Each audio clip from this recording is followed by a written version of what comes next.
Eurooppa on muutoksessa. Turvallisuustilanne on vaikeasti ennakoitavissa, ilmastonmuutos vaatii toimia, teknologia kehittyy nopeasti ja taloudelliset muutokset vaikuttavat yksilöistä yhteiskuntiin. Eurooppa pyrkii kuitenkin aktiivisesti keksimään ratkaisuja erilaisiin haasteisiin ja kehittymään yhä kestävämmäksi ja turvallisemmaksi. EU tukee jäsenmaitaan kohti vihreää siirtymää. Turku valittiin mukaan EUn 100 hiilineutraalin kaupungin missioon. Missio valittujen kaupunkien tulee olla hiilineutraali vuoteen 2030 mennessä ja toimia esimerkkinä muille. Miten tämä näkyy tai tulee näkymään Turun kaupungin toiminnassa? No, tämä missio on meille ihan loistava mahdollisuus. Tässä on koottu yhteen 100 jo vahvaa ilmastotyötä tekevää kaupunkia, kuten Turku, ja me voidaan oppia toisiltamme hyvin paljon. Erityispiirre tässä missiossa on se, että hiilineutraaliutta tehdään vahvasti yhdessä yritysten, kansalaisten, yhteisöjen, koko kansalaisyhteiskunnan kanssa, mukaan lukien tietysti korkeakoulut ja innovaatiotoimijat. Ja tämä tulee vauhdittaa meidän vihreätä siirtymää entisestään. Meillä on tällä hetkellä jo toista 100 yritystä ja yhteisöä ilmastotyössä mukana omilla teoillaan, ja tämä vahvistaa pohjaa entisestään. Me pystytään myös yhdessä vahvistamaan panoksia ja investointeja kaikkiin vihreän siirtymän osa-alueisiin, erityisesti niihin, joissa Turku on vahva ja jotka on meidän kärkialoja. Energiakriisi osoitti, että vihreä siirtymä on välttämätön Euroopan energiaomavaraisuudelle. Miten EU saa jäsenmaat toimimaan vihreän siirtymän mukaisesti? No, tässähän on paljon muutosta jo tehty, ja se tehtiin nyt pakon edessä. On nopeutettu siirtymää pois fossiilisesta energiajärjestelmästä, vahvistetaan EUn strategista autonomiaa. Kaupunkien näkökulmasta esimerkiksi 100 hiilineutraalin kaupungin missio on tällainen toimenpide. Energian käänne fossiilisesta uusiutuvaan energiaan on eurooppalaisissa kaupungeissa ja useissa maissa jo pitkällä, ja on koko EUlle erinomainen tilaisuus ottaa loikkaa eteenpäin sinne puhtaaseen, kestävämpään toimintatapaan ja ympäristöön, mitä me tarvitaan koko maailmassa. Suomihan on liittynyt huhtikuussa Naton jäseneksi monen muun EU-maan tapaan. Miten tämä liittyminen vaikuttaa sitten Suomen strategiseen rooliin kansainvälisessä yhteisössä? Suomi on strategisesti tärkeässä sijainnissa, ja NATO-jäsenyys vahvistaa meidän puolustus- sekä kriisinsietokykyä Itämeren alueella. Myös Ruotsin liittyen NATOon se nostaa sitä kynnystä käyttää sotilaallista voimaa Itämeren alueella, joka parantaa alueemme pitkäaikaista vakautta. NATO-jäsenenä olemme myös artikla 5 eli turvatakuupiirin suojamana, joka vahvistaa meidän puolustuskykyä sekä ennaltaehkäisevää puolustusta. Suomi myös osallistuu Naton yhteiseen päätöksentekoon, jolla on valtava poliittinen painoarvo globaalisessa yhteisössä. Sä, Janne, mainitsitkin nämä turvatakuut, niin mikä merkitys niillä on, jos suurin osa EU-jäsenmaista sitten kuuluu NATOon kuitenkin? Euroopan unionin turvallisuuspolitiikka on rakennettu alun perinkin hieman erilaiseksi, johtuen juuri siitä, että suurin osa unionin maista on alusta asti ollut NATO-jäseniä. Eli unionin turvallisuus keskittyy rauhanturvaamiseen, ja unioni toimii tämmöisenä demokraattisena mallina, joka pyrkii sitten levittämään demokratiaa ja sen myötä myös rauhaa tänne lähialueille. Ja samalla logiikalla turvatakuita ei ole rakennettu päällekkäiseksi Naton kanssa, vaan niiden avulla on tarkoitus osoittaa, että kukaan unionin maa ei jää yksin tänne, ja antaa hieman erilaista tukea kuin mihin Naton turvatakuus pystyy, esimerkiksi taloudellisen avun muodossa.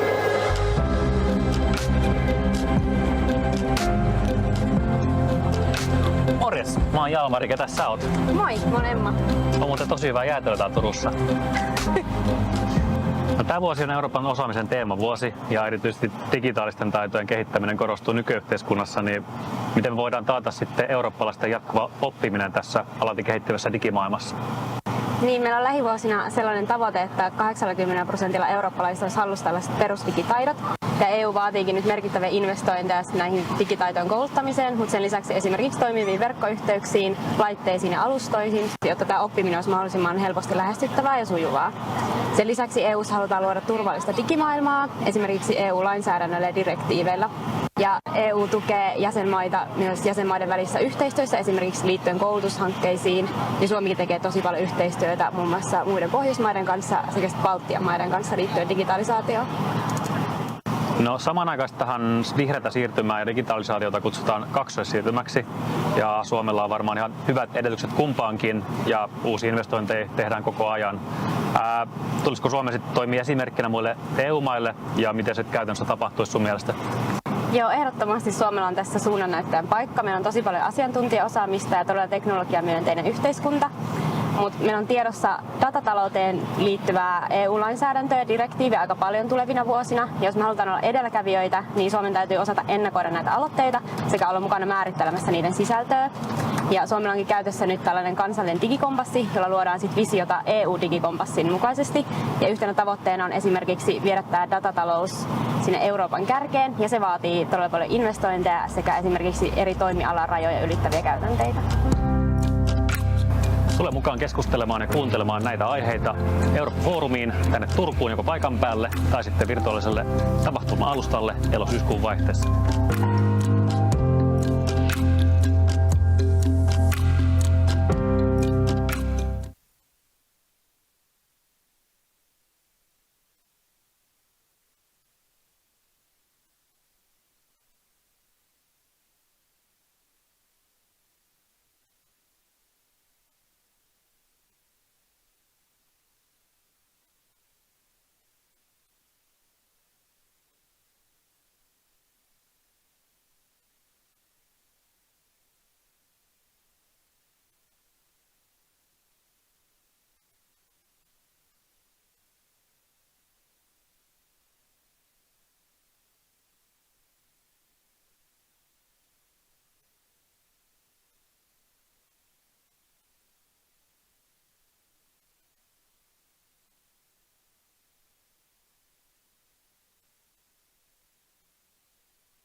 Eurooppa on muutoksessa. Turvallisuustilanne on vaikeasti ennakoitavissa, ilmastonmuutos vaatii toimia, teknologia kehittyy nopeasti ja taloudelliset muutokset vaikuttavat yksilöistä yhteiskuntiin. Eurooppa pyrkii kuitenkin aktiivisesti keksimään ratkaisuja erilaisiin haasteisiin ja kehittymään yhä kestävämmäksi ja turvallisemmaksi. EU tukee jäsenmaitaan kohti vihreää siirtymää. Turku valittiin mukaan EUn 100 hiilineutraalin kaupungin missioon. Mission valittujen kaupunkien tulee olla hiilineutraali vuoteen 2030 mennessä ja toimia esimerkkinä muille. Miten tämä näkyy tai tulee näkymään Turun kaupungin toiminnassa? No, tämä missio on meille ihan loistava mahdollisuus. Tässä on koottu yhteen 100 jo vahvaa ilmastotyötä tekevää kaupunkia, kuten Turku, ja me voidaan oppia toisiltamme hyvin paljon. Erityispiirre tässä missiossa on se, että hiilineutraaliutta tehdään vahvasti yhdessä yritysten, kansalaisten, yhteisöjen, koko kansalaisyhteiskunnan kanssa, mukaan lukien tietysti korkeakoulut ja innovaatiotoimijat. Ja tämä tulee vauhdittaa meidän vihreätä siirtymää entisestään. Meillä on tällä hetkellä jo toista 100 yritystä ja yhteisöjä ilmastotyössä mukana omilla teoillaan, ja tämä vahvistaa pohjaa entisestään. Me pystytään myös yhdessä vahvistamaan panoksia ja investointeja kaikkiin vihreän siirtymän osa-alueisiin, erityisesti niihin, joissa Turku on vahva ja jotka on meidän kärkialoja. Energiakriisi osoitti, että vihreä siirtymä on välttämätön Euroopan energiaomavaraisuudelle. Miten EU saa jäsenmaat toimimaan vihreän siirtymän mukaisesti? No, tässähän on paljon muutosta jo tehty, ja se tehtiin nyt pakon edessä. On nopeutettu siirtymää pois fossiilisesta energiajärjestelmästä, vahvistetaan EUn strategista autonomiaa. Kaupunkien näkökulmasta esimerkiksi 100 hiilineutraalin kaupungin missio on tällainen toimenpide. Energian käänne fossiilisesta uusiutuvaan energiaan on eurooppalaisissa kaupungeissa ja useissa maissa jo pitkällä, ja on koko EUlle erinomainen tilaisuus ottaa loikkaa eteenpäin sinne puhtaaseen, kestävämpään toimintatapaan ja ympäristöön, mitä me tarvitaan koko maailmassa. Suomihan on liittynyt huhtikuussa Naton jäseneksi monen muun EU-maan tapaan. Miten tämä liittyminen vaikuttaa sitten Suomen strategiseen rooliin kansainvälisessä yhteisössä? Suomi on strategisesti tärkeässä sijainnissa ja NATO-jäsenyys vahvistaa meidän puolustus- sekä kriisinsietokykyä Itämeren alueella. Myös Ruotsin liittyen NATOon se nostaa sitä kynnystä käyttää sotilaallista voimaa Itämeren alueella, joka parantaa alueemme pitkäaikaista vakautta. NATO-jäsenenä olemme myös artikkel 5 eli turvatakuupiirin suojamana, joka vahvistaa meidän puolustuskykyä sekä ennaltaehkäisevää puolustusta. Suomi myös osallistuu Naton yhteiseen päätöksentekoon, jolla on valtava poliittinen painoarvo globaalisessa yhteisössä. Sä, Janne, mainitsitkin nämä turvatakuut, niin mikä merkitys niillä on, jos suurin osa EU-jäsenmaista sitten kuuluu NATOon kuitenkin? Euroopan unionin turvallisuuspolitiikka on rakennettu alun perinkin hieman erilaiseksi, johtuen juuri siitä, että suurin osa unionin maista on alusta asti ollut NATO-jäseniä. Eli unionin turvallisuus keskittyy rauhanturvaamiseen ja unioni toimii tämmöisenä demokraattisena mallina, joka pyrkii sitten levittämään demokratiaa ja sen myötä myös rauhaa tänne lähialueille. Ja samalla logiikalla turvatakuita ei ole rakennettu päällekkäiseksi NATOn kanssa, vaan niiden avulla on tarkoitus osoittaa, että kukaan unionin maa ei jää yksin tänne ja antaa hieman erilaista tukea kuin mihin NATOn turvatakuut pystyy, esimerkiksi taloudellisen avun muodossa.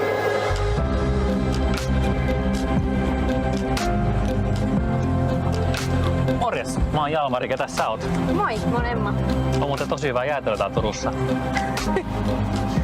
No, tämä vuosi on Euroopan osaamisen teemavuosi ja erityisesti digitaalisten taitojen kehittäminen korostuu nykyyhteiskunnassa, niin miten me voidaan taata sitten eurooppalaisten jatkuva oppiminen tässä alati kehittyvässä digimaailmassa? Niin, meillä on lähivuosina sellainen tavoite, että 80% eurooppalaisista olisi hallussa tällaiset perusdigitaidot. Ja EU vaatiikin nyt merkittäviä investointeja näihin digitaitojen kouluttamiseen, mutta sen lisäksi esimerkiksi toimiviin verkkoyhteyksiin, laitteisiin ja alustoihin, jotta tämä oppiminen olisi mahdollisimman helposti lähestyttävää ja sujuvaa. Sen lisäksi EU:ssa halutaan luoda turvallista digimaailmaa, esimerkiksi EU-lainsäädännöllä ja direktiiveillä. Ja EU tukee jäsenmaita myös jäsenmaiden välissä yhteistyössä, esimerkiksi liittyen koulutushankkeisiin. Ja Suomikin tekee tosi paljon yhteistyötä muun muassa muiden Pohjoismaiden kanssa sekä Baltian maiden kanssa liittyen digitalisaatioon. No samanaikaisesti tähän vihreätä siirtymää ja digitalisaatiota kutsutaan kaksoissiirtymäksi ja Suomella on varmaan ihan hyvät edellytykset kumpaankin ja uusia investointeja tehdään koko ajan. Tulisiko Suomi sitten toimia esimerkkinä muille EU-maille ja miten se käytännössä tapahtuisi sun mielestä? Joo, ehdottomasti Suomella on tässä suunnannäyttäjän paikka. Meillä on tosi paljon asiantuntijaosaamista ja todella teknologiamyönteinen yhteiskunta. Mutta meillä on tiedossa datatalouteen liittyvää EU-lainsäädäntöä ja direktiiviä aika paljon tulevina vuosina. Ja jos me halutaan olla edelläkävijöitä, niin Suomen täytyy osata ennakoida näitä aloitteita sekä olla mukana määrittelemässä niiden sisältöä. Ja Suomella onkin käytössä nyt tällainen kansallinen digikompassi, jolla luodaan sit visiota EU-digikompassin mukaisesti. Ja yhtenä tavoitteena on esimerkiksi viedä tämä datatalous sinne Euroopan kärkeen. Ja se vaatii todella paljon investointeja sekä esimerkiksi eri toimialan rajoja ylittäviä käytänteitä. Tule mukaan keskustelemaan ja kuuntelemaan näitä aiheita Eurooppa-foorumiin tänne Turkuun joko paikan päälle tai sitten virtuaaliselle tapahtuma-alustalle elo-syyskuun vaihteessa.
All right. Good morning, everyone, ladies and gentlemen, those of you who are present here and those of you who are watching us online. My name is Eini Haaja. I'm postdoctoral researcher at the University of Turku, and here's my colleague, research manager Anna Karhu, and we are together hosting this panel today on transatlantic trade relations. It's been organized in collaboration with Åbo Academy, and I'm quite sure we will have an interesting session today, a topical one definitely. As we all know, the transatlantic relations are based on a shared history, shared democratic values between the EU and the USA. But today we can see that these relations are challenged by different kinds of developments, internal and external ones. And we are here today to discuss the current state of these developments, the future outlook, and in particular, we'd like to discuss what are the implications of these developments to Nordic export companies, meaning businesses who are currently engaged in transatlantic trade or who plan to do so in the near future. So, yeah, welcome and let's get started. It's my pleasure to introduce our esteemed panelists. We have Anders Anlid, Director General from National Board of Trade Sweden. He has extensive expertise in trade policy and international relations. Great to have you here. Then we have Kristina Helenius, CEO at Milton US. Her expertise are in trade relations, transatlantic relations and supporting Finnish companies and investment abroad. Great that you flew in here to share your expertise.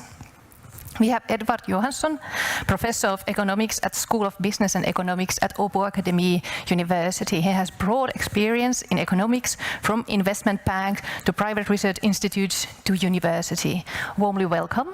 And then we have Petri Vuoria, Director at the Confederation of Finnish Industries. His responsibilities include entrepreneurship, EU and international trade issues. Welcome. Let's get started with the brief keynote from Kristina. She has kindly promised to present us greetings from US. The floor is yours. Ladies and gentlemen, 2 weeks ago, Washington celebrated an anniversary. The Inflation Reduction Act is now 1 year old. Inflation Reduction Act is a silly and misleading name for the largest and most ambitious economic restructuring the United States has ever attempted. But the results are anything but silly. In 12 months, the economy has added 170,000 high-paying jobs and expecting 1.5 million more.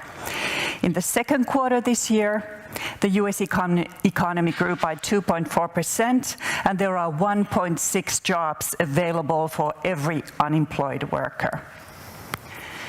The European Union reprimanded the USA for a long time to get serious about climate change. Now that it has, Europe thinks America might just have gone a bit too far, and especially too US-centric. To me, this is quarreling between an old married couple. The transatlantic economy is the backbone of the global economy. At $7.1 trillion, it makes up 1/3 of the global GDP. No market is as intertwined and sophisticated as the transatlantic one. With the Inflation Reduction Act, CHIPS Act, and infrastructure law, the United States is introducing $2 trillion in new federal spending over the next 10 years. This is the cornerstone of President Biden's economic thinking, or Bidenomics. The strategic goal is to ensure America's position as the leading power and innovator and keep China at bay. The spending is not likely to stop even with a new occupant in the White House. We see how smart money is betting that climate policy is here to stay. The United States and Europe are entering a new trade era. For Nordic companies, this means a new operating environment, and I see that directly in my daily work in Washington, D.C. As Finland and Sweden cut ties with Russia and decided to join NATO, they gained clarity about their direction and alliances. This is true of especially Finland. There is no more political second-guessing or sitting on the fence. The message is clear. Even better, the United States needs and wants what Nordic businesses have to offer. The defense industry is a great example. The $613 billion behemoth consists increasingly of space technology, cybersecurity, AI, 5G, 6G, quantum computing. Emerging technologies are now used in both civil and military endeavors. That enables companies with top technology who never thought of themselves as defense companies to be active in the defense space. President Biden is aggressively home sourcing chip making and turning vehicles electric. The goal is that electric vehicles make up 2/3 of US auto sales by 2032. The focus of transatlantic economy is now more existential than before. Issues like climate and tech will grow more intertwined with trade. Granted, high stakes could make trade disputes more difficult to resolve. So far, we know that the United States became Finland's largest trading partner for the first time last year. Massive investments are pouring into climate change efforts. The US and Europe are each other's primary source and destination for foreign direct investment. Tightening relationships, interdependency, momentum, and disrupting markets are a good place to look forward to. Happy birthday, Inflation Reduction Act.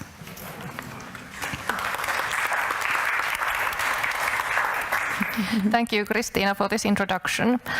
This gave a great kind of stepping stone for our discussion.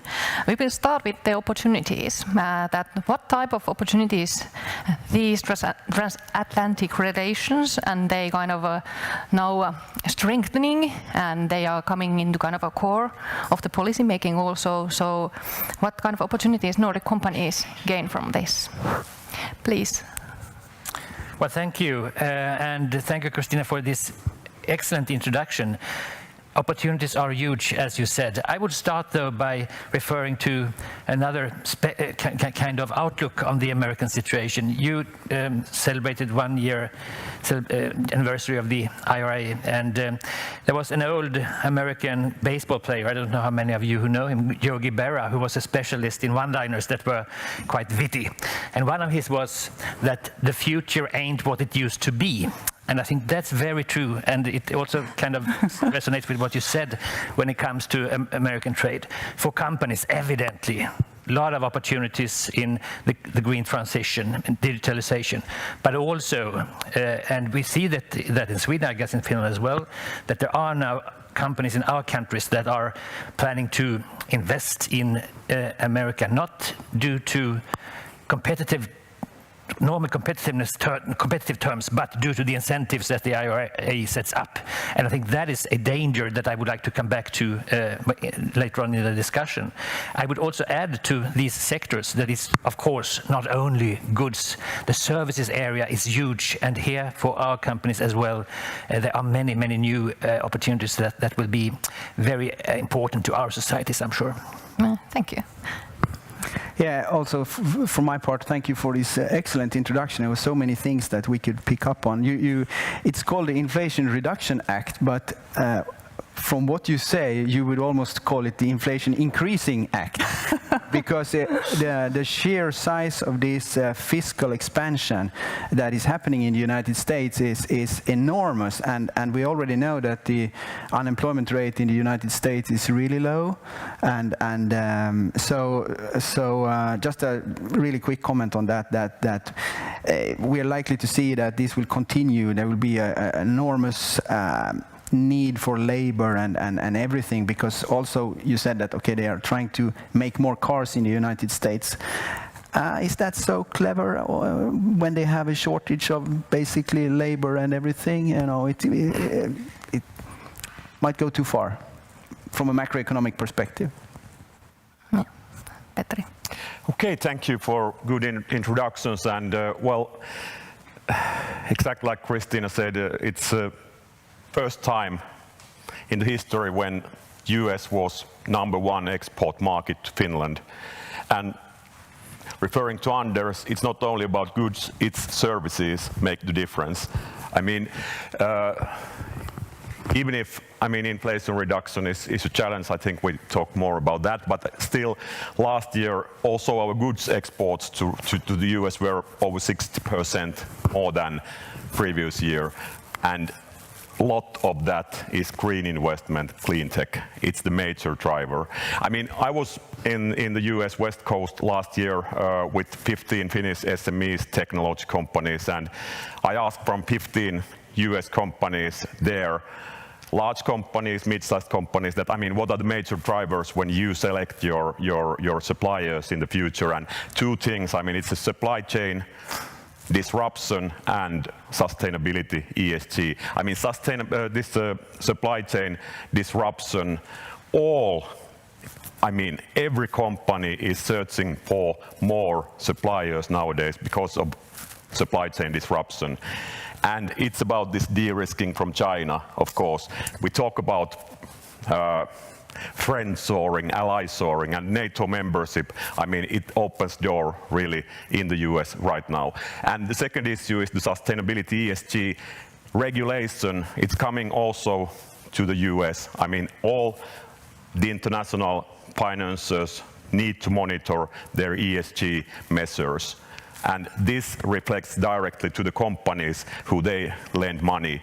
I mean, companies need to select their suppliers based on ESG sustainability criteria. And when we are in all the rankings, Nordic companies are in top 3. We need to make some sales argument out of that. Definitely. Edward, you have? I was just going to chip in. I'm an economist, so I checked some numbers also. It says the Nordic export companies, so I just checked how big is the share of export that goes from each country to North America. And for Finland and Sweden, it's about 10%, or it has been during the last year. And Norway and Denmark are quite a lot smaller, with about 5%. So just to put things in perspective. Yeah, thank you. Christina, would you like to add something to this discussion? I think my basic point, what I see, is just that there's so much activity and disruption that there are opportunities because of that, and just the spending itself. So it's a great moment to break into the market, but the market hasn't gotten any easier or less complicated. And I see the Nordic companies are very careful about entering the US market and the legal setup, and the political environment is nothing but clear. But just there's like a huge momentum or window right now after the NATO membership and all this political development, that it's very, very unique. And when we organize delegation visits for various Nordic groups or visitors, the access is amazing. So it's just like everybody all of a sudden realizes maybe we don't have Nordic contacts. Now let's welcome this group. Or I don't know how long that's going to take. It's always easy. It's easy to get the first meeting. The second meeting is much more important. So you better deliver during the first meeting. But now the first meetings are kind of hanging in the air, and we should grab them. So again, it's never going to be an easy market, the US, but it's that's the only direction we have at the moment, basically, when we look at how things are developing. The European economy is very soft, and as are all the Nordic economies. So that I think this is a moment for transatlantic trade and transatlantic economy. Yes, thank you. So we all agree that there are plenty of opportunities, but how fragile are these? And what are the challenges that are lying around these opportunities? Yeah, please.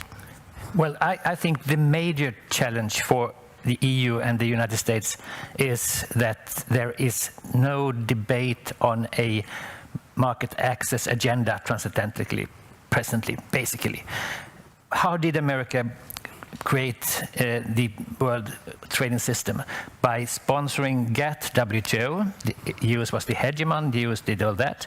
Now the United States has abdicated from traditional trade policy. It has destroyed WTO's dispute settlement system. It's not using the WTO for market openings. It says under the Biden economic, what did you say? The Bidenomics. Bidenomics. Part of that is the so-called worker-centric trade policy, under which WTO openings, free trade under the WTO, free trade agreements are seen as negatives, since they are supposed not to have benefited American workers. And from that point of view, and given the security situation where we are closer to the Americans as ever, we lack the debate on fulfillment of the transatlantic market. And here I think it's important for Nordic countries to continue to press for this, even if presently there is zero interest for this in political circles in Washington. Mm-hmm. Please. Yes, I would fully agree, and it's the whole trade policy. I mean, it has changed quite dramatically during the last few years. It used to be opening markets. Now it's more and more about resilience, economic security, securing the supply chains of raw materials. And when we come to the US, I mean, or first of all, from the EU side, it's been quite defensive during the last few years, so I would expect also EU to be a little bit more offensive, because it's the best way basically to secure the supply chains, to have good partners around the world, Latin America, Asia, everywhere. Then when it comes to the US, I agree, and Buy America and America first, it's not about Trump, it's more principal question in America.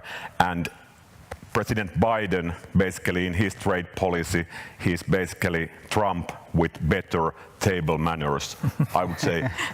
That means that, I mean, it's pro-labor in the US. I mean, no free trade agreements without approval from the trade unions, labor unions. And unfortunately, their trade unions are against free trade. It's opposite to the Nordics, where our trade unions are very much pro-free trade.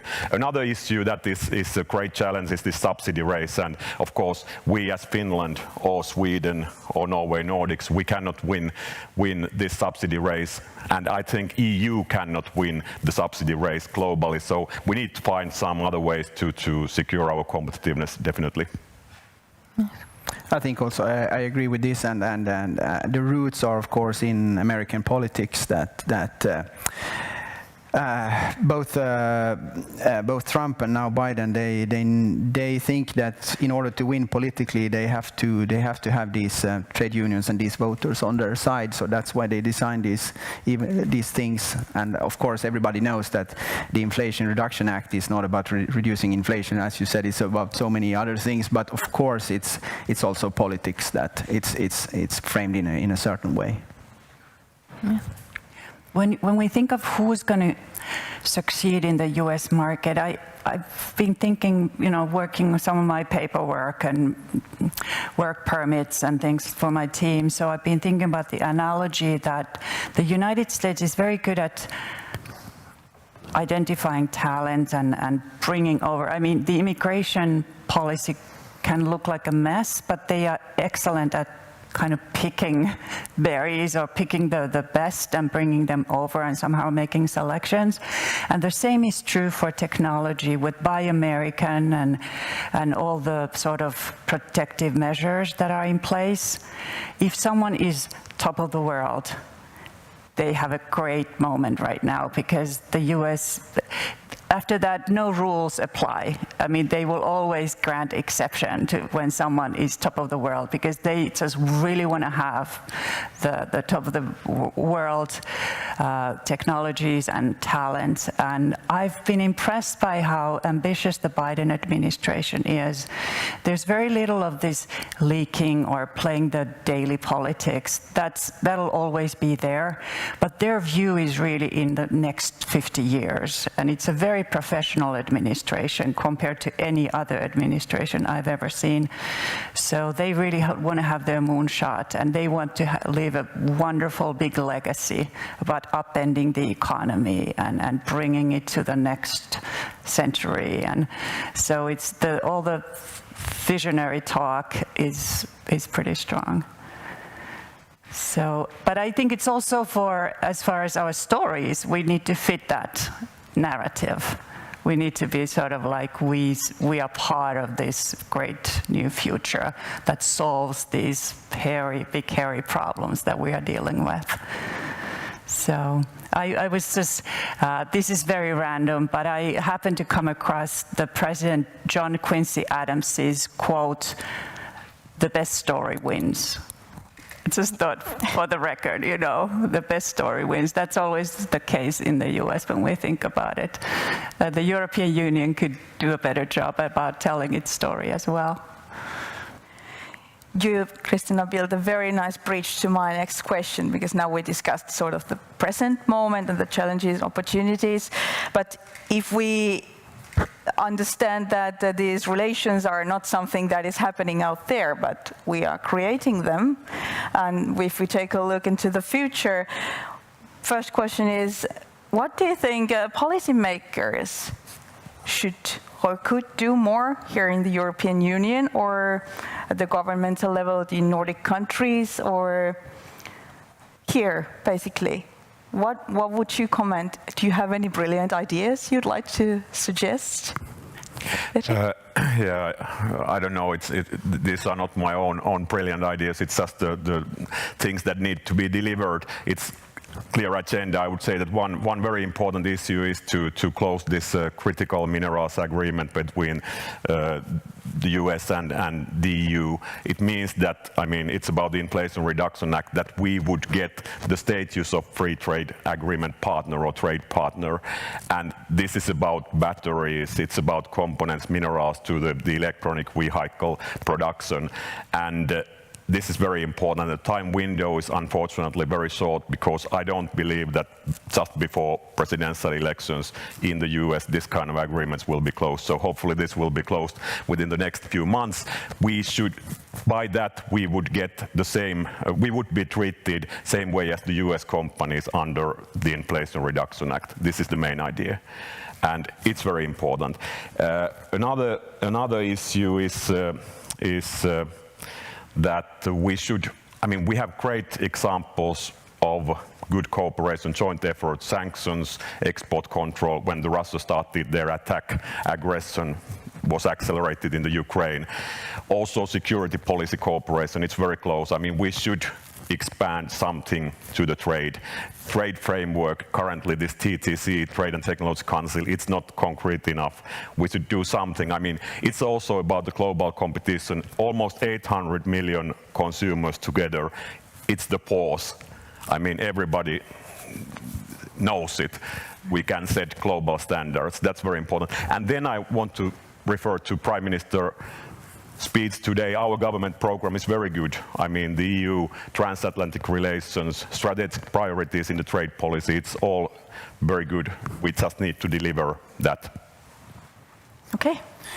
Maybe more a question to my fellow panelists about the Nordics in the EU. I mean, we talk about the EU as an important player, but can the Nordic countries do more in the EU?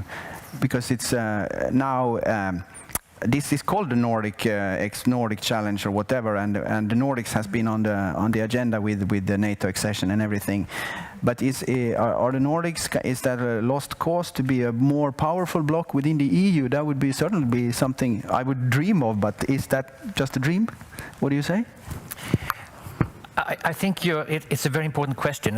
May I come back to that? I think for me, the picture being painted in the US is very important, of course, and we should take advantage of it.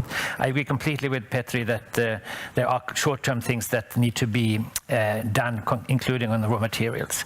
And then for me, representing the National Board of Trade, which is Sweden's agency for international trade, the EU internal market and trade policy, for us it's very important to constantly argue for evidence-based trade policy. And if the Biden administration has a long-term view on what it's doing, I think this basis will remain key. You said, Edvard, at the beginning that the IRA risks increasing inflation instead of reducing it. Yes. And there are large economic risks, I think, in what is now happening both in the US and EU for the long term. I'm not saying that the US is becoming isolationist, but one could think about what happened in China in the 1500s when China banned ocean-going ships. There were hundreds of years of isolation, and the US needs to remain open. That's something we have to continue to press for from the EU side. We should not be naive. There are security considerations that have to be taken into account, but there are so many opportunities that risks being closed if we don't get the economic kind of negotiations on better trade openings going again. And that's important for the EU, it's important for the Nordic countries, and I fully agree, Edvard, that the Nordic countries should do more together, both in terms of influencing the EU and also maybe in trade promotion. One final point. We know what competitiveness is. We know what brings competitiveness. It's productivity. We need more productive firms in our countries and in Europe. And we know that openness for trade is a main driver for competitive firms. It's true in the EU. It's true in the United States. Let's not forget that. Krishna, you want to add something?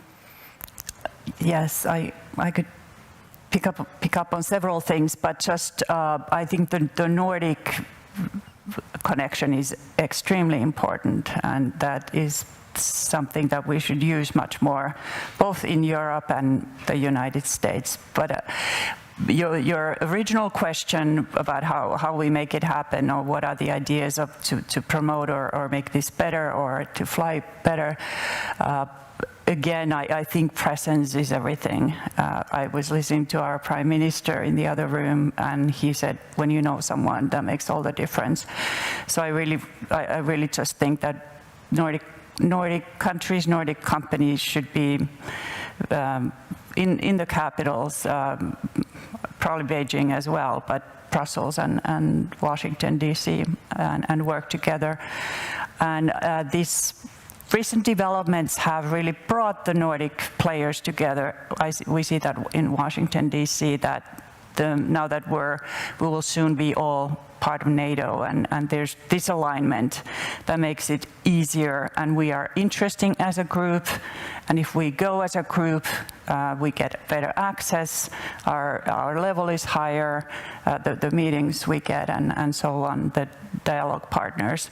So I'm all for it, and we should always strive to make that happen. The national agendas there cannot be as important as is the benefit that comes from working together. That's good. Actually, building on that, do the other panelists have something to comment on what the companies, businesses, business associations could do more in terms of developing the transatlantic trade relations? All the brilliant ideas are again welcome. I'm an economist. I'm completely off that agenda. So. Sure, that presence is very important, and for example, our presence in Brussels next year is 50 years anniversary. It started already far before we were the EU member, and now this year actually, we established also Washington presence, joint presence, doing cooperation with Crichton and others, so-called Global Innovation Partnership Program, representative opening doors to the Finnish companies after this NATO membership, and it's very important work there, and it looks very good. Even if we have strong growth last year, still it continues. I think there are many things that companies and business organizations could or should do under the present circumstances, also when it comes to the short-term measures that need to be taken. I think, Petra, you were right saying that the Trade and Technology Council, the TTC, has not kind of lived up to its promises, and there is need to do more and better there. And there they are, amongst other things, as you know, concentrating on standardization. And that is an area where I think many companies, of course, are very active, as they should. Companies and company organizations should, I think, make sure that Nordic, Swedish, Finnish governments and agencies engage more and better in standardization of in the battery area, for instance. Who should set the standards for fossil-free steel if not Sweden and Finland?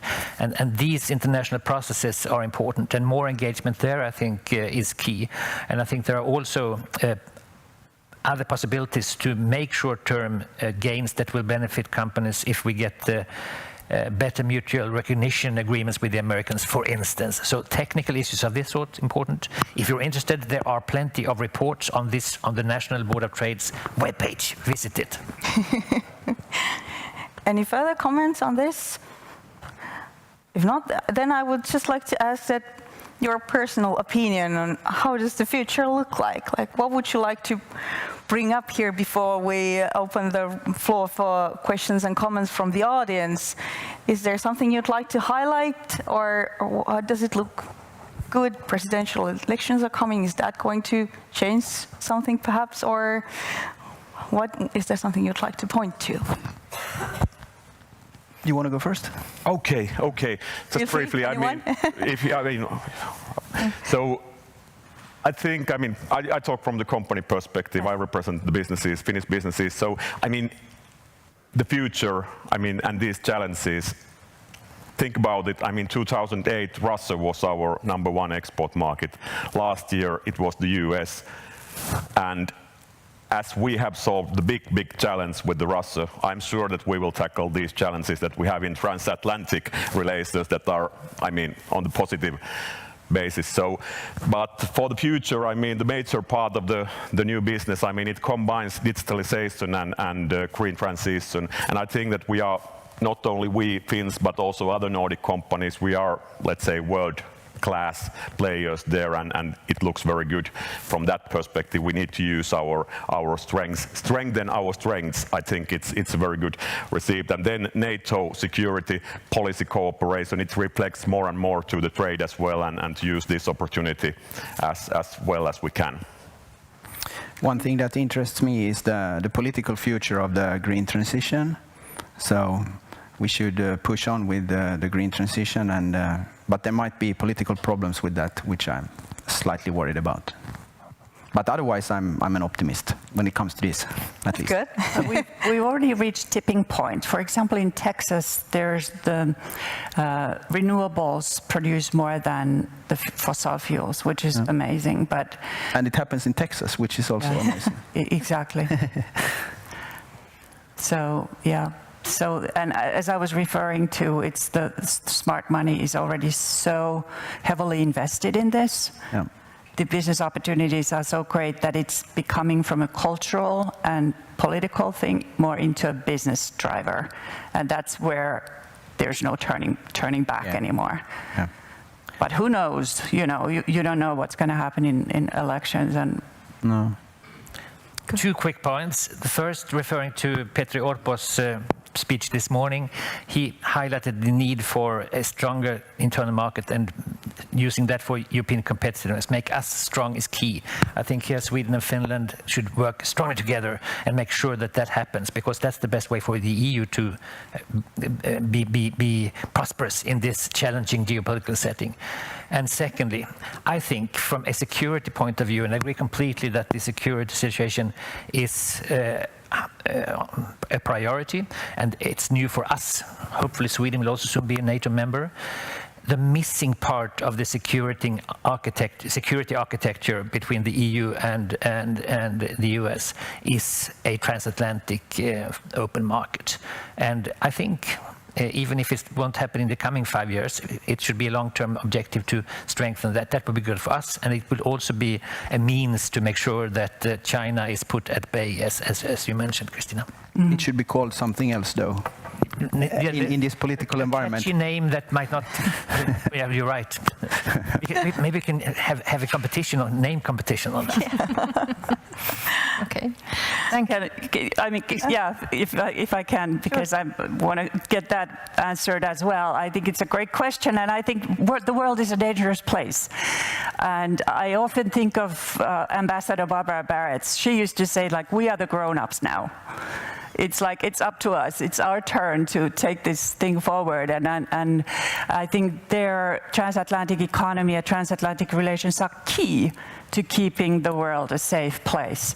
So I think we should all be thinking in that direction, and every day do some kind of an effort or thought or something that unites us, and that we don't get lost in the the fake news and conspiracy theories and all that, but we stay sane and grown-ups and act mature, and build the transatlantic alliance and find the allies that believe in democracy and work in that direction.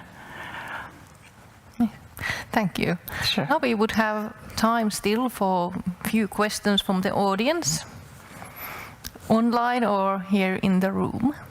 Just raise your hand so you will be given a microphone.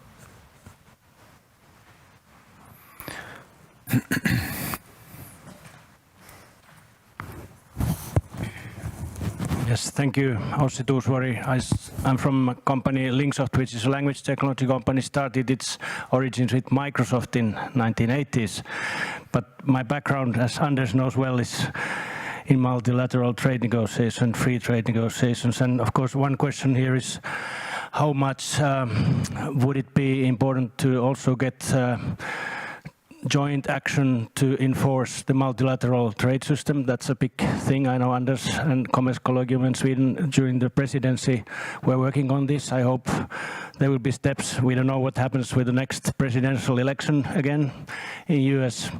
So what is your view? Well, we speak about transatlantic trade relations, but we know how much and important it is to have the multilateral trade rules to be enforced and of course, not only enforced, but developed. And the second question relates to US mainly. If I understood correctly, from those who have expertise, all the states are so different that you know you have to have the expertise how the states are working in the United States. Okay, it's a federal system, but still the states have so much of difference. We refer to Texas, but we know that in many other states you have to really know how it works there and the connections. So that supposedly is very important as well when you try to get into the US markets. Thank you.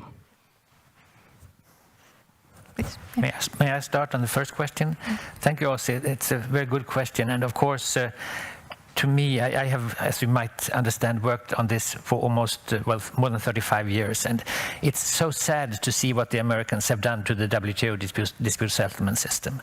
We built it, it was difficult to build, and with the Americans not appointing referees or judges for the appellate system, the system is not functioning.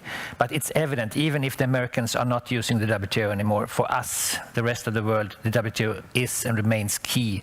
And I think it's a very important role for the European Union to do whatever is possible to maintain the functioning of the WTO despite what the Americans are doing. This is key for us, it's key for the developing countries, for small countries. It is key for the green transition. I think the open functioning global system is necessary for the new technology to be dismantled around or be free to use on the globe, and that is also something that the WTO hopefully will continue to help us with. So stand up for what is there. Make sure that it doesn't die. It's a patient in intensive care, and it's important for the European Union and the Commission to be a guardian of the WTO still, I think. Yeah, there's a great competition over who sets the rules and who in the future. I mean, China is hell-bent to take over their currency, to take over the dollar and so on. So there's a battle for who gets to set the rules. So that's why we need these multilateral platforms, definitely, and we need to safeguard them the best we can, completely. And a great point on how the US states are so different. There's no easy comparison or analogy, but it's sometimes better to think of the United States similar to Europe, where there are several countries, and there's the European Union as the federal organization to get it right, because that's how different they can be. They are like countries in Europe. So definitely when setting up a business plan, it's really important to understand and make the comparison of where to set up, and depending on the states, they treat companies very differently, and their business environments and incentives are very different. So, but they do compete for business as well. So it's also a useful tool to make them compete for your business. Thank you. It just very briefly, I mean, about WTO,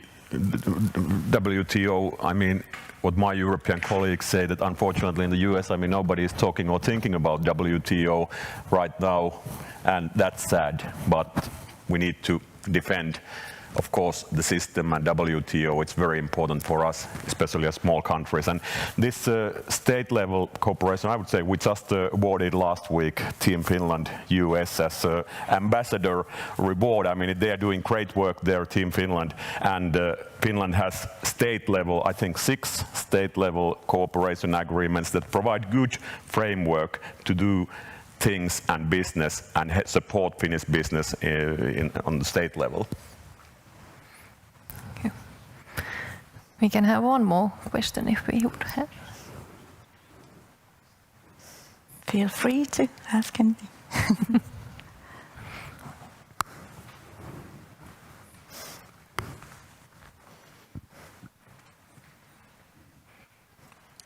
Hello, I'm Eetu Timonen from the University of Turku. I'm studying economics, and my question is, since this panel about Nordic export companies, like, what are the biggest barriers of entry to the US market at the moment? As we're talking about like macro scale agreements, are those like part of the puzzle in the barriers of entry, or is it more like micro scale, like Christina talked about being local, being present at the largest cities? So what are the biggest barriers of entry to the US market for Nordic companies at the moment?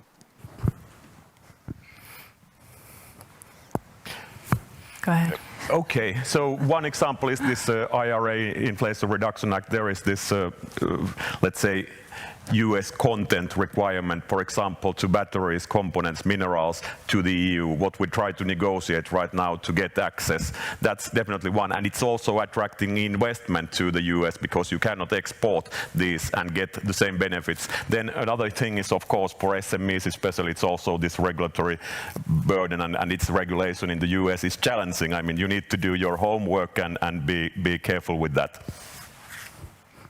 And also work permits. I mean, it runs the gamut, and it is such a huge market, so just budgets fall through very easily. I mean, it's the sheer size and the bureaucracy and the protectionist sentiment and setups. Those will all have to be plowed through.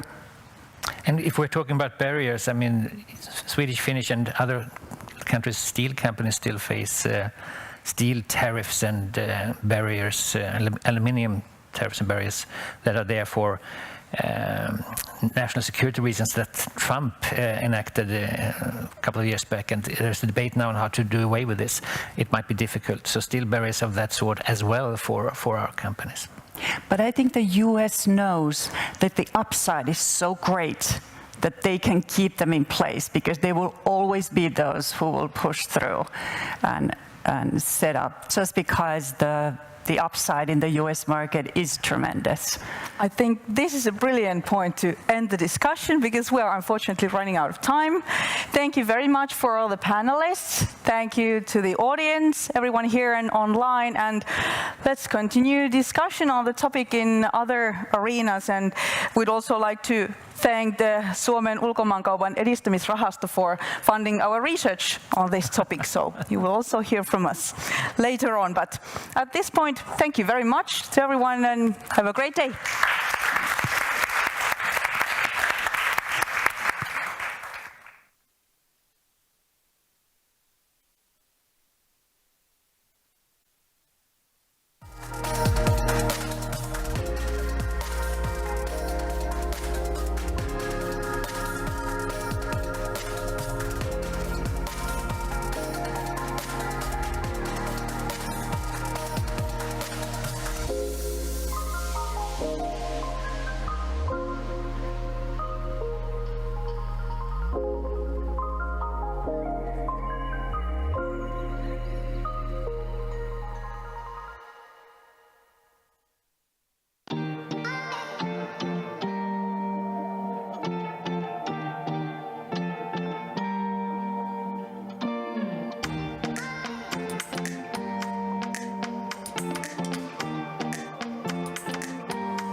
Tervetuloa. Welcome to all of you to the Southern Finland in Europe discussion event. Today we have the topic of Finland in Europe, and we will further specify this theme because we will be talking about the southern part of Finland and its role in Europe. And you can see, well, you can't see, I can see this, but this is a map. Can you see it now? Yes, here we have the regions of southern Finland, so the greater area of southwest and Päijät-Häme, South Karelia and Kymenlaakso areas. And this is one of the 4 greater areas of Finland, and these regions collaborate at national level, but also at EU level. And we have common advocacy work and lobbying. One core point which we want to do together, the cohesion policy reform and the regional development funding. We want to get to more effectiveness on regional development funding, and the cohesion policy at the EU level is going to be reformed, and therefore this is a very current topic. My name is Malla Mikolainen, and I work in the Regional Council of South of Finland, and I have a colleague of South Karelia here. Hello to all of you I know and those that I don't know you. My name is Jari Holtari and I work for the Regional Council of South Karelia as Head of Regional Vitality. And today with Malla, we are going to lead you to the deep end of regional development. But I'm happy that there are so many people here present and hopefully online as well. And those of you who follow us on the stream, a reminder to you that we have during the event the opportunity to send messages to us. We have the message wall.fi. I can't remember what it says. Yes, TEF. Somebody wrote, it's your handwriting, Malla. I couldn't read it. Or you can use the hashtag, and you can reach us on Twitter as well, and Europe Forum. So let's start with the short introduction, and after that we will have a panel discussion. We have 45 minutes, and I'm sure that time is flying, but I try to reserve some time for questions for the audience. So let's ask first to join us on the stage from the city of Turku, the guru from NENEX, Timo Aro. The stage is yours, Research Director of City of Turku. Thank you, and good morning to all of you on my behalf as well. And thank you for the honor to give this introduction to the topic, which is a reasonably challenging topic, regional development, results or waste. And I was just thinking how briefly to approach on the topic. I wanted to share 2 photos with you that well depict. But if you think of the effectiveness of regional development, and this is the first picture.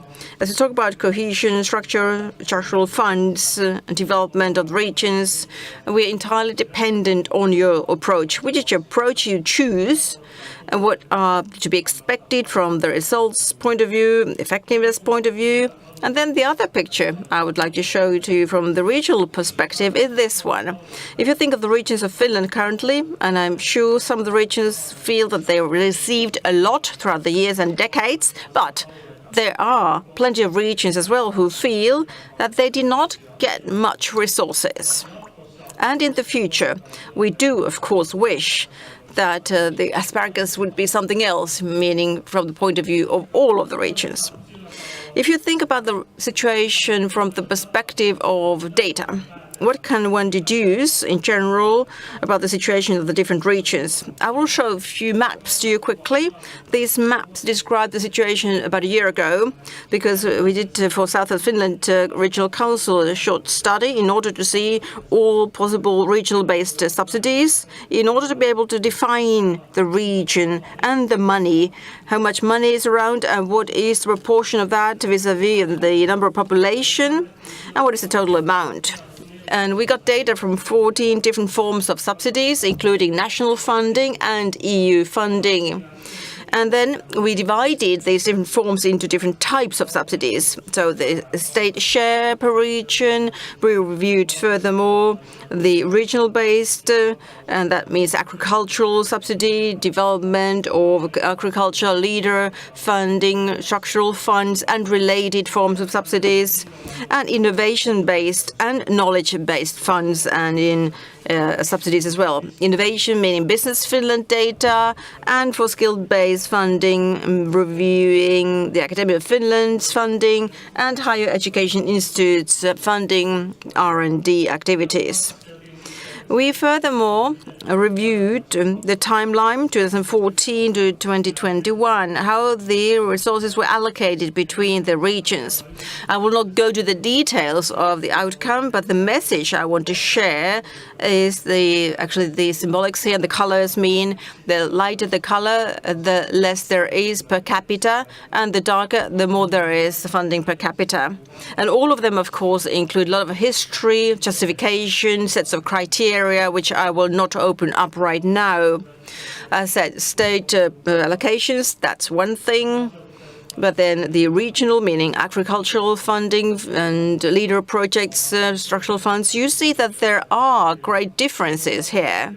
But the point here is, had that been during the timeline, the reality, what does that mean in the long term, and what will that mean in the future? Then structural funds, and I'm sure all of you know more or less structural funds. And if you have a look at these numbers and you know the grounds and the background, why the situation is what it is now, so these are very high numbers. In particular, if you think of these one-off impacts that the resources can give to you, or perhaps sometimes are not there. And then skill-based, knowledge-based funding by the Academy of Finland and institutions of higher education, universities. The split is much more even because this is competed money, so it is not earmarked for one region only according to the geographical position of the region. Furthermore, we have R&D-based, innovation-based funding where Business Finland has a major role. But there are also other similar type of institutions involved, and also this is competed funding as well. Here the statistics show that during the pandemic, these funding or these subsidies increased very much, and some of them were targeted to one region only, but they could be used throughout the country. But all of these 14 different forms of funding, whether it's national EU funding, where you can earmark for the region allocated money. So per capita, we made calculations, and you see here the differences between the regions on this slide. As such, it is not a surprise to us, but thinking of the regions of the southern part of Finland, we find that we're below the average. So there are huge differences. The big question is that if you could be one day a dictator yourselves, how would you explode the current situation and what would you do differently yourselves? I will not get to the details of this, but there is a national interest, a national starting point. I'm sure all regions, everybody agrees on this. We want to have as much as possible resources to Finland. This is the common goal for all of us. But when you sort of take the subparts of this, I would say after the different tug of war and discussion rounds, when you think of the allocation justification for the funding, political decision-making plays a major role. But in a way, you would wish, since there is rather a lot of data available and experience, we know about the results and the effectiveness, so the allocation grounds could be perhaps be reviewed more openly and more transparently. So not saying that we did this 10 years and 30 years for the same in the same way, but you could really see the effectiveness based on data and also have the future approach in order to see what you want to implement with the funding. So the optimal starting point is the division of the whole country, meaning the whole country being the starting point. If the whole country is the starting point, then you can use data and define better the potential regions for funding, because you can use the relevant indicators and parameters to do this. And I would see that this greater area division would become more specific, more granulated division of areas and regions. Data enables that. We can go really to the very detailed level of development in this country. And I know there are a lot of political passions around this topic. We should really start from the municipalities, from the locations, and try to, through sort of a localization approach, find the regions that need funding. So therefore, I wish to have not this historic-based, artificial, administrative division of regions to a location-based, human-based approach. And by human-based approach, I mean in particular the fact that we should draw attention to the populations and their living conditions at the location and the variance related to that. The different age groups, different types of population, they are not always tied to geographical location. But then the fourth point is that if we could reach and have a discussion where we can openly and generally review the development level of regions, then the geographical or administrative boundaries, instead of that, I would actually divide Finland according to the data. And I would divide Finland to 3 different types of regions. Those who are vital, growing regions, those regions that are thinking of smart adjustment or structural change and being resilient in order to see what is the future development. And then third one are those areas in decline. So if we could build on that type, different types of location and the type of the region, and we could go even to the level of screens, we could be able to support and have more effectiveness with the funding and take into account cohesion, growth-related and competitiveness-related questions. The current model, if you will continue to use it, differences between the regions that were created throughout decades. So with that old mechanism, I don't think that you can really make a difference. So the entire country should be the starting point and very granular specific division of things. This was the introduction in a nutshell. Aika hyvä diktaat. Yes, a great dictator, but is one day enough for that? Thank you, Timo Ara, for the opening. And indeed, this introduction gives us food for thought for the discussion. So I welcome here Member of the European Parliament, Nils Turvan, Swedish Party, and then Region Mayor Kari Häkämies from Southwest Finland.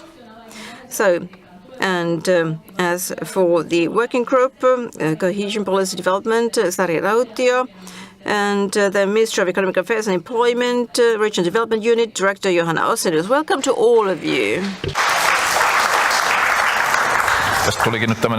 And now, there's a male wing, a female wing over there. Let's have a warm-up question first. Cohesion policy is a big part of the EU's budget, at least 30% of it. So what do you think? Do you think cohesion policy and regional policy being a success story? Is there results or waste, as is the headline? Sari, yes, I can start. Good morning and wonderful presentation from Timo. Just like everything else, the cohesion policy must be updated and renewed. We heard the Prime Minister's views on the matter, all the consequences and impacts of the Ukrainian war. We need to renew the cohesion policy. We have reached results already. Cohesion policy is the other side of the internal market, so you cannot look at it alone. Johanna? Yes, I believe a little bit of both. Cohesion policy has been a success story in many ways. A lot of new renewed processes have been started and we have improved the conditions for work in many ways. But if you look at the last program period's results, we reached a 500 million per year volume, 10,000 new jobs during the whole program period. So that's a fairly modest end result. So in that sense, like it was already noted, we do need to renew the cohesion policy. How about on this side of the stage? I have a standard example. And the northeast corner of Romania is perhaps the poorest area in Romania. And you can shovel money in, but it's never going to provide results because the structures are faulty. This is the basic problem. If there are no existing proper structures in place, the region will not start developing even if you poured in millions. And studies show in this respect that if the region does not have a functioning university, for example, the impact of a university is surprisingly significant on the whole region. And there's a good example of this in Lappeenranta, where a small university is creating effective work and is creating change all around. So in that sense, the aids and subsidies are not very effective in these existing structures in many places. Then Kari. Well, of course, this group is not neutral to answer this question. So you're kind of asking the involved parties, are you smart or are you dumb? So of this type of policy depends on which country we look at, which region we look at. There's a lot of variation, but this audience is probably most interested in Finland. So I could say that I agree with the previous speaker in that sense that this policy aims to a large extent to preserve the existing structures. In Finland, the government always says that we need to keep the whole country habitable and inhabited. So, but this policy is decades old. We do have already areas, not quite like Russian villages where all the men are gone because they've drank themselves to death, but almost. So the effectiveness, which is the most important concept, in that we need to take into consideration what is possible. We often close our eyes and we try to create the Romanian corner there into a high-tech area, which is perhaps not possible. Thank you. The next budget framework plan from the Commission is going to be published in 2025, and this summer they published a midterm report on the current period, and it seems that money is being transferred to other policy areas. As one of the newest ones, this so-called STEP initiative. How do you feel the future of cohesion policy looks like from Finland's perspective?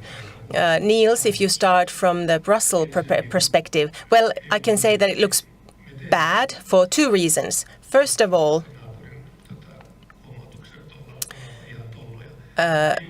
EU Parliament is making a lot of dumb decisions that include a need for funding, but there is no funds in the budget for them. And this leads to a situation where we start cannibalizing other programs. And this is going to happen in the future as well. The second angle is that currently Europe is pretty deep in the energy sector, deep in trouble, mainly due to Germany's dumb energy policies. So we need to look at the structures in this sector in Europe on the whole and in Finland. Energy, whether hydrogen or electricity, is the major question we have in front of us. Shall I react to this? Yes, go ahead. You mentioned initiatives. So, Johanna, from the ministry's perspective, new projects or initiatives are being often funded by the Cohesion Fund. So, do you feel that in Finland the Will we have this current level of funding from the cohesion fund in the future as well? And what would be the best way to divide the money if we talk about other funding opportunities as well, except for the traditional cohesion funding? Well, cohesion funding requires long-term planning, and its purpose is not to answer to these types of surprising challenges which we have faced lately. So we shouldn't just carve out from the cohesion policy if we keep, and that happens if we keep working on an ad hoc basis. In some cases, of course, we must do it. There's no other choice. But the cohesion policy already has the possibilities to carry many of these new initiatives. At least for us, it has been quite frustrating with many initiatives because we already have the tools to implement the actions through the current funds. So in that sense, I feel that the cohesion policy does have a future. I could continue, and also in reply to what Niels said, in my opinion, we should look at the cohesion policy as something that cuts through everything. It's like do no harm to cohesion. It's a basis. It's at the core of the whole European Union. And if there is a need, is what we want to believe, new initiatives are born out of need, we should look at those in such a way that it doesn't have a negative impact on the common big cohesion initiatives. So it's important to keep in mind, because then we lose effectiveness that Kari referred to very wisely. And this is something imperative. This is very key. And what causes this situation then is because we have so many initiatives, we need to simplify. In any case, that is important.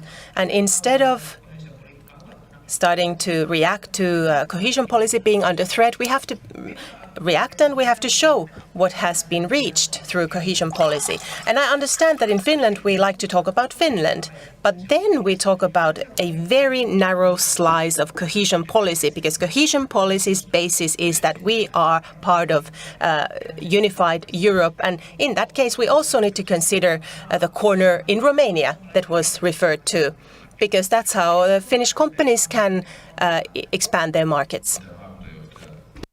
What about the region mayor? What do you want to say?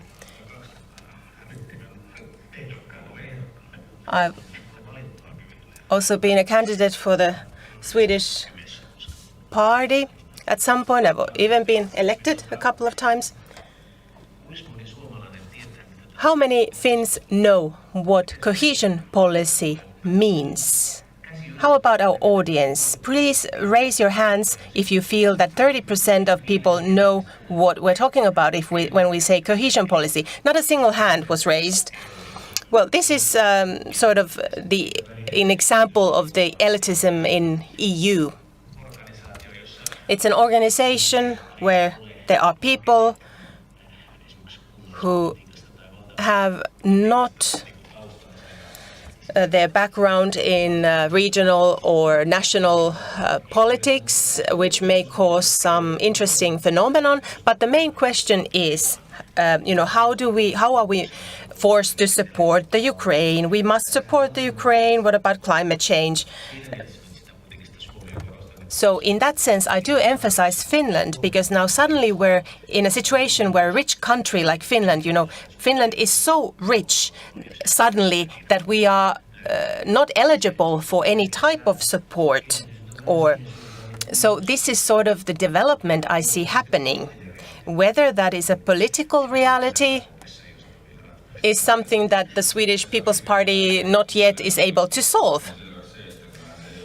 Listening to Vihriälä yesterday, the EU machinery is going to produce more money, not only through cohesion policy. But let's move on. Time is flying.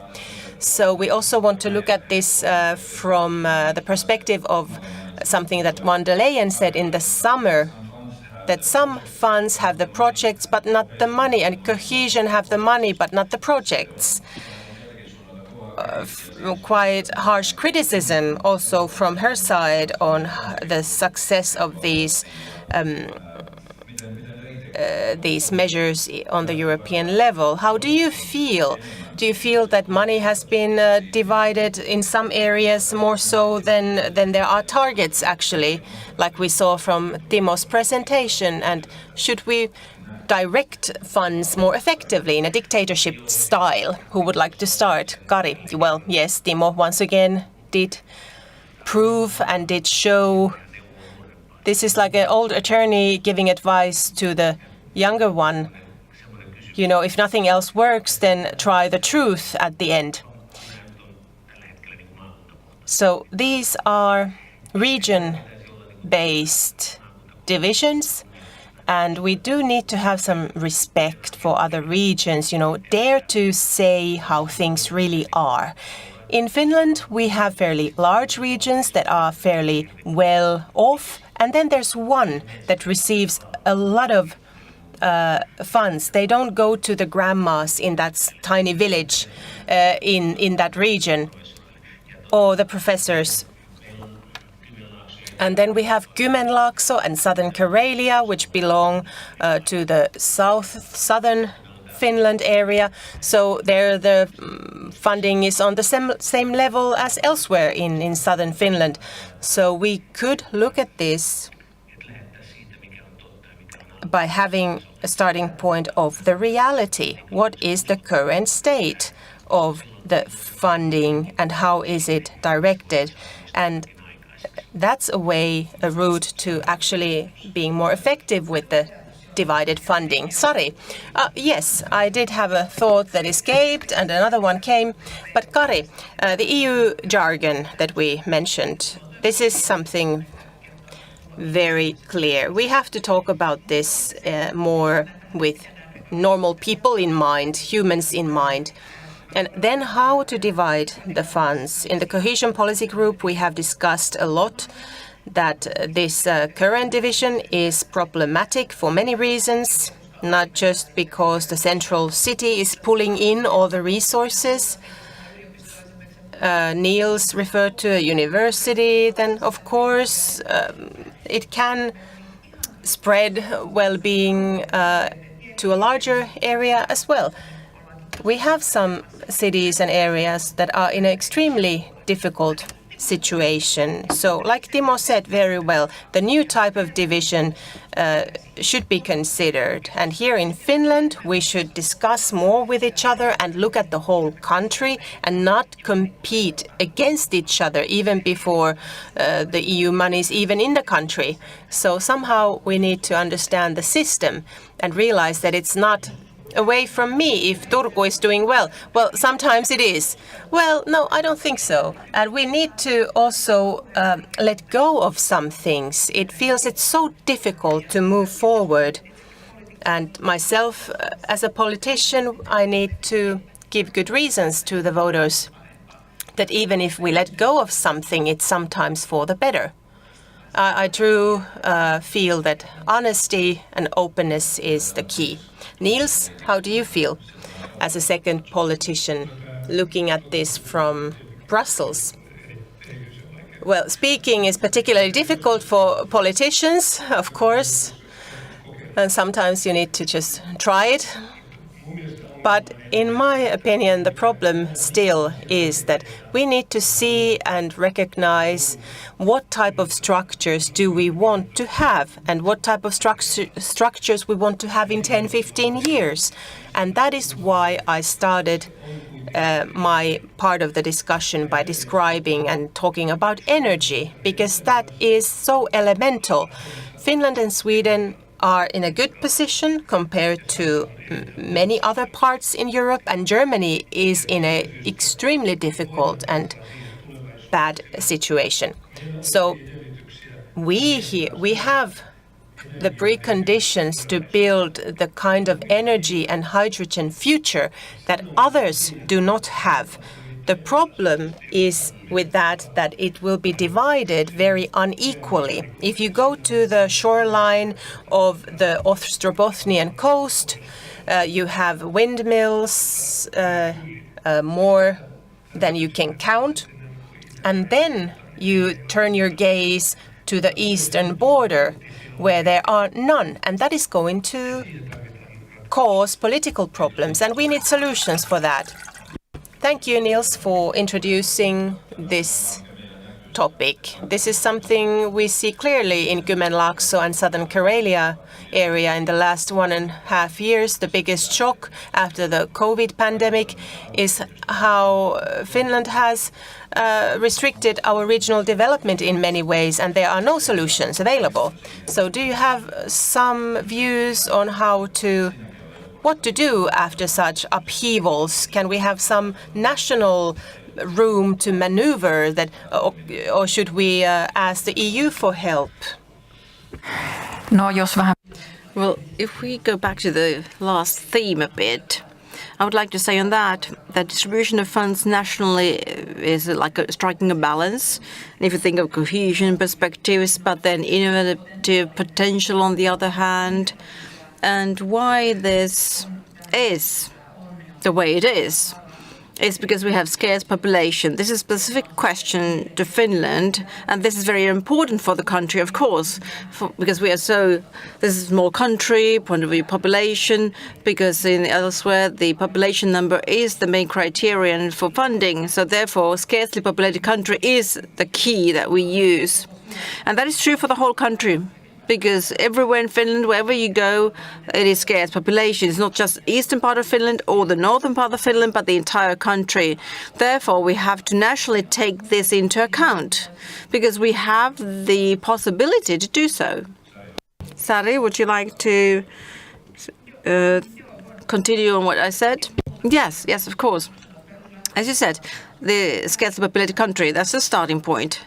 Yes, but if you think of radical change that was last year, 24th of February started, that is something that needs to be reacted to. And it had clearly an impact. It changed the setup at the eastern border and on the whole country, because it was something that concerned the entire country. And what I hear a lot is that we could warm up a bit or even get inspired in Brussels of creating sort of a border area funding system. Could we perhaps discuss that in Finland? So it's not away from us if somebody else gets a bit more, so that we could see the big picture and the whole chain of effectiveness for the entire development for the whole country. So we need faster and we need more discussion concerning the European level. The government decided to do this annually, to review things at all levels, to see the effectiveness per region, and we need to review this more. Thank you, Sari. And what about you? I think the experts are in the audience. But the structural funds, if you think of that, scarce the population. So scarce population, the eastern part of the eastern regions get 30 euros per capita before the race has even started. But they say that the rest of the money can be distributed with the same criteria. But it is a fact that is purely a political decision. You can redistribute, do it differently. It could be if you just have a political decision on it. But we do as other ministries, it is always dependent on the party and the minister. Who is the minister? What is the party the minister represents? And that is the starting point. And therefore, I think many times it has happened that there's a distortion taking place. And from Lappeenranta, so you talk about border area programs, but we actually, Häkämies family comes from Lappeenranta, so I can't disagree with you. Thank you, Kari, for that. Let's move on. Yes, let's move on. Let's have one more question, and after that, we will give the floor to the audience. So there were some criteria that were explained, but if we presume that Finland would get for the entire country structural funds for the next program period, so what about the national criteria? What should they be? Timo Aro made some proposals in his introduction. Johanna, you also expressed something on the historic points of view. What do you think? The Orban Prime Minister governmental program did not have a view on this question, but in 2028, when the next program period starts, the funding period, you have to prepare things already right now with the current government. What do you think, Sari? Well, I could start from the perspective of the general cohesion policy future. Simplifying, I already referred to this. So that if you think of multiple tools out there, different funding opportunities out there, but you have to interlink those to the big picture, to the large goals. We have huge challenges. We have climate change related challenges, and something that was not yet mentioned, the demographic change in Europe, which is huge. 30% of regions where you have the same level of population and age structure, we have scarcely populated area around Europe. And this is something that we definitely have to think about. And then encouraging people to collaborate. This is what I think, not just because of monetary resources, but because of skills. It doesn't make sense that everywhere and here and there you don't use the skills that are available. And I would say that if you think of the criteria, you have to include the strong regions with strong partners around Europe. And so if the others have other capabilities or skills or labor force, so capabilities into use and thus smarter use of resources. This is a way to enable and harness a whole Europe. Right. Should you then reform radically the system? One way could be that every country will get a certain allocation. And that lump sum, the Commission or European Parliament, being wise, would not steer the soup anymore. Just give that lump sum and the country in question will decide itself how to allocate the money further within the country. Because otherwise, one size fits all. That rule would be somehow through EU regulation in place. And quite easily we are forced. We're strained by that allocation. How about you, Hanna? At this very moment, I think we can decide ourselves about the money, how we target the money. We can already do it right now. But I have been thinking about allocation of funds in my work a lot. And if the government program, that's a starting point, a very important one, and we have to stick to it. And then we have to find the balance between the cohesion objectives and innovation potential. But I would like to say that with indicators only, you will never reach politically acceptable outcome. I think that is the thing for us. Not even if you have the state official, you can't even have a proposal by state officials because that would mean a turmoil that is not possible. I would like to conclude this by saying that in the ministry, when we are involved and we are target of a lobbying to a certain extent, the Eastern Finland, the Northern Finland, they have a smooth process to do that. So the South and Western Finland can learn from that process. Yes, we are only beginning. So we have now Southern Finland cooperation more and more. Yes, I do agree. East and the North have perhaps thought and that they've done it already. But of course, it all started from the eastern part because in accession agreement there were 30 euros per capita included there in the paper. So it was a natural start for them already then. But this is a political decision, and it has been always a political decision.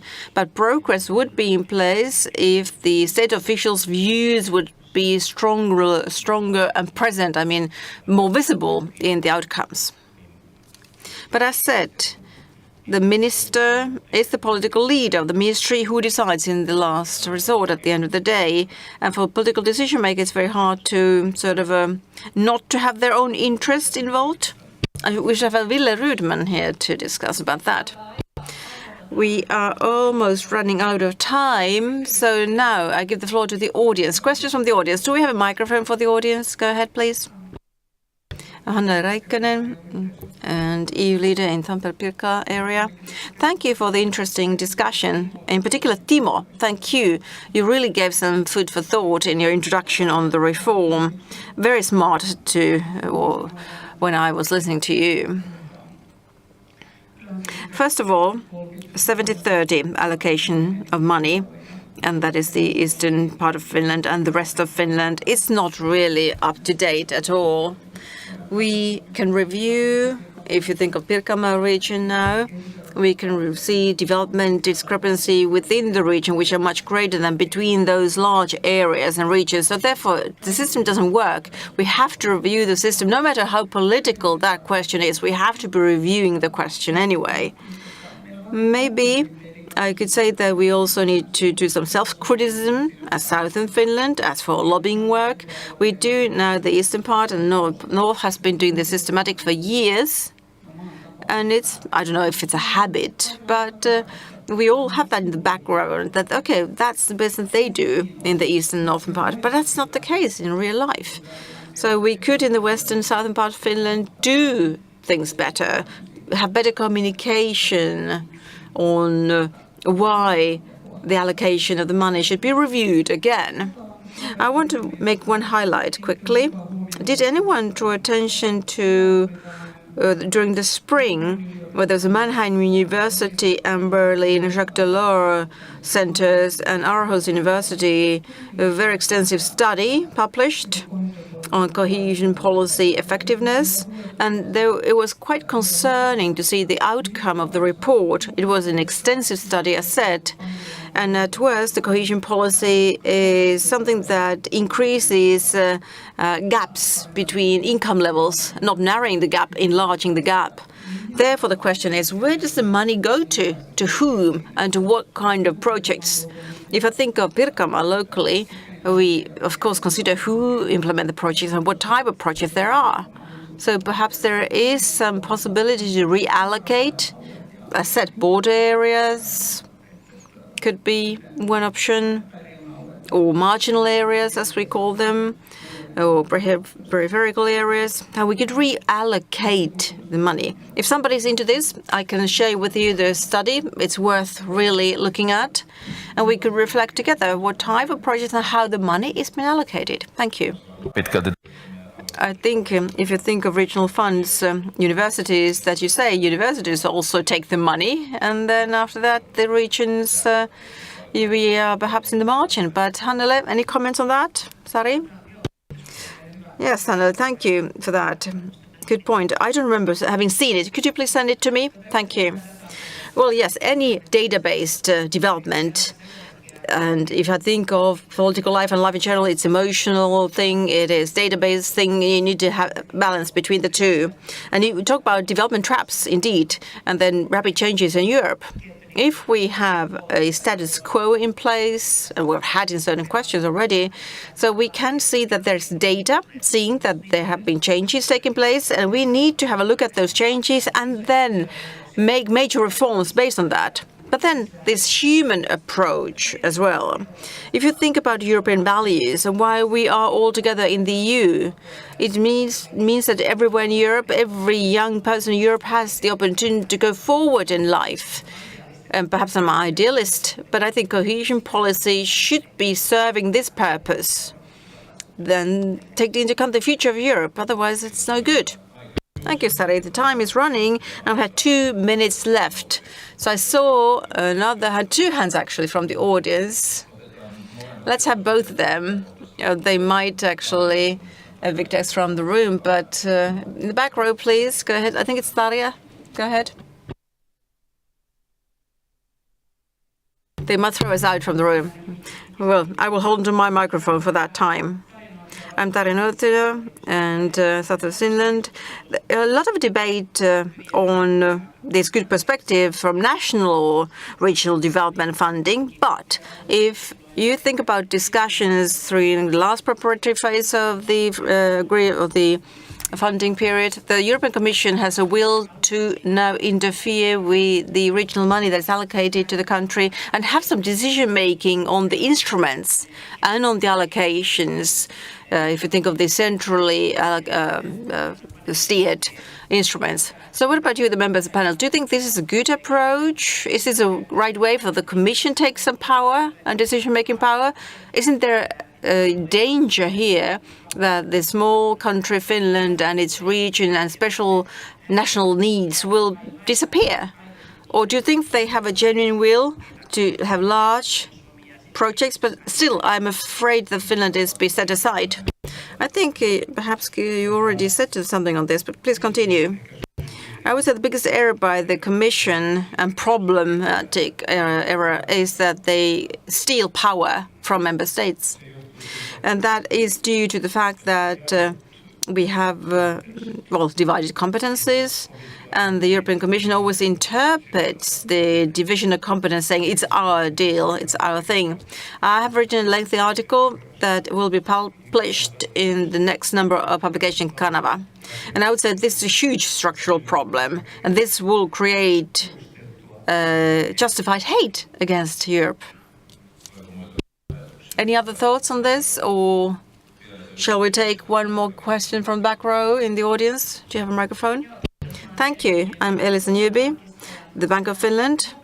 My question touches the topic that my boss, who is on leave at the moment, has been dealing, Olli Rehn, that is. He's been saying that vitality of Eastern Finland is a safety and security question at the same time. So do you think that in cohesion funding, this aspect of security should be taken into account as a political aspect? Because during the discussion that was not raised.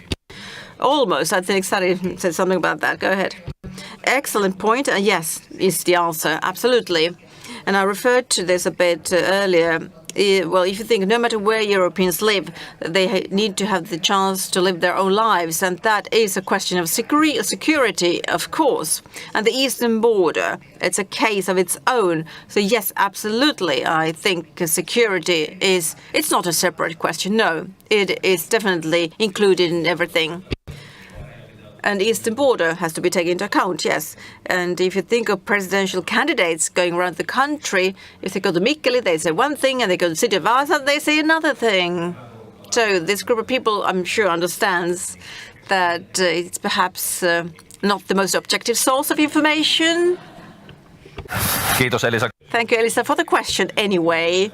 And we got diverse answers. So, Sala, should we summarize? Did you have a question? Yes, there was one more question, but we are over time already, so I think we need to wrap up. And thank the members of the panel. Thank you for Timaro for the introduction, and thank you, audience, for the discussion. There's hope. Yes, there is hope.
Good afternoon, ladies and gentlemen. You are all warmly welcome to Society's afternoon panel titled The Arctic Under Pressure from Geopolitics.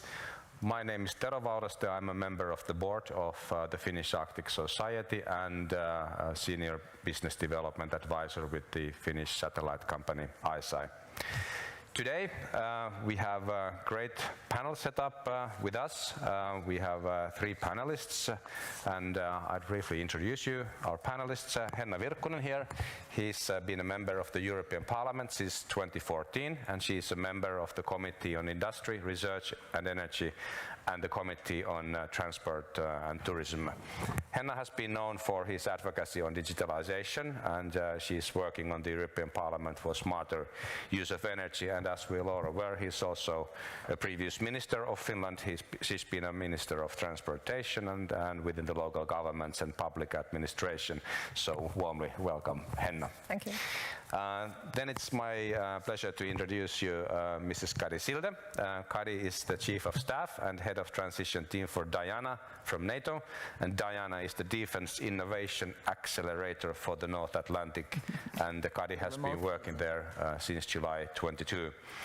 She's previously served as Under Secretary for Defense Policy at the Estonian Ministry of Defense in 2019 to 2022, held responsibilities for policy planning, intelligence coordination and operations planning. Also being participating Estonia's EU Council's presidency team in 2017, holding various degrees from Estonian universities from Tartu and Tallinn. So warmly welcome, Kari. And then I would like to introduce you a person whom you all know from this setup. So Mr. Juha Pyykönen, he's a former Brigadier General and security analyst doing research which is focusing on Nordic security and defense issues, including Finland and Sweden in NATO. And in this context, he has published many reports, and he has also served as the chair of the NATO-based think tank PIAG from 2014 to 2015, and been in various positions in NATO and the European Union, also the previous commander of Pori Brigade. So warmly welcome, Juha. So let's dive into the discussion of today. So the Arctic politics, that's been known for a low-tension cooperation in the past, but now the global multipolarization has changed the situation. So the questions we will address today will include how will the European Union and NATO update their approaches and strategies within this new situation in the Arctic, and how will they respond in the Arctic challenges? What about the investments? How we will bring new companies on board into facing this challenge? Europe and North America have got the cooperation with Russia. Russia is more or less out of the Arctic Council. They have renewed their Arctic policies just a couple of months ago with an intention to work more and more with China. The EU has also renewed the Arctic strategy quite recently, but prior to the war in Ukraine, so there is perhaps some need for updates. There are high tensions which are also growing in the Fennoscandian Arctic, and the military concentration in the Kola Peninsula is a strategic approach as well.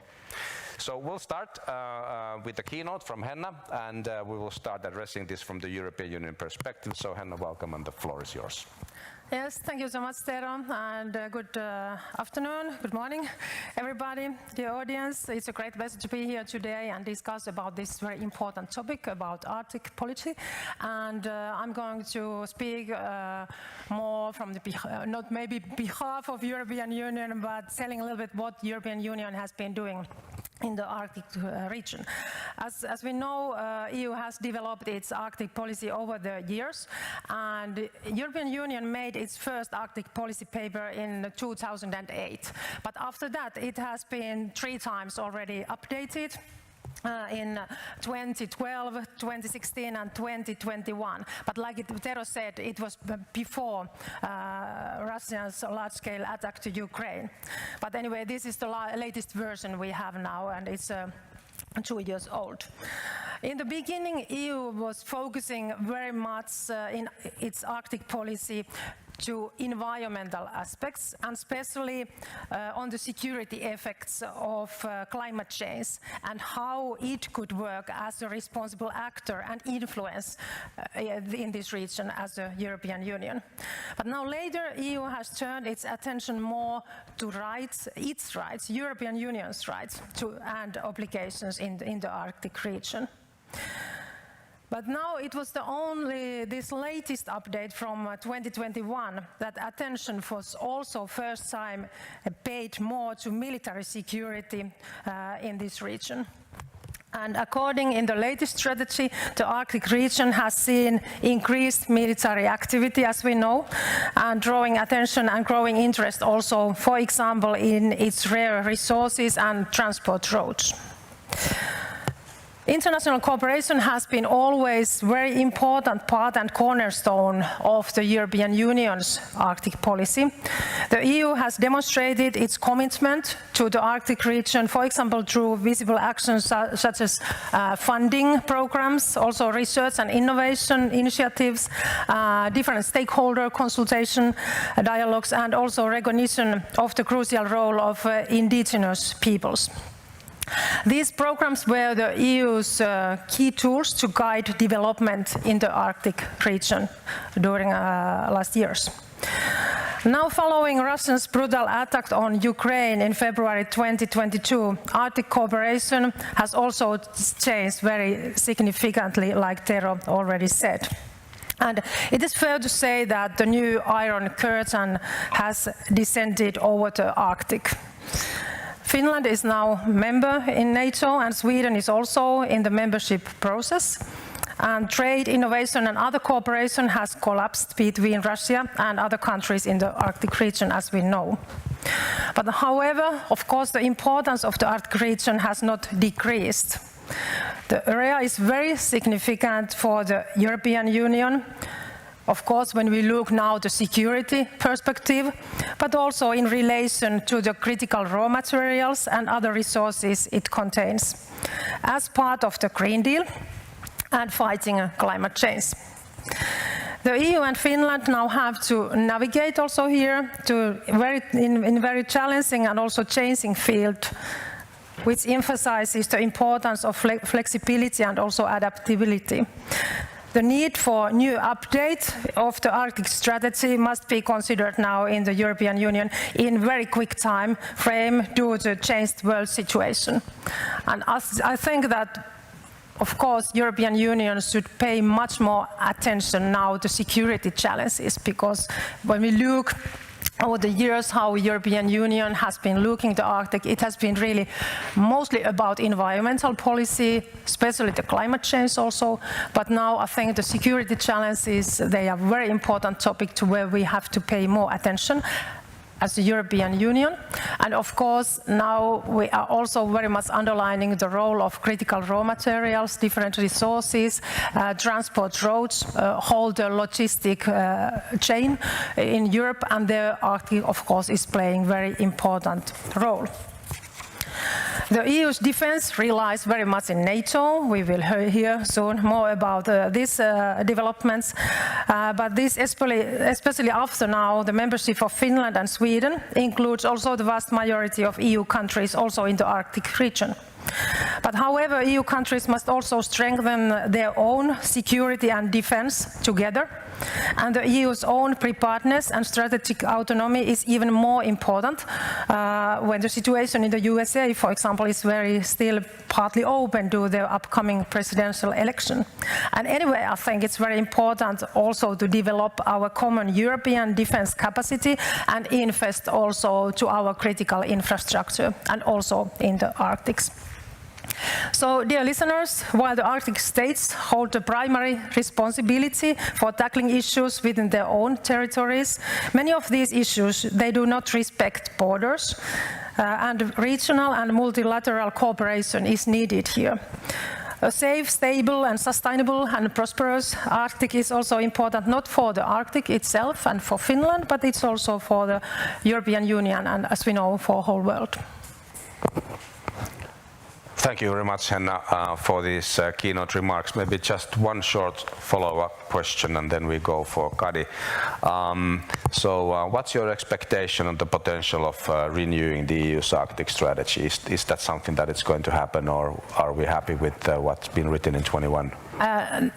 It's need to be updated, of course, because we know that the security challenges they are all time more and more critical there, and we know all the activities Russia and China, for example, are having there and cooperation. So European Union has to be active, and I think Nordic countries should work here together very closely and also push Commission now to update this strategy, because I think it's very crucial for our security in Europe. Yeah, I completely agree, and actually one of the pillars in the EU's Arctic strategy is the concept of High North with the European collaboration towards Russia, which at the moment obviously doesn't exist, so one of the pillars is actually gone.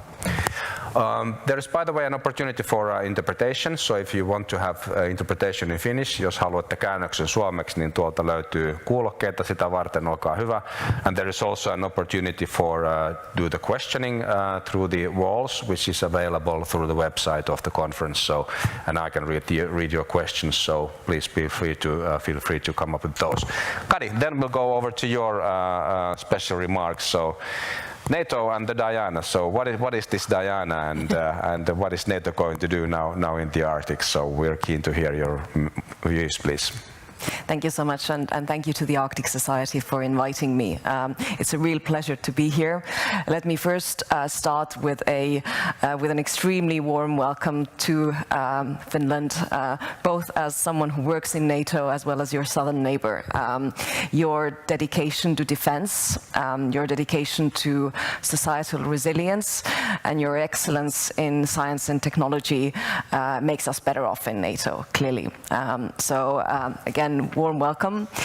Secondly, before I start, I would like to heavily caveat everything I say with the fact that I am by no means, even in my wildest dreams, an Arctic expert. So please take that into account, and please forgive me if I'm not able to go as into depth as the other. Kari, don't worry, we're all Arctic students. I think it's better to put it that way.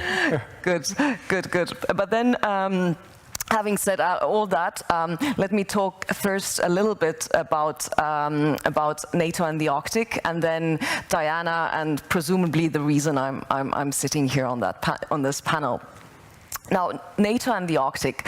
NATO does not have an Arctic strategy, and to be completely honest, at least in the near future, is unlikely to get one. And there's a number of reasons for that, both political as well as practical. But I think the main thing to take away from this is that it in no way negates the importance of the Arctic for NATO. For NATO, the Arctic is, and the approach to the Arctic is part of a wider approach to its northern flank, which includes, for instance, the very critical GIUK, the Greenland-Iceland UK gap, which of course is critical for the reinforcement of Europe. So the importance of the Arctic is in no way in question. And of course, the rising geopolitical tensions, both in general in the world, but also in particular in the Arctic, and as the previous speaker says, the potential with opening up of new routes, of potential exploitation of natural resources, only makes that competition more tense, more intense. Now, what is at the end of the day important for NATO is that, first of all, there's a shared appreciation and understanding of the challenges emanating from the Arctic, or that are present in the Arctic, and I very much agree that this needs to be shared beyond just the Arctic nations. And second, that we have the right capabilities, both in terms of the type of capabilities as well as the amount of capabilities that are fit to operate and defend the Arctic. So having said that, of course, the science and technology community plays a very heavy and important role in this, because the Arctic obviously, and you all know that better than me, with its both extreme weather conditions as well as a very quickly and rapidly changing environment, poses a challenge. So many of the capabilities, many of the technologies and the means that work elsewhere work either very badly or don't work in the Arctic. So it's not people like me or people in our armed forces. We cannot solve it ourselves. We really need the help of the brightest and the best of science and technology to help us do that. And just a few examples: remote sensing and communications are of course two of the issues. And Finland has excellent companies that are trying to deal with and help us solve these issues. Now going to why I am here. Well, why I suppose I am here. As I said, when I first got invited, I was a little bit puzzled, flattered, but a little bit puzzled. But then thought about it a little bit and sort of figured out, or at least found an excuse to come to the lovely town of Turku, which is that. That Diana, which is the Defense Innovation Accelerator for the North Atlantic, as Tero said, a bit of a mouthful, we apologize for that, works on dual-use deep tech solutions. And by dual-use, we mean that we are looking for solutions that help, on the one hand, solve pressing security and defense concerns, but on the other hand, help solve wider societal, environmental issues.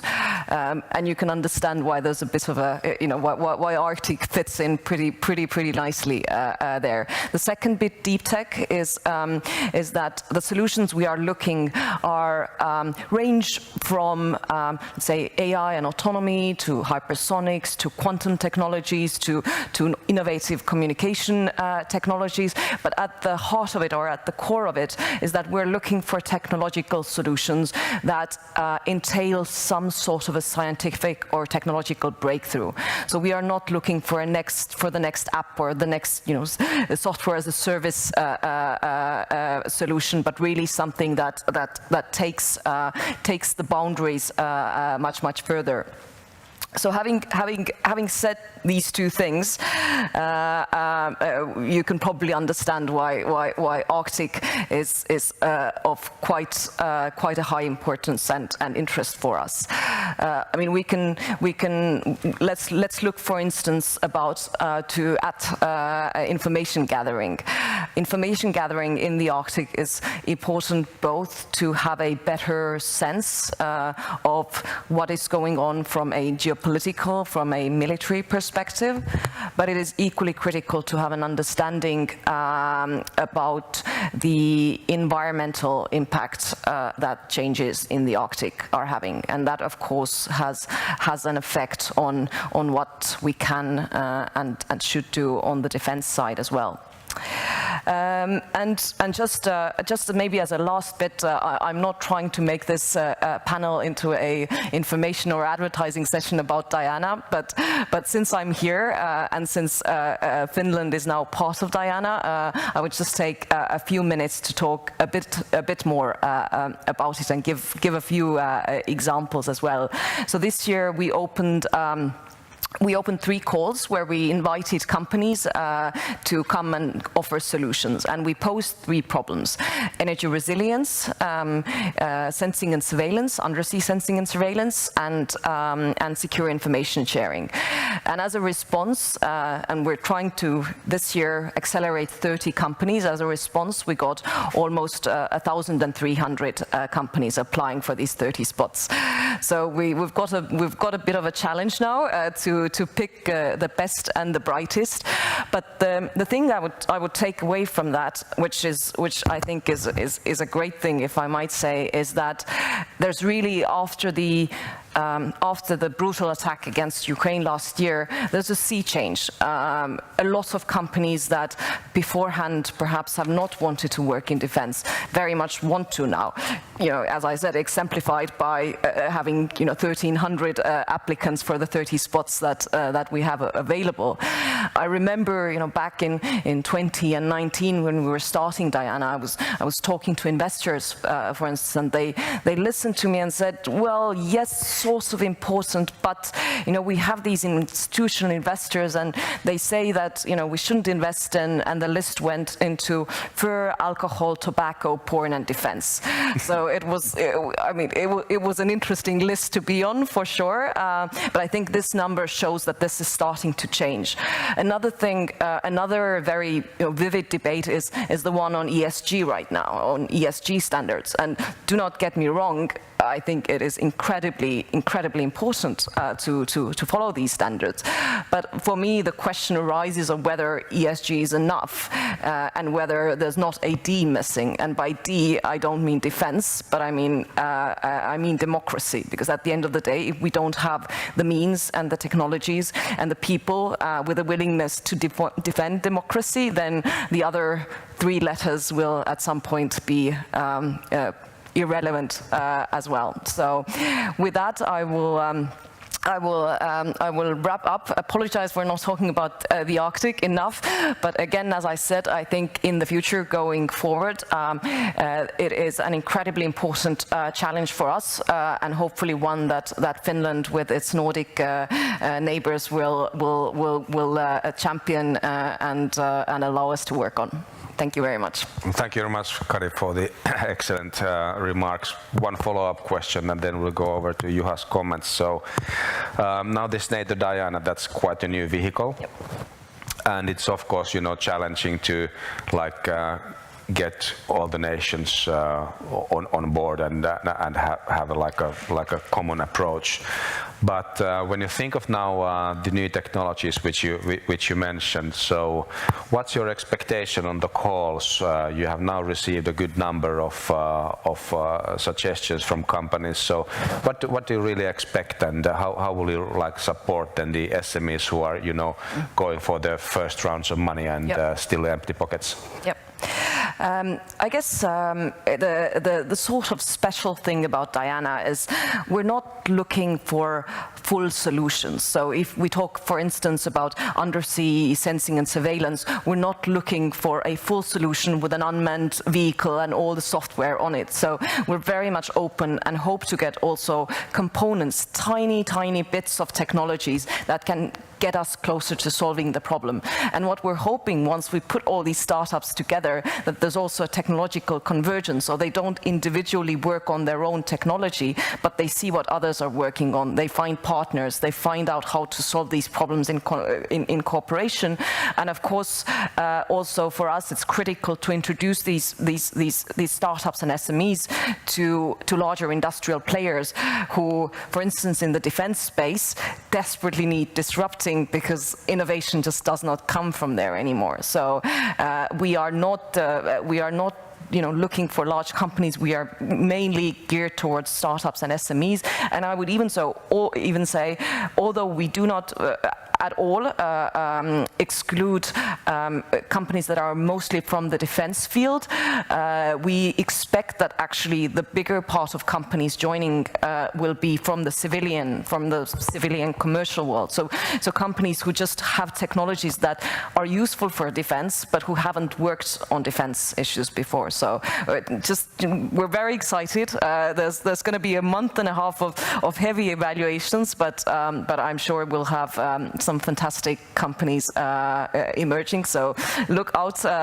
They should be selected, and it should all be public towards the end of the year. Excellent. So I hope there are some entrepreneurs in the room, or perhaps some people who have some sort of a new technology on their mind. So just give Kari a call and apply for money from NATO.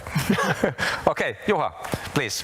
Well, thank you, Mr. Chairman. Dear friends, good to be here. Thanks for the invitation, and my warmest greetings to all my Arctic friends, especially in further north. I have comments both for Henna and also for Kari, and then I have one comment for both, or in generic terms.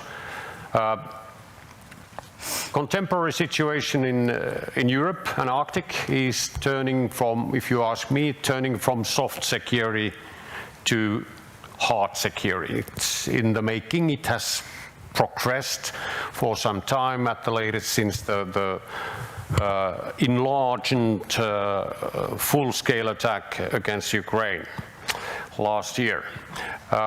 So consequently, it's understandable that also the EU gave a wake-up call, because as we know, it has never been a military actor or a military union, never want to be.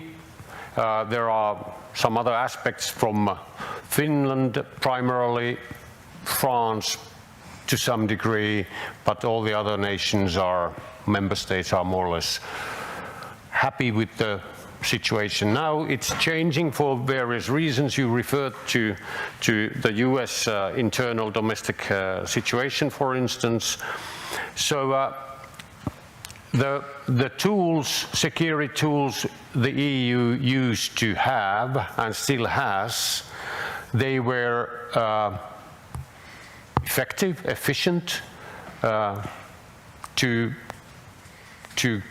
maintain security situation stable and, let's say, friendly amongst the Arctic nations until last year. Now that this has been changed, then of course the role of NATO is strengthening. It has been strengthened on purpose because the need is there. The military response is needed in the Arctic more than earlier. So the way I see it is that the division of labor between the EU and NATO will need to be, let's say, specified to meet this new situation.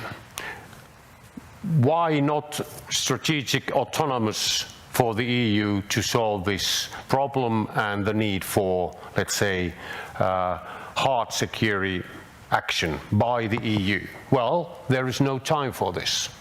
We have it already in our hands.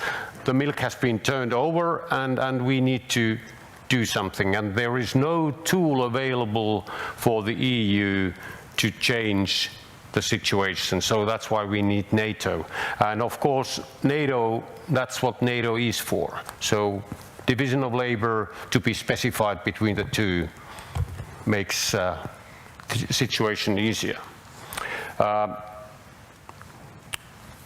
Of course, it's self-evident that NATO need an Arctic plan, not necessarily a strategy, as you said. Their strategy is not needed for everything. All the problems are not solved by writing a strategy. You need action. As you know, the abbreviation of NATO is no action, talk only. That was the previous understanding. Now we have to change it back to the old one, that NATO is the tool for the member states to increase the hard security situation also in the Arctic. Now having all the Nordic members, Nordic states soon, all of them as members of NATO, to ensure that we will have a say when this change within NATO planning, strategic planning, not necessarily strategy, but planning,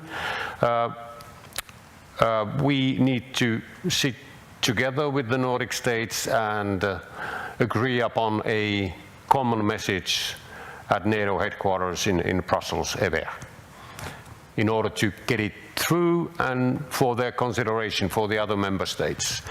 Otherwise, if this is not going to be heard or even sent to the other member states in NATO, it will be the US-led coalition of the willing to make the change. I mean, improving the military situation in the Arctic. And we can't always call Uncle Sam. We shouldn't. Yeah. But that's what the strategic autonomy is for.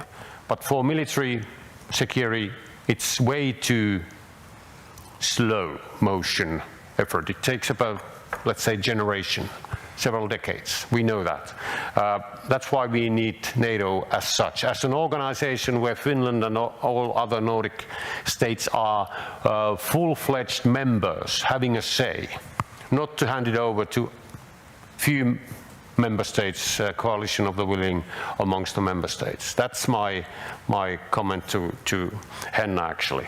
Division of labor, long-term, EU has a role in long-term hard security, but not currently. Well, let's invite Henna to comment on that one before you go further. So what are your thoughts on this remark from Juha?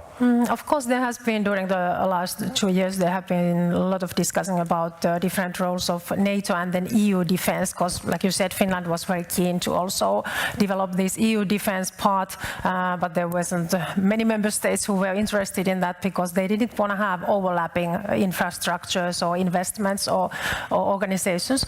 But I think in the way now the Russians' war in Ukraine has also clarified maybe the roles of EU defense and NATO, because EU defense, of course, EU defense is very much EU defense and security policy, because it's very much other type of security, not hard defense or military policy like you said. It's more maybe border control, fight against terrorism, also very much cyber security nowadays. For example, we have new legislation how we are defending our critical infrastructure, for example, in the European Union, and that kind of actions. But also now I think in defense policy, European Union's defense policy is very much about industry, defense industry, that how we can boost investments now in defense industry, and then also about infrastructure, that what kind of transport roads, for example, we need in Europe dual use transport roads, so we can use them also to military actions, but also in civil world. So I think European Union has been now very much focusing to this defense industry and then to infrastructure part. And when we have all this working well, then NATO can do its duty and take care of the common defense. So I think in the way this has clarified now that to where European Union's defense policy should focus. And I think it's very much about the industry and the infrastructure. I think that's an important remark, because from the industry perspective as well, different approaches from NATO and the European Defence Agency, they still do overlap to an extent. So yeah, good comment. Actually, I fully agree, and exactly, there are different roles. So division of labor is doable. There shouldn't be any hindrances based on the facts, because they are different organizations, they are different kind of animals as such, and this is good. It's easier to make a division between the two, but it should be made, should go deeper in cooperation, making the line of division clearer than is the case today, because there is like NATO supply and procurement agency is doing the same than EDA is doing. Yeah, exactly. And it has been there for decades. EDA is a new agent in the market. So that's right. There's a lot of redundancy that is unnecessary. We'll soon go to the questions. We'll soon go to the questions from your audience, please. So you can start preparing, and remember also the wall over here. But then we get your comment to Kari, and then we'll get to the audience. It's a bit encouraging your effort with your ambitious goals to unite dual-use ideology, military, civil, into military environmental, if I got it right. And this is doable also in the Arctic. More challenging than anywhere else in the world, apart from the Antarctic. And I wish you all the best of luck with your efforts. Yeah. But I have a couple of comments about the... Quite briefly, so then we can get to the audience. Yeah. I would say that you said that it's rapid change in the Arctic. You may have indicated that the environmental change is rapid in comparison to other regions in the world. But in comparison to the military security situation that is changing in the Arctic, it's slow motion, isn't it? So just to make a difference that not everything is rapid in the Arctic, apart from actually nothing else is rapid but the military situation. And this is worrisome and should do something. For both ladies, if I may, Hanna of course knows this by heart. We have been living here in this northernmost corner of the continent for some time as Finns since the Ice Age, 10,000 years ago or less, and we have managed to stay alive and survive. So we have, and this is actually to your audience, the SMEs in the room and elsewhere, same message, that we the Finns and the Swedes and Norwegians and all the Nordics, we have no idea what is the expertise amongst us being and living in Arctic. Because seen from Italy, all of Finland is Arctic. It's not only Rovaniemi and further north. So we have this expertise. So how about kicking off a project where we would identify the expertise and know-how on Arctic, make a list what they are, and just deliver it to Diana, of course, but many other places as well. Because we stumbled at those innovations that are decades or centuries old. We have applied them as self-evident facts, but nobody else knows about them. And then we come to Diana and combine your dual-use technology and deep tech as well. Okay, let's hear first comments from Kari and then from Henna, and then we get to the audience. So, great. How do we address? We have polar bears walking on the streets of Turku from the Italian perspective, I guess. Or Thanks for these comments. Maybe to your earlier point of NATO needing to act in the Arctic and not just talk.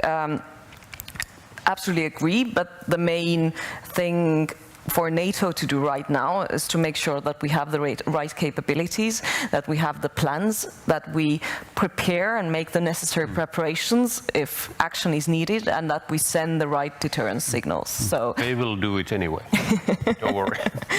And on your other point about expertise in the Arctic, yes, absolutely. I mean, that is the first principle of successful startups. First, you need to understand the problem and then create the product based on the problem, not to create a product and then go looking for a problem. So the preconditions of us having capabilities that are fit for the Arctic, obviously, is to better understand what is going on, what is the environment, how is it changing, even if you're right, the environment is changing more slowly than perhaps I gave the impression in my remarks earlier. Okay, Henna. Yes, I think it's also important to remember that there's living people on the Arctic, and often when we are looking European Union strategy and policies, it's more that, of course, it's always compromise of 27 different member states, but often the perspective is very much that we have to just protect the Arctic area, and I think we should always underline that there's many opportunities also in the Arctic for new businesses, for industry, for energy, for critical raw materials. Of course, we have to work in a sustainable way there, but anyway, it's not only the area what should be protected, and now it's not only security challenge for us, but there's also many resources, there's human resources, but also many opportunities for new businesses, and that's why I think European Union strategy should much more underline also the industrial and energy and transport part, for example. Yeah, absolutely. Okay, then we would open the floor for questions from the audience. There are microphones in the room, so please have your questions ready and tell us who you are and perhaps whom you would like to address your question. Who would like to go first? The brave polar bears of Turku, everybody's sitting so silent. Yeah. There we have one, please.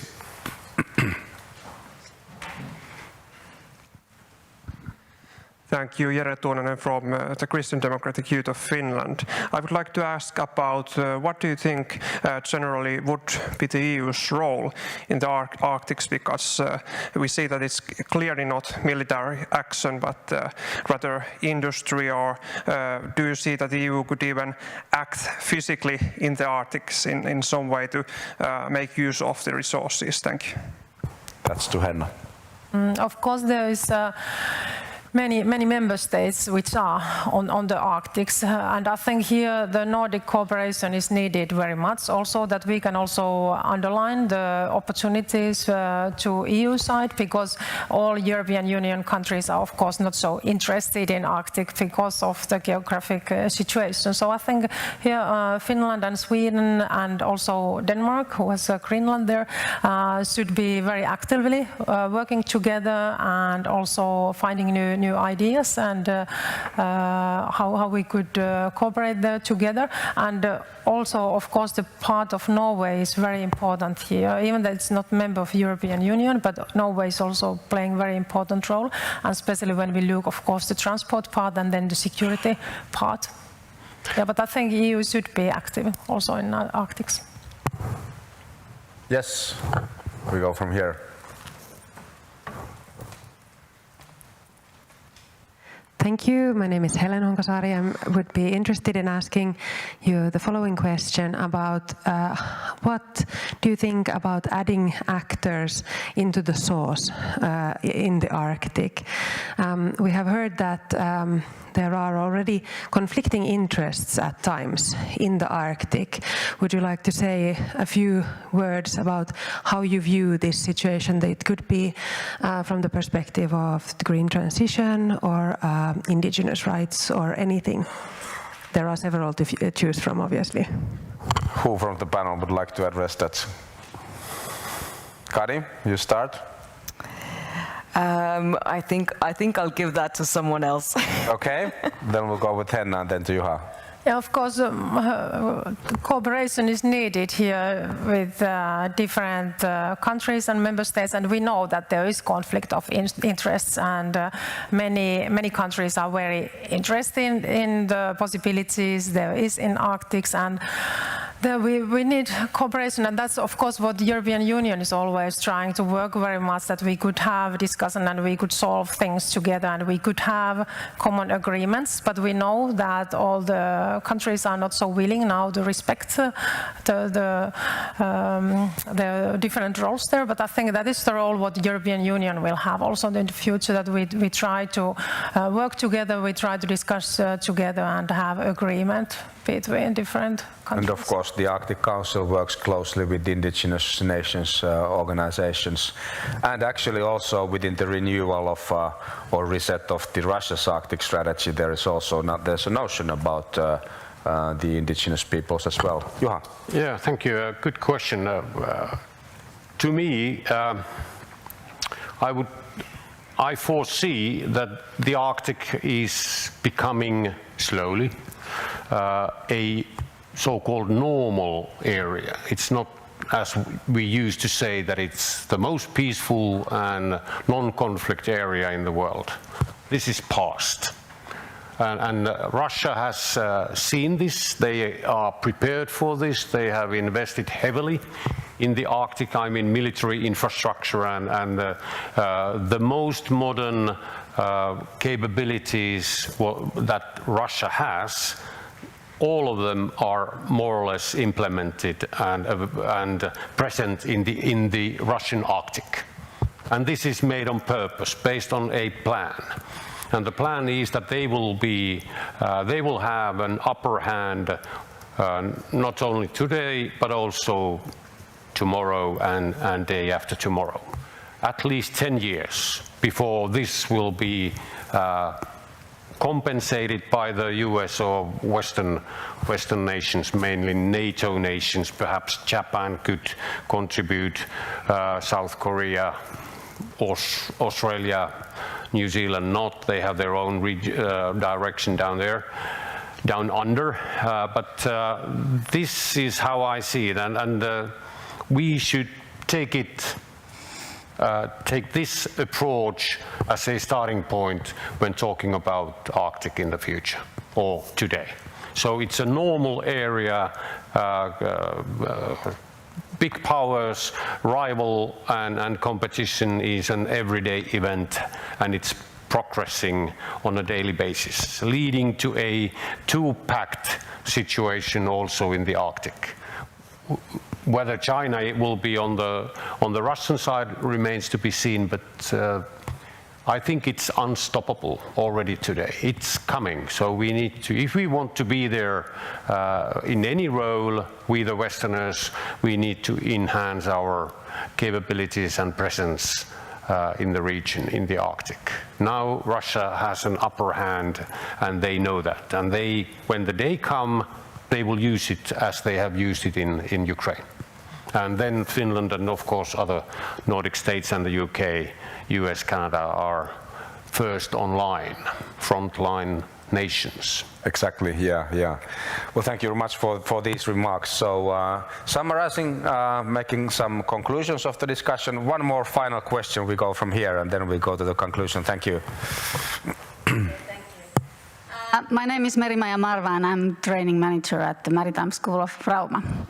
And one point that I wanted to point it out is importance of course, infrastructure, also hardware, equipment, commercial things, but the know-how. And when we are talking about seafaring or navy, actually Finland is leading country in Europe in this ice know-how of seafaring. And this is not only commercial seafaring, it's also the Navy. And when Commander Bob took chairmanship, when USA has a chairmanship in Arctic Council, we had a seminar in Helsinki, and Finland was the next one chairman. So he said that the whole world is looking at Finland to take the leading position in Arctic seafaring. And that is something for you to maybe point out in Europe or in European Parliament, and also for all of us to remember that we have 4 maritime colleges in Finland. So actually, they are the ones to keep up this position. And we have a lot to give to other countries. And in the Western bloc, it's actually Canada and Finland who has this know-how. Not the Norwegians, they have open sea, Iceland, open sea, Sweden, Finland has been taking care of the Gulf of Baltic, and Denmark, open seas. So this is my point. Thank you. I just love those remarks. I'm so happy I didn't have to tell that you did it really well. Thanks. Henna, would you like to briefly comment on that? You are totally right. So this is very important topic, of course, winter navigation and all the expertise we have in Finland here, and also research and development and education also. And I think much more attention should be paid now to transport roads in the Arctic. So this is important topic, maritime sector. Absolutely, yeah. Thanks for those remarks. So, okay, summarizing, need to renew the EU Arctic strategy. That became clear. Need for collaboration, green shift, NATO Diana giving opportunities for SMEs, also maybe to some bigger companies. No NATO Arctic strategy expected. Maybe some sort of an approach. Maybe we could have an Arctic Excellence Center of NATO here in Finland. That remains to be seen. We didn't hear anything about that, so then you have a reason to come next year. So we'll invite you again. Remember China, remember collaboration, and also be aware of what's happening. And of course, ice is nice. Please join me in applauding the panel.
Hyvä.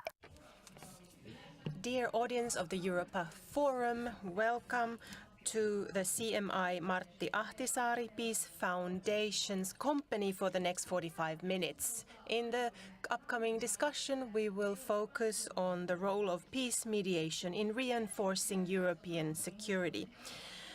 The Russia war of aggression has changed Europe's security thinking and increased military arms buildup. Europe is not yet prepared to discuss peace, at least not on the Ukrainian side, but outside of Europe there already hope of starting negotiations.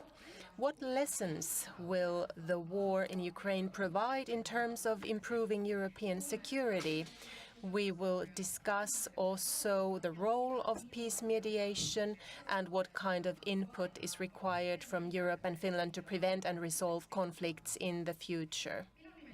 My name is Anna-Stiina Haapasaari, and I am the main editor, chief editor of the Politist magazine, and we have with us today Elina Valtonen, our foreign minister, member of and program director Juha Jokela from the Finnish Institute of International Affairs, and Janne Taalas, chief executive officer of CMI.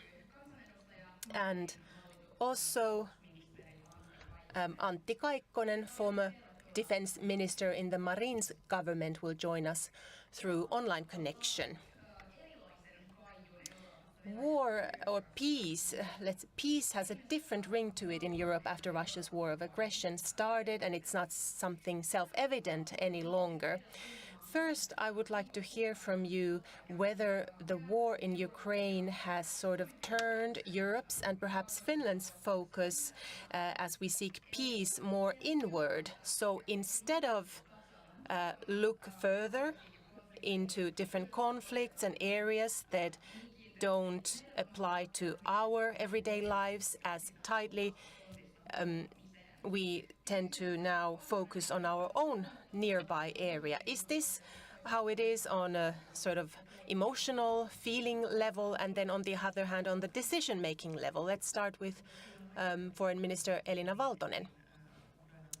Well, of course, supporting Ukraine is taking a lot of resources and thinking capability. A lot of heart is in this work as well, especially here in Finland, because we are so, through our history, able to put ourselves in Ukrainians' shoes when they are forced to defend their country.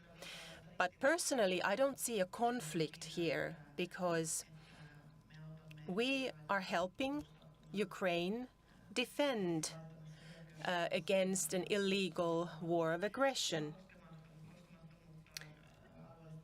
And they are defending their sovereignty. These are questions like in any war and conflict are at the core. Those are the core questions. And of course, particularly this is close to home because it is war in Europe.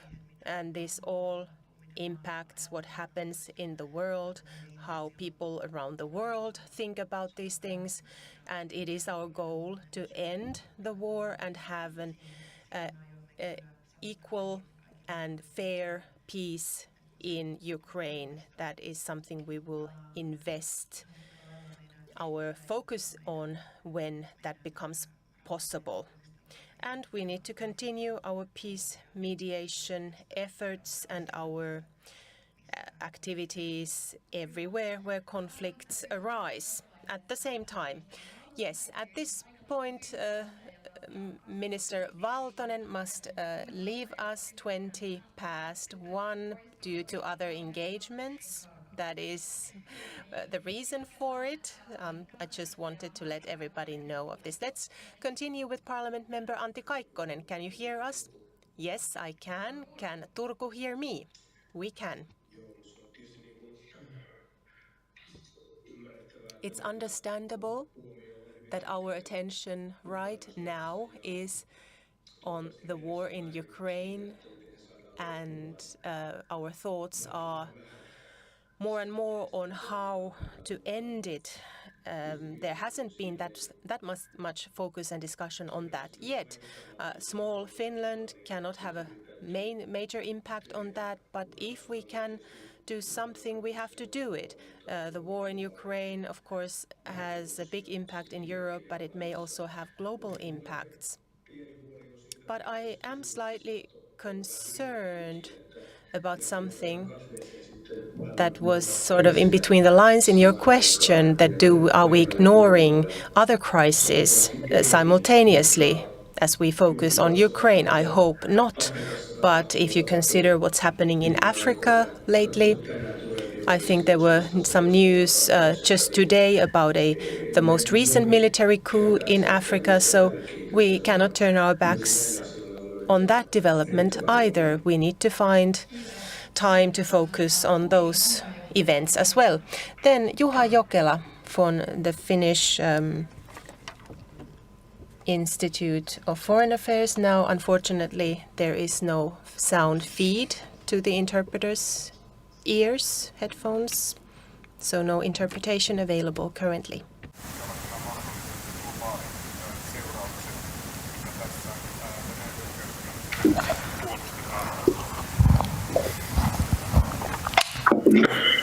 Mikki vielä päälle. Let's try and turn on the microphone.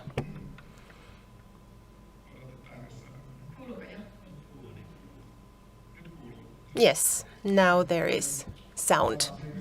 Yes, going back to the question, if we look at what we are also defending in this war is the UN, the regional or aerial sovereignty, UN Charter included questions.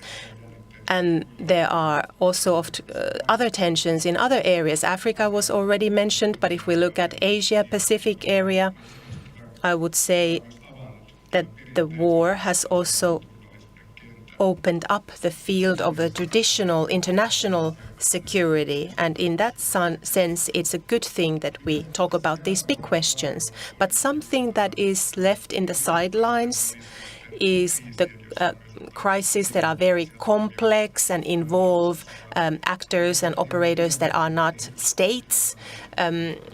How they are involved. This is a longer development than just focusing on Russia's war of aggression in Ukraine. It's not always possible to have resources to introduce lasting peace, and we talk about crisis management being in a state of that it gets tired, it gets sort of very non-active. Janne Taalas from CMI, you probably look at these things from the perspective or through the lens of peace mediation. How is it looking from your perspective? It's understandable, like it was stated, there is a bloody war raging at our neighboring country, so we are concerned for our own safety as well. That is just natural.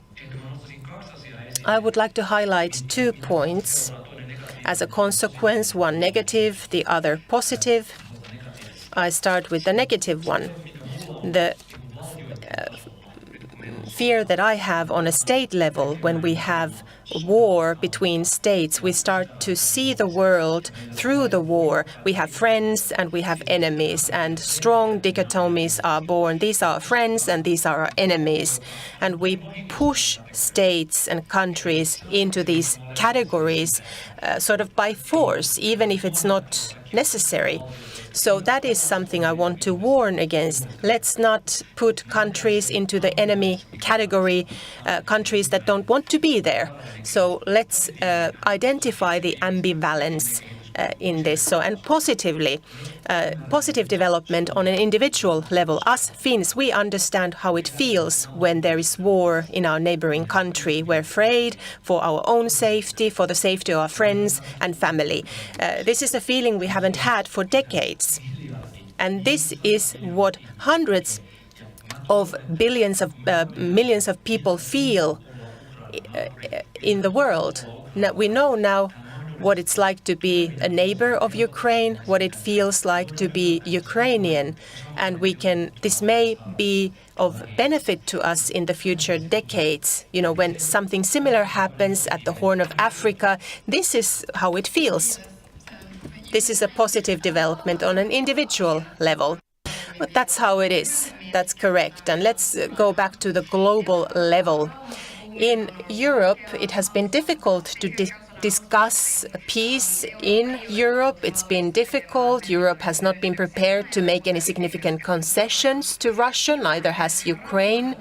So what kind of peace is needed in Ukraine, considering Europe's security, so that it would be acceptable? Antti Kaikkonen. This is an extremely difficult question. From Finland, it's difficult to define. It's Ukraine's role and task to consider what type of peace they are willing to accept. We have to follow their lead. Currently, it doesn't seem there is any preconditions, any possibilities to even start negotiations, but it's of course possible that when the war continues, the circumstances will allow it at some point. Ukraine should receive guarantees, such guarantees that after possible peace, it is safe and secure, and we will need different operators, perhaps the European Union, perhaps the United States, other central operators, parties who are safeguarding and guaranteeing the peace. Probably this is the route I would follow. Foreign Minister Valtonen, how do you feel? Is it already time to start discussing peace on a larger scale, or is it Ukraine's task? Well, I don't see a conflict here. I feel it is Ukraine's task, and Zelensky's 10-point peace backstop that he published last year in November is probably a good basis for peace negotiations. The EU is also leaning on that and has given green light to it. In the beginning of August in Jeddah, we had discussions between 40 countries regarding lasting peace in Ukraine. What could that mean? And Zelensky's peace formula was used as the basis, as the foundation for that. So I do see that some discussion is happening. It's completely different than, let's say, a year ago when the war had already been going on for half a year.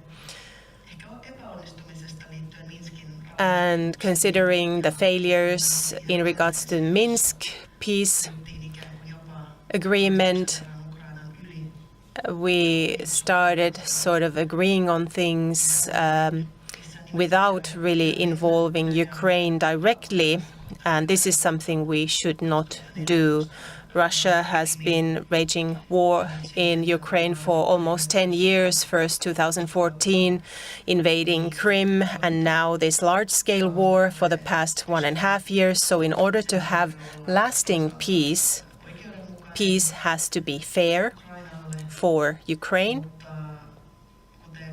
But as Parliament member Kaikkonen noted, it is also extremely important that we give Ukraine some sort of safety guarantees.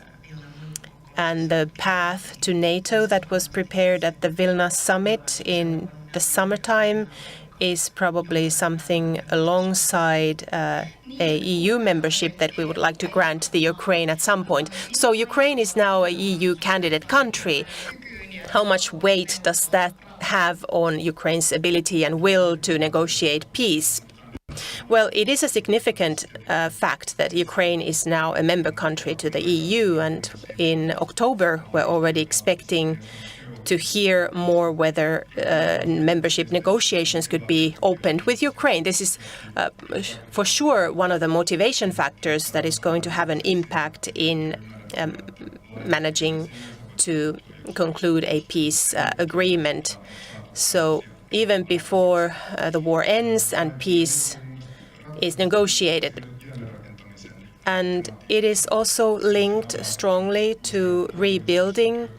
It offers new tools and takes care of those big investments that we have to invest in rebuilding Ukraine, also produce lasting results and lasting change that will help Ukraine on their European path and journey. Main really important question if we think about peace is the fairness of the peace. And we are also talking about the security organization in Europe. The system, our system has collapsed basically.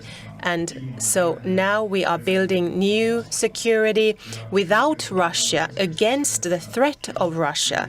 So if we in a longer term, in a longer period, try to get back to building trust and having some cooperation, the peace has to be fair so that it is long-lasting and offers a basis for building new trust.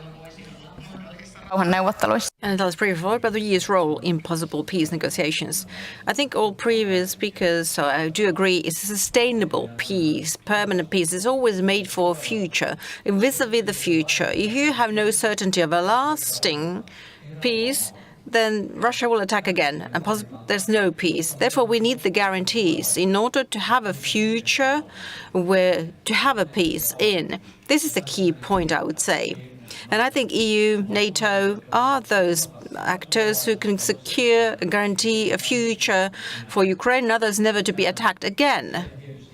And certainly this would be the primary thing. And there's this EU and NATO relationship, you can discuss that. But we already know that the future includes well-being and rebuilding. So that all means that there is a role for EU in rebuilding, which is going to be a major role. But yes, guarantee future, to put in sentence, give the certainty for the future, and this will not happen again. The worst case scenario is that this becomes a continuous cycle, and that, I would say, is really detrimental. Thank you for that. Let's then move on. Let's next talk about peace mediation as part of the foreign security policy toolbox. If we further think of a longer term now, what type would you think the common security policy could be as for peace mediation? Which are the strengths of Europe in peace mediation? Who would like to start with this question? Well, you're the researcher in the EU, so you're watching at me.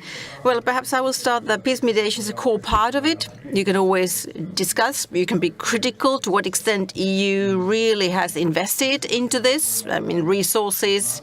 But I would yet put it into a larger context myself in the foreign security policy of the EU, in particular in security and defense policy. And here we have the wars in Yugoslavian area. You have to create capability, crisis management, have military troops and civil crisis management troops as well. And the background was that there was good peace mediation work carried out, and also the founder of this organization and Finland was involved very much in that. So the EU's foreign security policy core and crisis management are interlinked to peace mediation. And I think, as I said already in my opening, I had this concern if it is now quite clear what we're about to see, that there is division of labor in Europe between EU and NATO quite understandably goes towards its own fundamental task, which is defense, because conflicts will never end in the world. So it's quite understandable that now expectations of the EU's capability in crisis management are now at high level. And now we enter into a sphere that in order to do rebuilding after a conflict, how to manage all that, we need peace mediation component in place. And the EU can support all that, but there are also many other players. EU is not the only party here. Let's go back to history. About 2 years ago, EU considered the threats, we all thought, threats in 2015, threats that are targeted to Finland and to Europe are not military threats. They are rather, well, society, crime, drugs. unmanaged, uncontrollable migration fluxes. But as for this question, it's very hard to answer in military terms. And the EU developed its capabilities, and this was the view, that this is the very biggest threat and concern around the EU for its security. Now we also need means, non-military interference with societies. And that was the consensus until Russia attacked Ukraine. And right now we have, so to say, taking a harder direction. But I don't personally see that the need in the long term to use soft means would have diminished. I guess it will further be highlighted. Think of the Mediterranean at the moment, think about Sahel area at the moment, and perhaps, well, I would like to say that in many European capitals they recognize this point. Ukraine is very much highlighted, of course, but if you think of 20 years now and 30 years, the real threats to European security lie in the south. And these are the ones we referred to a few years ago. So therefore, I consider that we have a recipe in place and we have had these traditional parts as there was a crash in the European security system, and now we just need to reset and get back on track. Well, military power as well. But in the long term, there's no other option. It's difficult to, well, we have seen what happened in the Sahelian area where you try to do military action. It's not a sustainable way. We have to develop things. And this is a challenge for the EU, but we must have input here. And my last word is not just the EU, but it's also Finland. Because in many places the EU doesn't have a good image or, sound to its name because of the colonialistic past. But that's another topic of discussion. Peace mediation, soft means indeed. As we now think of the military solutions, they are in the shadow of all that. What about the foreign policy? Is it now becoming more military policy, and what are the possible consequences, Minister? Well, I will start from the earlier question because it was, well, interlinked also to this one. Peace mediation is the best thing when the conflict is not even there. So you're able to prevent things. And here the European Union has really great track record. Throughout its whole existence, it's all based on a project of peace. And the European Union is, well, democratic countries do not attack each other. They don't want to steal the area from other state. And here the European Union has been a success story, and it is a success in the future as well, I'm sure. And even throughout the times when we become sinister very easily, I personally see there's a light here. Somebody might say a liberal democracy has no future and now authoritarianism is the way. No, quite the contrary. The European Union, there's a line to get and join, and also NATO. There are many countries who want to join us, and Ukraine, Moldova being the first. That was already referred to, but the West Balkans, Georgia as well. So there are people out there. If they're given the opportunity to choose, people want to ally. They prefer to be part of the democratic peace projects rather than anything else. And I would say this is the strength of the European Union. And if we can now hold on to this fundamental value foundation we have and our success story, then we can write that free people will be coming towards such a value base. And then another point. If I now answer the question that was asked by the journalist, so the foreign security policy, that's quite true what Juha Jokela just said. There's NATO or EU, their roles are now being grasped in that policy area. And Petri Orpo governmental program for the first time, I'm doing advertising for it, so there's a sketch in that governmental program of the tasks that are part for NATO and others that are tasks for EU. Before we became members of NATO, we wanted to perhaps get support from the European, not only foreign, but also the defense dimension. But perhaps that was not everything that we have now received with NATO membership.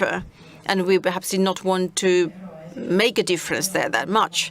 But the strength of the European Union, in particular, are the soft ways, soft means it has to prevent conflicts, very much crisis management as well, democracy, development work, all that. NGOs and civil society, all very core role in the rebuilding of Ukraine as well. And Euro. So I have to say that the European Union has a role to play in defense as well. And in this picture, when you think of security, we have, of course, defense industry, military mobility questions, cyber threats. We need to respond to that. Of course, we have to be credible. We have to be credible and capable of defending ourselves, also military defense included, in order to be able to promote our soft values. Now that you mentioned the governmental program, and perhaps you have some more minutes to stay here, Petteri Orpo's government has the objective, there's a quotation from the program, the objective is to promote and grow Finnish peace mediation skills. The government will promote ways to enhance peace mediation in Finland together with the private and the third sector. So my question to you, what will this mean in practice? Well, there are multiple approaches to this. Certainly, Finland, since 2007, in different governmental programs, has been highlighting this strong handprint in peace mediation. And therefore, Petteri Orpo's government and its program is no deviation to the past.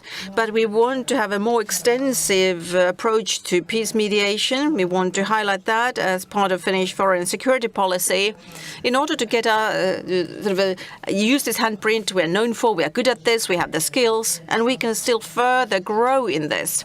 And this is a recognition, perhaps highlighting more also organizations' role, private sector's role, like CMI. Great work is carried out by the CMI, and I think this is a good approach towards the public administration to help without the government to fully fund or do the actions in practice. Because then it is always relevant and agile actions when it's done like this. And I've let myself understand CMI is doing well and is doing better than ever because you have guaranteed operations, financially now, a basis for the operations. But you always need to keep in mind that there are reasons for the conflicts in the world. So we need all this. On the other hand, as Finland is trying to be a member of the Security Council of the UN, we can now prove that we have skills and competence in peace mediation. And this is our strength. And this is the way how we are now going to launch a campaign. I think the time is up. It is 1:24. So if you want to leave the stage to prepare for the next panel, please do so. Thank you very much. Thank you. We shall continue here with MP Antti Kaikkonen. You used to be the Minister of Defense during Marin's Prime Minister Mainis's government 2019-2023. So did you find these thoughts, or how did you find what Mr. Valtonen just said? Were they familiar thoughts to you, or are there differences in priorities between Prime Minister Marin and Orpo's program? Well, my own responsibility was the hard security side. And yes, during the last governmental period, I was involved in that. But security cannot be, or foreign policy, it is not just this hard side of things of security. Of course, you have to have extensive view, as the previous speaker sort of illustrated that. I personally consider that the government's program by Petteri Orpo, it is a natural continuum to what was done with the previous government. There is no special conflict that I see in these programs. It just continues its good long-term line of Finland in peacekeeping and mediation. And then, of course, if there are some new concrete steps, I will follow with great interest this current government being in opposition. But from the Finnish Parliament perspective, yes, I hope that there are good initiatives. And, of course, peace mediation is fully supported by me. What about the role of peace mediation as part of this hard security, as you call it? Could you perhaps continue on that? And what type of capabilities you can develop in peace mediation for the country? No, tietysti ajattelen vähän samaa. Well, I think similarly than our foreign minister that prevention is the best kind of peace mediation activity. But of course, when the situation is on, we need all types of activity and actions, and it's good to have many different means and tools in the toolbox and different actors. European Union can be one of them. And we are active. We have the European Peace Institute that offers support for peace mediation, and also European Union's Foreign Affairs Department. They also have a team focusing on peace mediation. But perhaps the EU is not the best operator in all cases. There may be peace mediating actors in the third sector. There are many examples of that in Finland as well as from elsewhere. We need enough tools in the toolbox so that when the next crisis arises, we can find a suitable tool. Would you like to continue on this? Yes, absolutely. I would like to offer women of Finland and in Finland as one of, and the work that is being done in Finland and by Finns elsewhere in this area as one tool. Finland and Sweden were neutral countries for a long time, and both countries have long traditions in peace mediation. How does NATO membership impact this ability of these two countries to mediate peace? I could start. This is a question that I have answered many times. This is one of President Ahtisaari's quotes. Peace is a question of will, meaning that which groups, which teams you are involved in has less impact on your ability to mediate peace than your willingness to do it. This is a strong starting point. In fact, NATO, if we so want, NATO offers us new opportunities, new tools in peace mediation. It may exclude some, but peace mediation is to a large extent making connections, meeting people, creating connections, and NATO offers those opportunities in a plentiful way in Washington, in Brussels. Do we want to make use of those opportunities for peace mediation? That is the question. If we want to, we have the resources. One example is Norway. Norway had the will, they definitely have the ability, and they are making use of these opportunities through NATO as an example. Juha Jokela, does EU possess this will and willingness to mediate peace? I'm sure we can find that will, and it does exist. I don't see any conflict being a NATO member and being a mediator of peace.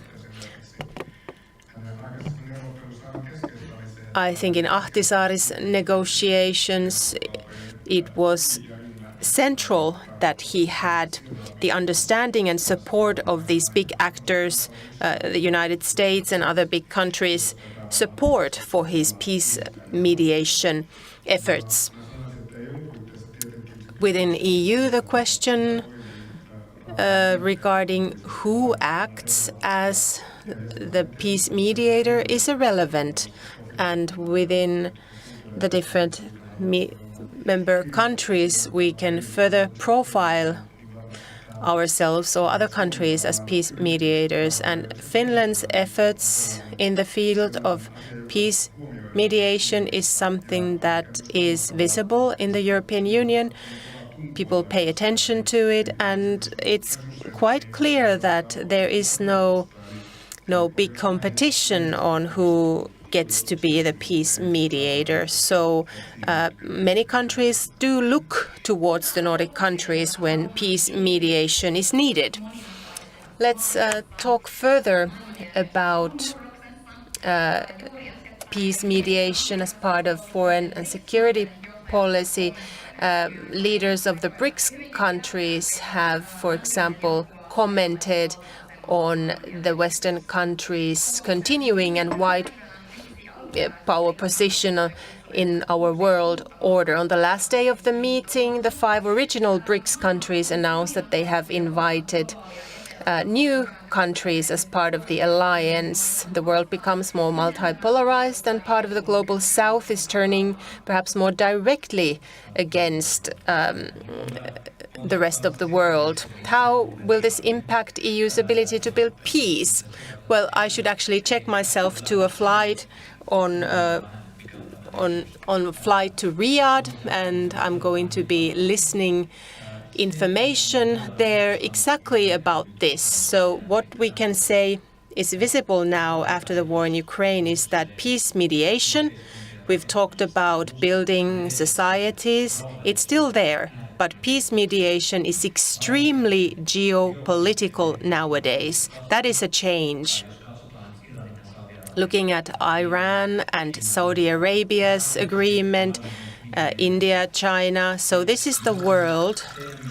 CMI and Finland are operating in peace mediation almost a very loaded field, perhaps not minefield, but very loaded field. That is the environment. So the political substance and significance of peace mediation is increasing. And that's why I believe that also EU's interest towards peace mediation is going to grow, and new partnerships will be formed, for example, Saudi Arabia, in Sudan, and so on. So new combinations may be formed, China.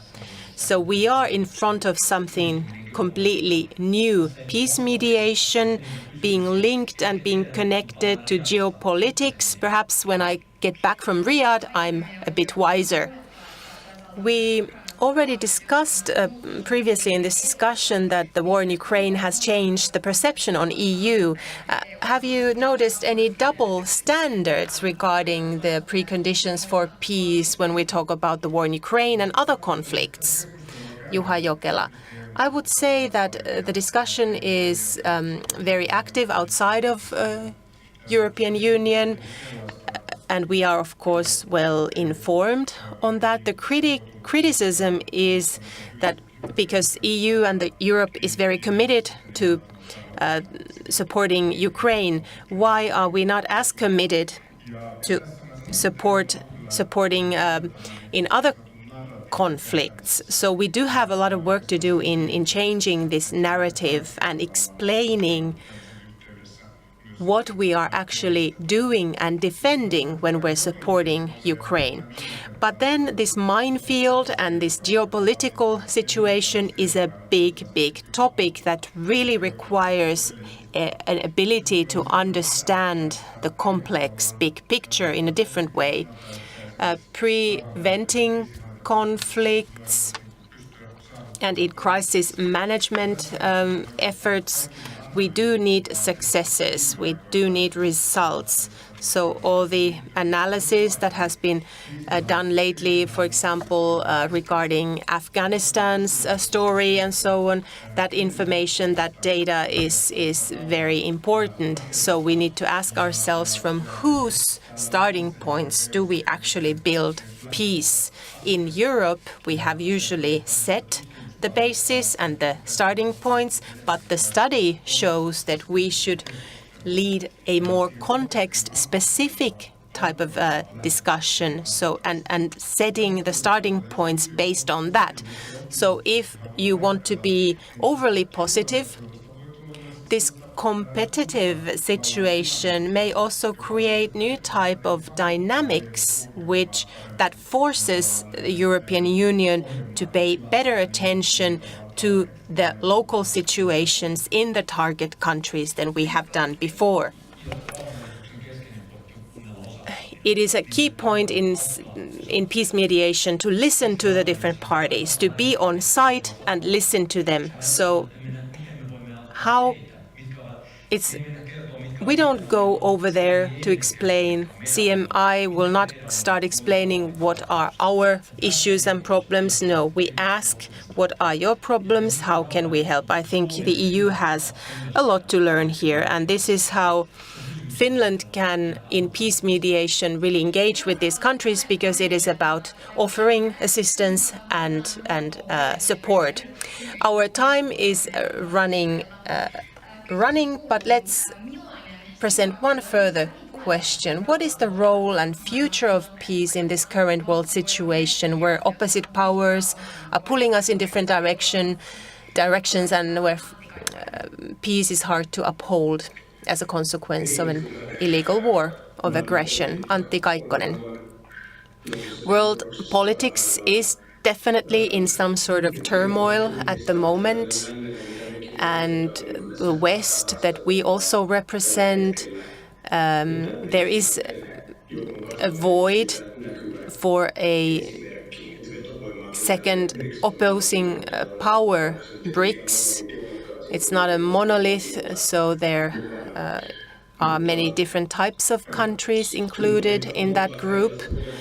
Unfortunately, we do have many potential crisis areas in the world, so I believe peace mediation will have a lot of work to do. And of course, personally, I hope that we would see flags of peace in the wind much more than we are, and I hope that the humankind will learn how to get rid of wars. But I'm afraid that will take a long time. Janne Taalas. There was a book called World of Unpeace that was published lately. Peace has become problematic. It's not exactly what it was. We shouldn't abandon peace as a long-term goal, but I do feel that the actual tensions on a global level between the US and China, our attention will be drawn to managing conflicts even more so. So we do see peace in the horizon, but in the next few years we will be busier in managing conflicts than mediating peace directly. Juha Jokela, I see things similarly to Parliament member Kaikkonen. You know, if the best of date has come and gone, European Union as a peace project is back on the agenda. Martti Ahtisaari, in addition to him, European Union has received a Nobel Peace Prize for this reason. This time focuses on hard security, but understandably many citizens in Europe and elsewhere in the world are thinking about and hoping for peace, and it's very important to support that. And in that sense, I feel that we've all probably learned that many human rights actors say that there are no gained benefits in that area. The world may change, hopes go up in the air as smoke, they disappear, but we need to keep building things up again from day to day and from week to week. Thank you to our panelists, Antti Kaikkonen, Juha Jokela, and CMI's Janne Taalas, as well as Foreign Minister Elina Valtonen. Let's keep the flag of peace high up on the pole.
Eurooppa on muutoksessa.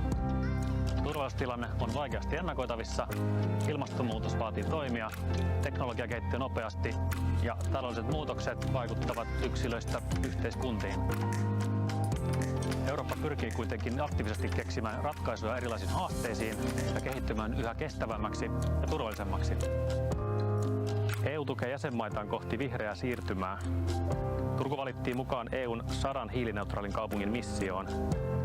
Mission valittujen kaupunkien tulee olla hiilineutraali vuoteen 2030 mennessä ja toimia esimerkkinä muille. Miten tämä näkyy tai tulee näkymään Turun kaupungin toiminnassa? No, tämä missio on meille ihan loistava mahdollisuus. Tässä on koottu yhteen 100 jo vahvaa ilmastotyötä tekevää kaupunkia, kuten Turku, ja me voidaan oppia toisiltamme hyvin paljon. Erityispiirre tässä missiossa on se, että hiilineutraaliutta tehdään vahvasti yhdessä yritysten, kansalaisten, yhteisöjen, koko kansalaisyhteiskunnan kanssa, mukaan lukien tietysti korkeakoulut ja innovaatiotoimijat. Ja tämä tulee vauhdittaa meidän vihreätä siirtymää entisestään. Meillä on tällä hetkellä jo toista 100 yritystä ja yhteisöjä ilmastotyössä mukana omilla teoillaan, ja tämä vahvistaa pohjaa entisestään. Me pystytään myös yhdessä vahvistamaan panoksia ja investointeja kaikkiin vihreän siirtymän osa-alueisiin, erityisesti niihin, joissa Turku on vahva ja jotka on meidän kärkialoja. Energiakriisi osoitti, että vihreä siirtymä on välttämätön Euroopan energiaomavaraisuudelle. Miten EU saa jäsenmaat toimimaan vihreän siirtymän mukaisesti? No, tässähän on paljon muutosta jo tehty, ja se tehtiin nyt pakon edessä. On nopeutettu siirtymää pois fossiilisesta energiajärjestelmästä, vahvistetaan EUn strategista autonomiaa. Kaupunkien näkökulmasta esimerkiksi 100 hiilineutraalin kaupungin missio on tällainen toimenpide.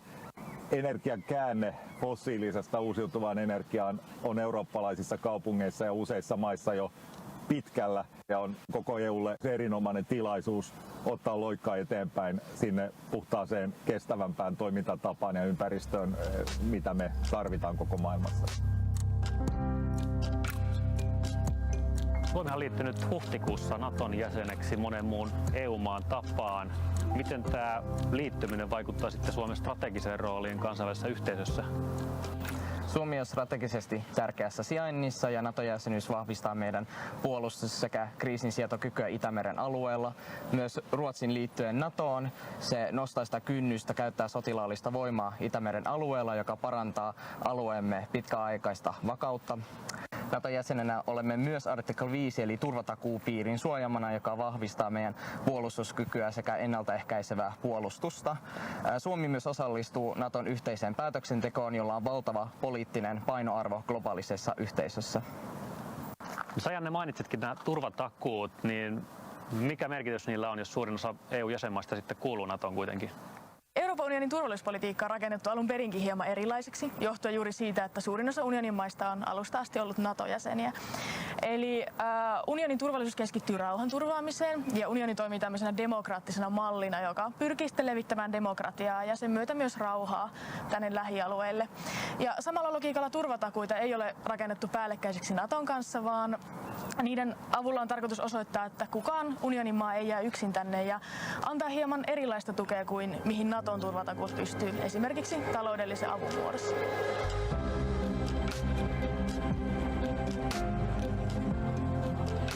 Morjes, mä oon Jalmari, ketä sä oot? Moi, mä oon Emma.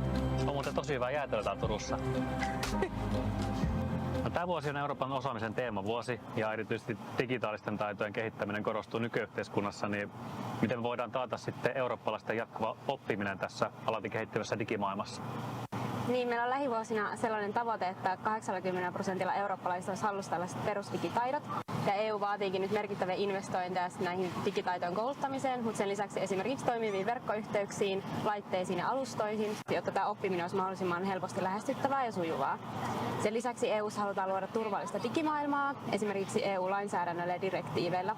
Ja EU tukee jäsenmaita myös jäsenmaiden välissä yhteistyössä, esimerkiksi liittyen koulutushankkeisiin.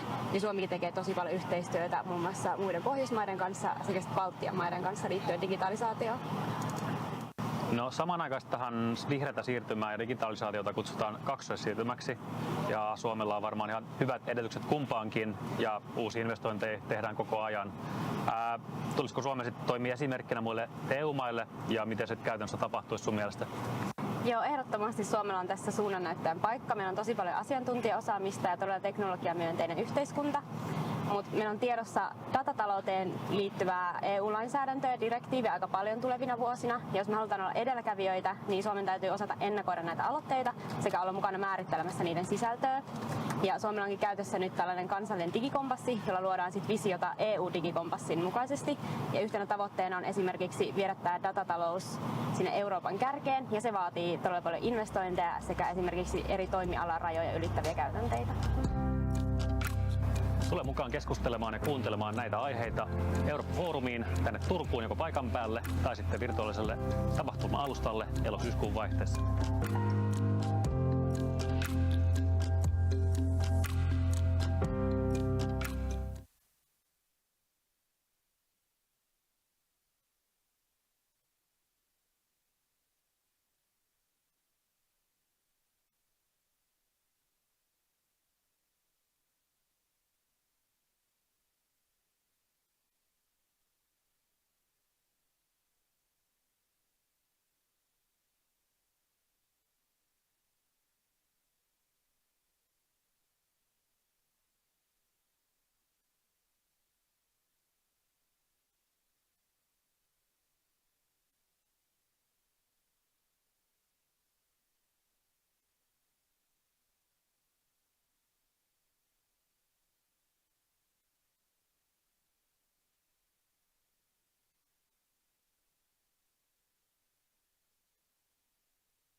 Eurooppa on muutoksessa. Turvallisuustilanne on vaikeasti ennakoitavissa, ilmastonmuutos vaatii toimia, teknologia kehittyy nopeasti ja taloudelliset muutokset vaikuttavat yksilöistä yhteiskuntiin. Eurooppa pyrkii kuitenkin aktiivisesti keksimään ratkaisuja erilaisiin haasteisiin ja kehittymään yhä kestävämmäksi ja turvallisemmaksi. EU tukee jäsenmaitaan kohti vihreää siirtymää. Turku valittiin mukaan EUn 100 hiilineutraalin kaupungin missioon.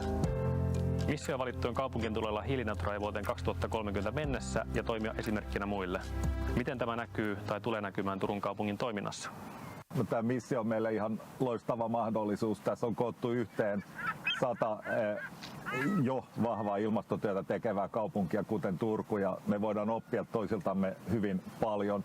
Erityispiirre tässä missiossa on se, että hiilineutraaliutta tehdään vahvasti yhdessä yritysten, kansalaisten, yhteisöjen, koko kansalaisyhteiskunnan kanssa, mukaan lukien tietysti korkeakoulut ja innovaatiotoimijat. Ja tämä tulee vauhdittaa meidän vihreätä siirtymää entisestään. Meillä on tällä hetkellä jo toista 100 yritystä ja yhteisöä ilmastotyössä mukana omilla teoillaan, ja tämä vahvistaa pohjaa entisestään. Me pystytään myös yhdessä vahvistamaan panoksia ja investointeja kaikkiin vihreän siirtymän osa-alueisiin, erityisesti niihin, joissa Turku on vahva ja jotka on meidän kärkialoja. Energiakriisi osoitti, että vihreä siirtymä on välttämätön Euroopan energiaomavaraisuudelle. Miten EU saa jäsenmaat toimimaan vihreän siirtymän mukaisesti? No, tässähän on paljon muutosta jo tehty, ja se tehtiin nyt pakon edessä. On nopeutettu siirtymää pois fossiilisesta energiajärjestelmästä, vahvistetaan EUn strategista autonomiaa. Kaupunkien näkökulmasta esimerkiksi 100 hiilineutraalin kaupungin missio on tällainen toimenpide. Energian käänne fossiilisesta uusiutuvaan energiaan on eurooppalaisissa kaupungeissa ja useissa maissa jo pitkällä, ja on koko EUlle erinomainen tilaisuus ottaa loikkaa eteenpäin sinne puhtaaseen, kestävämpään toimintatapaan ja ympäristöön, mitä me tarvitaan koko maailmassa. Suomi on liittynyt huhtikuussa Naton jäseneksi monen muun EU-maan tapaan. Miten tämä liittyminen vaikuttaa sitten Suomen strategiseen rooliin kansainvälisessä yhteisössä? Suomi on strategisesti tärkeässä sijainnissa ja NATO-jäsenyys vahvistaa meidän puolustus- sekä kriisinsietokykyä Itämeren alueella. Myös Ruotsin liittyen NATOon se nostaa sitä kynnystä käyttää sotilaallista voimaa Itämeren alueella, joka parantaa alueemme pitkäaikaista vakautta. NATO-jäsenenä olemme myös artikkel 5 eli turvatakuupiirin suojamana, joka vahvistaa meidän puolustuskykyä sekä ennaltaehkäisevää puolustusta. Suomi myös osallistuu Naton yhteiseen päätöksentekoon, jolla on valtava poliittinen painoarvo globaalisessa yhteisössä. Janne, mainitsitkin nämä turvatakuut, niin mikä merkitys niillä on, jos suurin osa EU-jäsenmaista sitten kuuluu NATOon kuitenkin? Euroopan unionin turvallisuuspolitiikka on rakennettu alun perinkin hieman erilaiseksi, johtuen juuri siitä, että suurin osa unionin maista on alusta asti ollut NATO-jäseniä. Eli unionin turvallisuus keskittyy rauhanturvaamiseen ja unioni toimii tämmöisenä demokraattisena mallina, joka pyrkii sitten levittämään demokratiaa ja sen myötä myös rauhaa tänne lähialueille. Ja samalla logiikalla turvatakuita ei ole rakennettu päällekkäiseksi Naton kanssa, vaan niiden avulla on tarkoitus osoittaa, että kukaan unionin maa ei jää yksin tänne ja antaa hieman erilaista tukea kuin mihin Naton turvatakuut pystyy, esimerkiksi taloudellisen avun muodossa.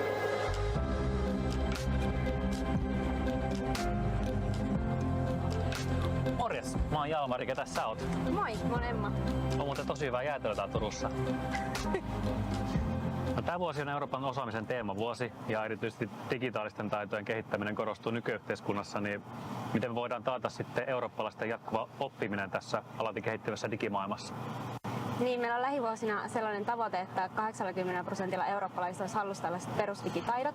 Ja EU vaatiikin nyt merkittäviä investointeja näihin digitaitojen kouluttamiseen, mutta sen lisäksi esimerkiksi toimiviin verkkoyhteyksiin, laitteisiin ja alustoihin, jotta tämä oppiminen olisi mahdollisimman helposti lähestyttävää ja sujuvaa. Sen lisäksi EU:ssa halutaan luoda turvallista digimaailmaa, esimerkiksi EU-lainsäädännöllä ja direktiiveillä.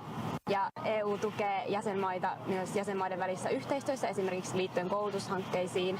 Ja Suomikin tekee tosi paljon yhteistyötä muun muassa muiden Pohjoismaiden kanssa sekä Baltian maiden kanssa liittyen digitalisaatioon.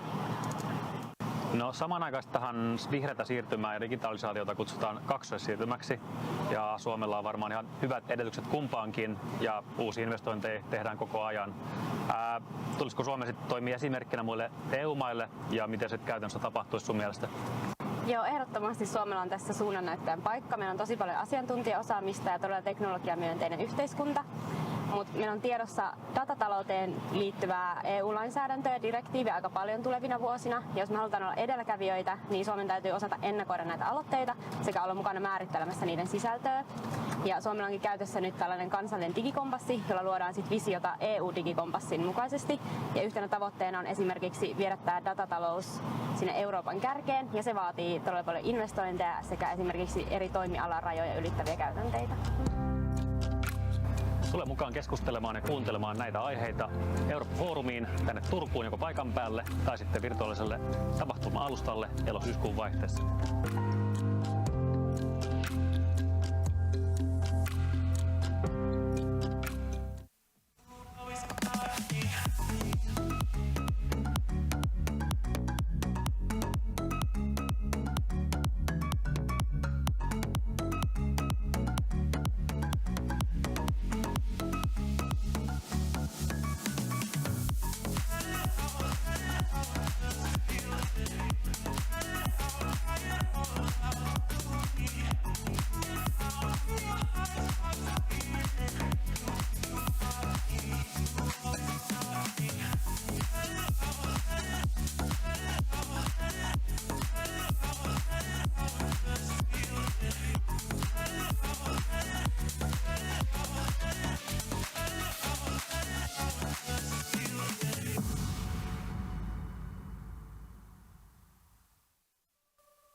A warm welcome to all of you to this Monetary Policy and Research Department of Bank of Finland panel discussion. Finland in Europe, a brake operator, a doctor or a judge? I have the great pleasure to be the moderator of the panel.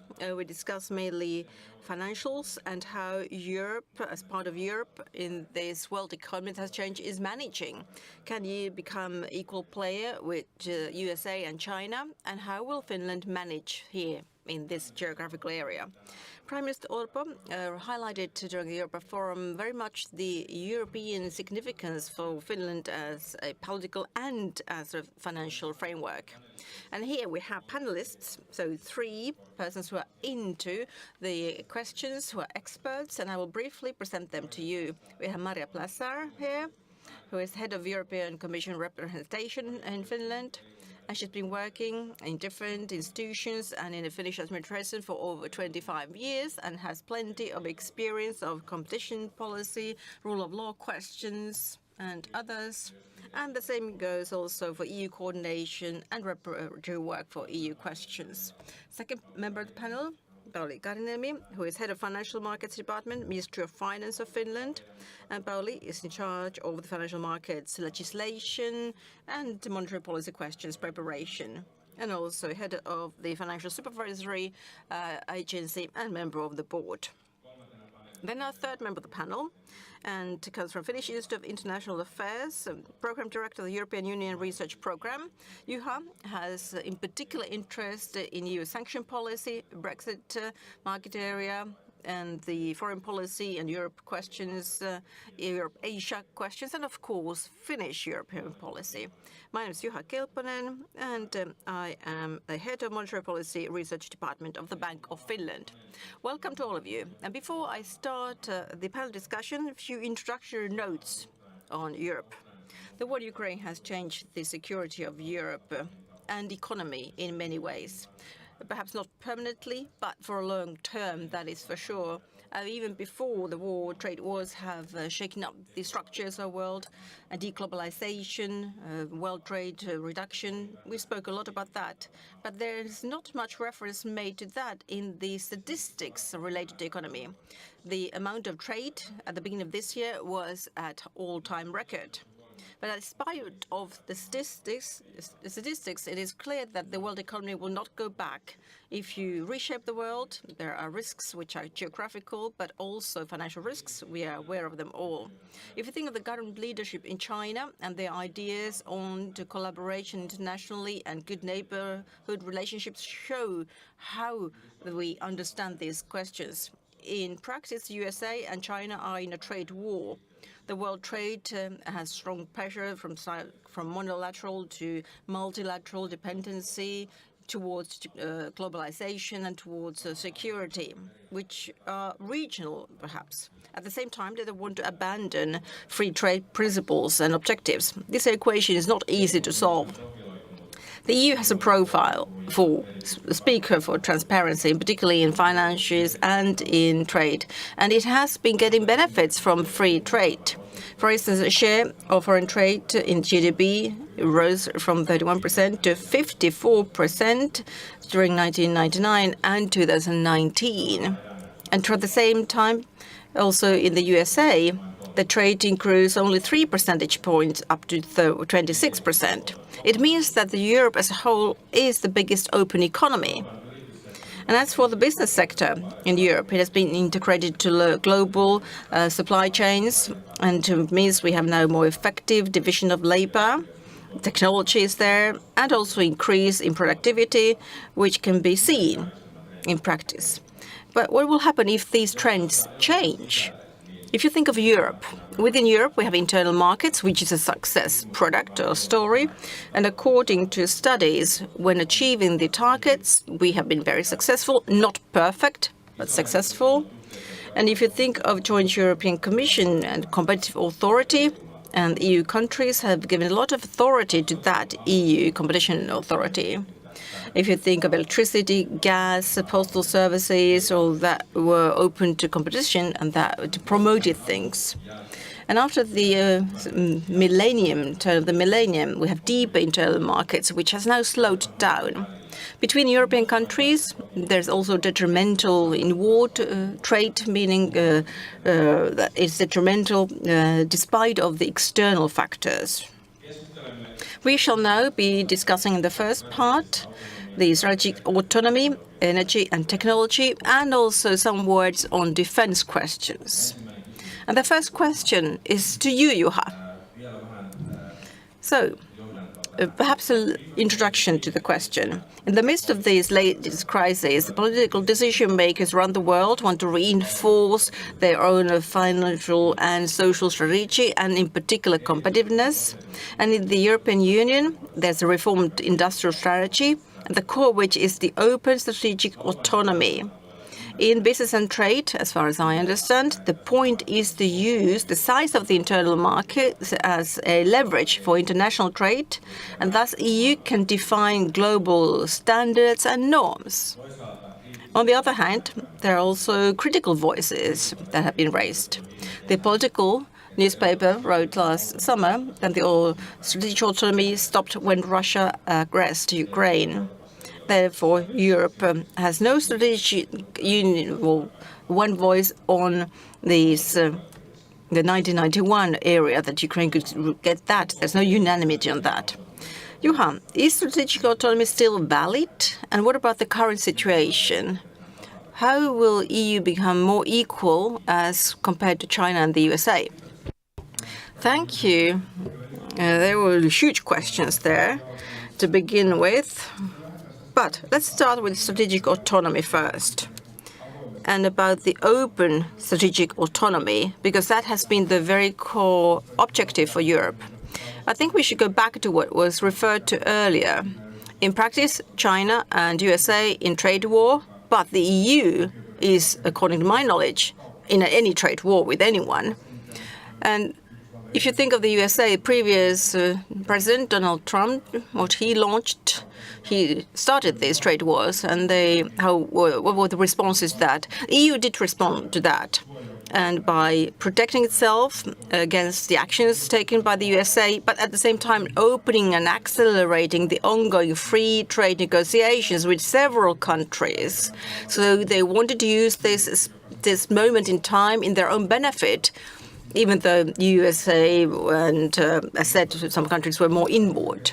But today the discussion is related more to financial security, how to protect oneself as for the detrimental things which are dependencies at high scale, or maybe it is also related to the geoeconomics, sort of external influencing by using economy as a continuum on politics and trying to have a say on the EU policies through economic pressure. But I would say it is quite interesting to see the latest development. There is now more and more discussion of strategic autonomy, alongside that strategic competitiveness. You can find that in the new Finnish government's program. So it has been already dealt with for a certain time in Brussels, but also in the governmental program now in Finland. And the question is, to what extent from the economist's point of view it is possible, and where does it make sense to protect oneself?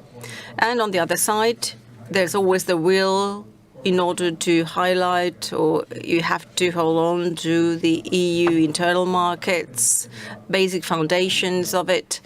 And therefore, there's now a huge debate going on lately about state aid, and there are interim rules now in place. A lot of examples. So within the EU, there's an effort going on to respond to this more tense trading environment, globally speaking. It holds on to its own free and open trade sector and on its principles that are relying on that. Of course, there are challenges. And the big question is, what about the new balance? Where do you find that balance? Being a researcher, I don't have any answer to that yet. The political tug-of-war is ongoing right now, and it will be in due course in time. Time will tell us where it will end up in politics. Well, being a researcher, of course, I'm into that. Thank you. And let's now ask Maria. This is very much related to strategic autonomy as well. The European Commission wants to promote the critical sector's production here and have a reduction of dependency on imports. And the EU funding should be targeted to critical sectors in order to promote industrial alliances and common projects for the member states. That is the idea. Both France and the European Commission have taken initiatives, and one can see that there is more active role for the public sector in industrial policy. Is there a conflict between that and the efficiency of competition and openness? Because Finland has tried to promote that idea as a member of the European Union. This is a very current question indeed, and it has been also dealt a lot here during the Europe Forum here. I think Petri Orpo also said something on that this morning. But I would like to go back to what you said at the beginning. The EU competition policy has been a tool for dynamic internal markets to be created. It has been a core thing. It comes from the treaty. The European Commission has the mandate to evaluate the state aids and mergers and corporate action, and that the Commission use independent decision-making power. But I think there are 2 points to this. Why the European Commission has started or decided to have now some intermediate, perhaps reflections and reviews on the state aid. That is because the world around has changed. The EU has gained a lot from globalization, but still there are interdependencies and we need to seek a balance there. And the other question is this dual shift, so first through green transition and digital transition. They both need to be taken forward, and that has been the key point for this Commission from the very beginning of this Commission. And you should note that despite of the crisis, the European Commission never gave up these initiatives. Quite the contrary. These initiatives were enhanced as a solution to the crisis. And von der Leyen, President of the European Commission, has been very logical, consistent. She's been talking about this for a long term. The EU must be a pioneer in this competition and must get the technologies for clean technologies in Europe. There are different means to support that. At a certain point, there was discussion of a joint EU funding for that.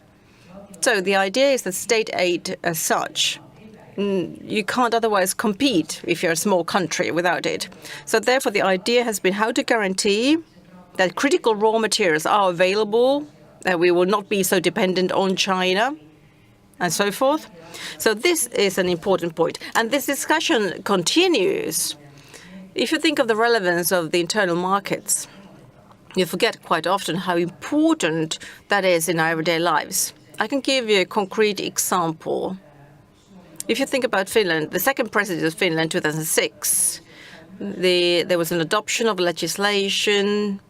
The Service Directive was being adopted. That directive has been now implemented, and the European Parliament made a report on certain reforms which have been implemented, and they assess that they bring 2% more to GDP by 2027.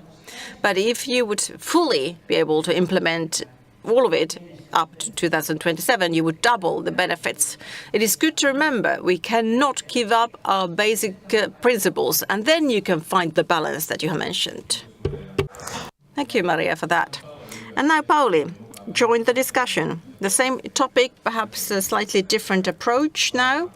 If we go back to the will of Europe to reinforce its financial resilience or economic resilience, I'm sure that's a necessity. But is there a danger that the EU will perhaps turn inwards and become more protectionist area? Do you share that view? And there's more and more competition, internationally speaking, but at the same time, this is a strength, and this will help us to further develop the internal markets. And it has to be market-based, and you have to enhance this with smart regulation. Thank you. Yes, I do think so. I would say for a small country, an economy like Finland, the internal markets is the essential value added that comes from the European Union. We have been benefiting a lot from it. Then on the other hand, the internal markets being effective from our perspective is a key thing. And I wouldn't, well, let's say that I see risks. I do see risks with the state aid. I do understand in a moment of crisis, you can have flexibility with state aid. We had a pandemic, so there were justifications for the flexibility. But there is a risk if this becomes a permanent phenomenon. On the other hand, I do understand the need. In order to have resilience in crisis, you have to, of course, improve that resilience, and it is very understandable. We also do that in Finland. We had the question of security of supply. And I could compare this to the fact that if you think of Helsinki and Turku, if you take your car, it's very close to the next car in front of you. It doesn't make sense, but you do that. So you have to find a balance between many, many things. So this open strategic autonomy question, I would say this is an interesting terminology as well. You have to make sure that it will be open and strategic as well. It can't be opportunistic autocracy that is not open. So you have to find there the tools how to strike the balance. Thank you, Pauli. Let's then move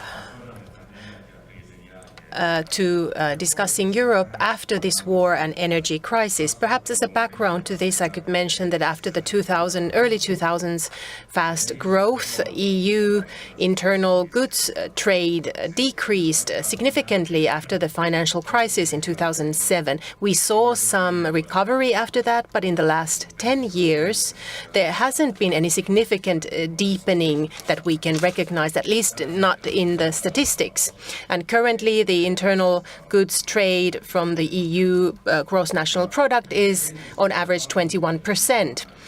Services internal markets development has been all in all very modest, which is a pity because if we look at the potential there, services are a very significant portion of EU's economy, 70% approximately of the gross-national product and employment. And then from the perspective of the internal markets, one major factor after the global financial crisis was the increasing of the monetary union structures and the strengthening of those. And there are still obstacles, open questions that haven't been solved in order to really finalize that financial sector's integration.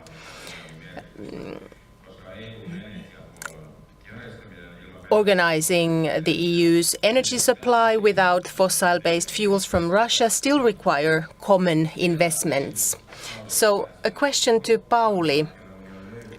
Is the loose nature of the capital markets union are there still obstacles that we haven't solved? And how could we enhance and promote that common projects go further in critical sectors? Well, that's a difficult question. I was thinking about it, and I understand that the capital markets union, it is worth it on a general level.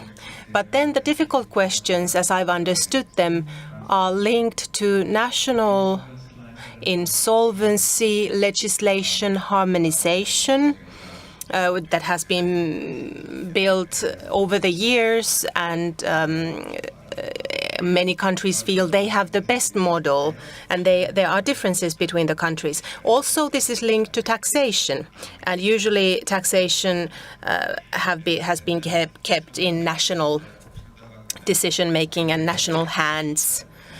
Then the war of aggression by Russia, does that create an impact on the solutions of these types of questions? I'm not sure. I'm not convinced that further integration of the capital markets would be beneficial. I'm a bit concerned that the focus is often the perspective of the service providers. In my opinion, we could expand the focus into the, for example, households and improving companies, funding. Could we find a different type of a balance from that area through which we could increase the additional harmonization?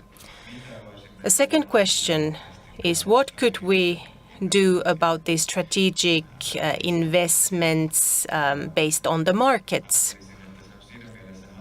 That is complicated because I'm sure we don't want any white elephant type of investments. So somehow the state's intervention should be market-based. So private funding should be attracted. And whether the measures are then to make bureaucratic processes more smooth, for example. Unfortunately, I don't identify any one or two ways to do it. Maria, do you want to comment? Well, this is a kind of an eternal topic that you always have to keep talking about, is that we have legislation that has not been implemented. Like I said, we could seek benefits through that route. But like you said, the critical mass comes to sustainable investments from the private sector. That's how it is. Very good. Let's then continue regarding the challenge presented by the war. If you look at it from the outside, it seems undisputable that after the war of aggression by Russia started, the EU has tightened its lines, it has come together. But is the EU now internally more unified, or is there also the risk of disintegration or creation of blocks? It would be interesting to hear from Maria and Juha, and also from Pauli, where the war in Europe has somehow impacted the internal workings of the Commission and its functioning. Maria, well, I'll start with the last question. Absolutely. The war in Ukraine has, for a long period, already been an absolute priority, and that is evident in everything that takes place in the Commission internally. I think in the spring, 15 commissioners visited Kiev with President von der Leyen, so you can just count from there how relevant it is. So this is very visible, and it will continue to be evident in the Commission. So how unified the EU is, that depends on the matter. Crises always bring us together. We have seen that many times. Putin calculated incorrectly. We have been very active, very effective. We have created huge packages, also in the sector of energy policy. Who would have thought just a little while ago that we would give money to military support for the Ukraine? So this is still politically a sensitive topic. I don't believe that the war in Ukraine can remove all existing tensions. And then considering the future change pressures that are upcoming, Commission is going to, in September, publish its report on the extension of the EU and the candidate countries. That is going to be a huge thing that's going to impact all EU organs. And the EU institution really has to consider its own functioning in this process. Juha? Well, the ability to function of the EU is a big question, which we have considered on many occasions, since we have these multiple crises in the last decades, Brexit, the COVID, and so on. But I've heard of a comparison that when you could describe the decision-making process in such a way that when during the Euro crisis it took many months to make any decisions. After the Brexit and with COVID, it took weeks. And now after the war of aggression, decision-making takes place in days. Of course, there was already some preparation for those decisions in place. So big questions. And one challenge is how well we can prepare these decisions. I've understood that the Commission is working day and night. Lights are on in the night. Officers are very tired. The Commission's reply to the energy crisis, the huge package there, was a huge push. But what I find significant when we look at the big picture, of course, in the Union, you still have political divides. You have different blocks of member countries, and that has an influence on decision-making. But that is nothing new in the whole history of integration. And what is encouraging to me is that when we see big crises like these, we do manage to tighten our rows and we stand in one as one. So when we discuss what the direction for the internal markets might be, there is time to work through it, and the view as a political researcher is a good news, because then the political system seems to have time to define the direction. Maria, examples from the energy policy. We don't have a common energy union. You referred to the Repower Europe, so we have gotten rid of Russian fossil fuel and energy. So different renewed updates have come, and I don't think anybody could have imagined that we managed to do this in such a timetable. So really concrete steps forward have been made. Thank you. I would still have several questions regarding EU, but let's move to Finland in the EU. In this Europe Forum, Prime Minister Orpo explained the government's EU policy, and one priority was competitiveness, economic growth, and accelerating the internal markets. And as we've heard in this discussion, it's undisputable that a regulation-based multilateral economic system and trade system and EU's active role in enhancing open trade is the benefit of a small country like Finland. But what type of compromises should Finland be ready for, be willing to make if the development is not going in that direction? Commission President Ursula von der Leyen presented a new sovereignty fund already in her last year's State of the Union speech as a reply to USA's IRA package. But this didn't go forward due to the fact that Germany and France did not agree on it. Do you feel that we should, what are the next steps? Do you feel that the budget framework should be opened up and we should grow the budget in such a way that we could even do more together commonly? Or does it happen then that the big countries are only supporting their own economy and little countries will be left behind? Well, the main initiatives have been launched already, so what are the next steps? I think now is the time to try to have an impact, to influence the development. Finland, of course, defines its own priorities, but usually when you know what you want and you are in the right place at the right time, your influence is more, the effect is better. So what is better for Finland? That the internal markets crumble, or in some time frame we might even have some sort of EU debt, common debt. There's always this conflict in the financial discussion. We always want more from the EU, but nobody's willing to pay for it. So that doesn't bring us very far. If we think about the current budget period, we are, I think, halfway through and money has run out, more or less. There is not much flexibility left. And that's why the Commission MFF framework, financial framework, most of that funding, 100 billion, is directed to Ukraine. And then we have interest costs. And then there are just some additional things that are a priority. So we have to see how that discussion goes.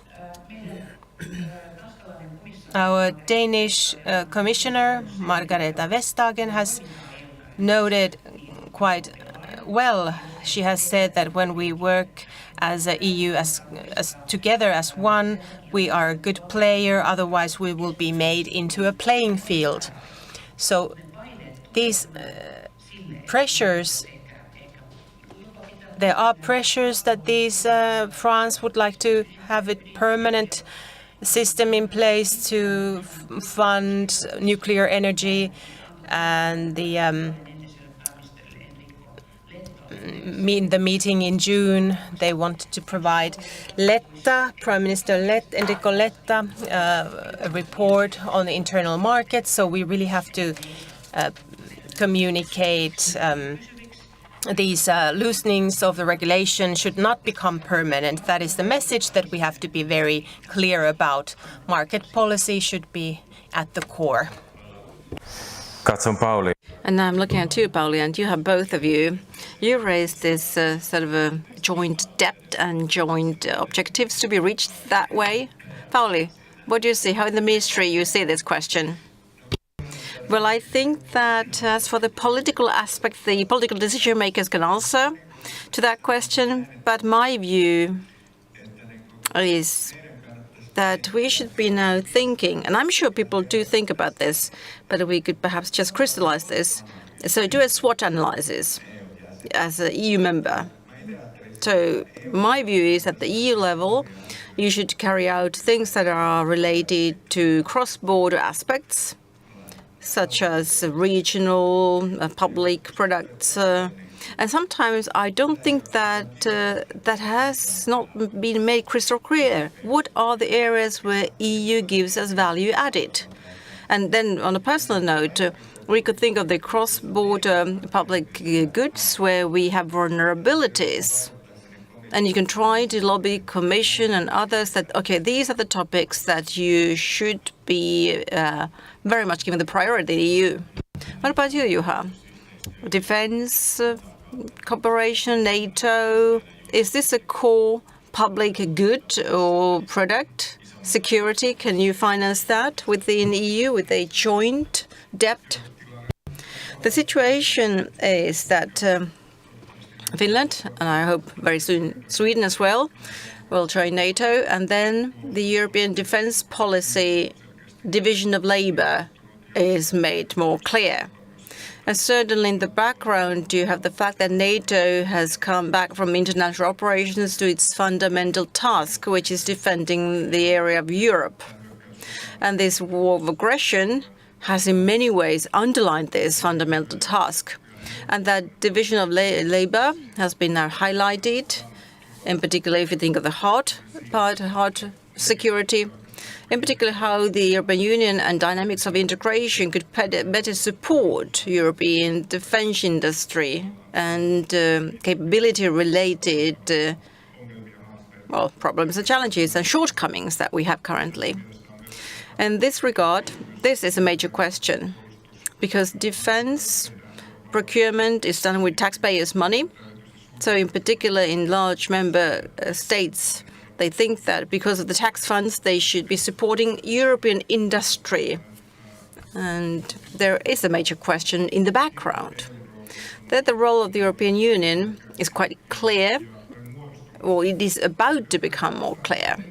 But if I think of the first reaction to the aggression war by Russia, and you have seen the shortcomings, we as researchers, I think we have had some doubts. We have been waiting to see when about these huge inputs to national defense budgets, where they will radiate to the European defense cooperation. It could come up with time. So later there are new initiatives as for these joint procurement projects, but it has been slow. And I would say this is a topic of discussion where Finland can be actively involved.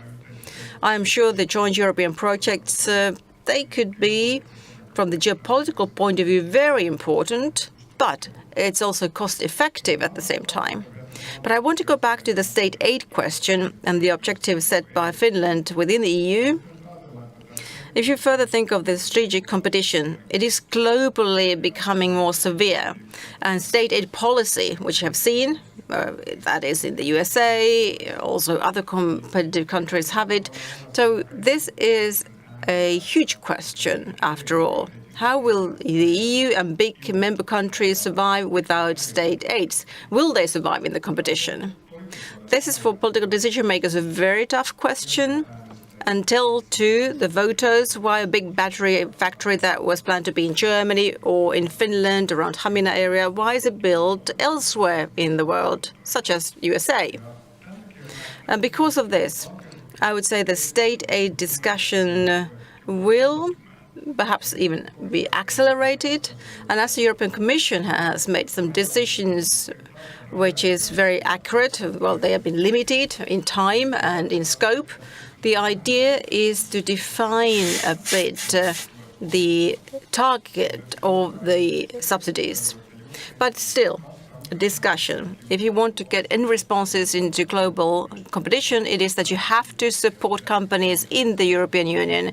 Digital transition, green transition in place. So at the EU level, in particular, the European Commission should be able to see the big picture of the entire Europe, as for investments, and also supervise, perhaps. Supervise the possible state aid is given to so-called future investments, so that money will not be given purely to production that is making losses all the time. So this is a sensitive question here in Finland, because we do think we should perhaps have a financial instrument within the budget of the EU to be able to see and finance these state aids. But This is a question that has been raised in Finnish business life as well. So if you think of state aid, the train is on its way, so the movement has started, you can't stop it, but you have to discuss what type of station, what type of regulations and systems you have as guidelines and where the train will stop one day. So I would say forecasting, proactive approach, and I'm sure there are political sensitivities to this question. We talk about new funding instruments, we will talk about joint debt, yes, and in Finland it seems to be a big taboo topic and the political parties don't want to touch that topic. Thank you for that. We could continue on state aid regulations and rules a long time. But let's move on. Perhaps you already touched upon the competition questions and other panels have dealt with those same topics previously. But what about Finnish competitive edge? What is that? If you think of international supply chains and they've been reconsidered and perhaps they become more regional more than before. So is it that we have tools for green transition or is it health technology? What is the topic? And furthermore, how realistic do you think the goals set by the government are currently? Who will start?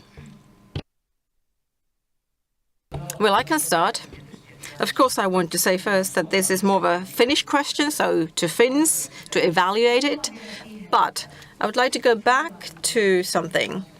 For Finland to be heard in the discussion that we've had. Of course, it is always good to present your success stories, give concrete examples. Without state aid in northern part of Finland and Sweden, there would not be green steel production. It exists now because there are investments and you get results because of it. I would say this is the ideological debate in Europe at the moment. So the government intervention, to what degree it is there and how important it is. But one thing that we haven't really dealt with, which is quite interesting, and that is the regional inequality. They've been increasing. DG Regio, so the Regional Policy Director General of the European Commission, published earlier this year a study according to which the dual transition gives plenty of opportunities, but it is badly managed. You have high risks involved, and in particular for regions. And last years we have seen unsatisfaction of geography of unsatisfaction. So it is not an interest of Finland or nor any other country if people feel that they are dropped, left aside. This fades into populistic movements. And if we now go towards the European elections, I would say this is a topic that you should bring up in the Finnish discussions. And always remember, it's not just Finland that we're talking about. It's the interest of Finland to see conditions in other members being improved, and thus it is better to be for the whole society to be better off. Okay, and what about you, Juha Pauli? Do you want to continue on that? Well, I could say something about the competitive edge. I don't dare to say any specific sector. I feel that our competitive edge is educated people, good infrastructure, good governance and rule of law principle. They're all very general, I know. But eventually, it is in that framework where competitive edge is created for the companies. And furthermore, I would like to say about the sectors. I think that our traditionally strong sectors such as forest, industry, IT, so forth, if they can, as sectors and companies, renew themselves, most likely they are going to be strong players in the future.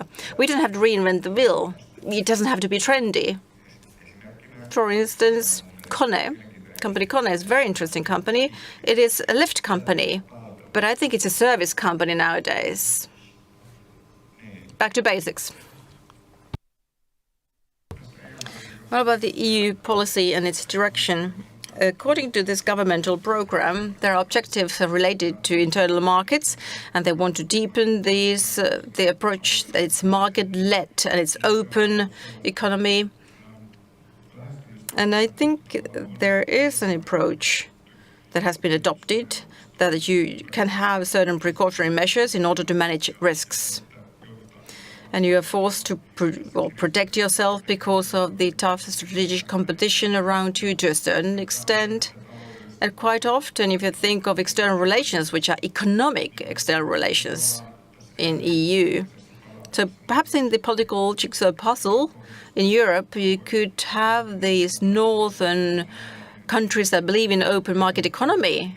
They should highlight even more that there's a certain counterbalancing effect. If you think of renewal of the internal markets, you have to deepen the renewal and have to implement, of course, all of this, but bring something new as well. And that could be the right equation that might work in practice. I would say for a country like Finland, this would be the competitive edge.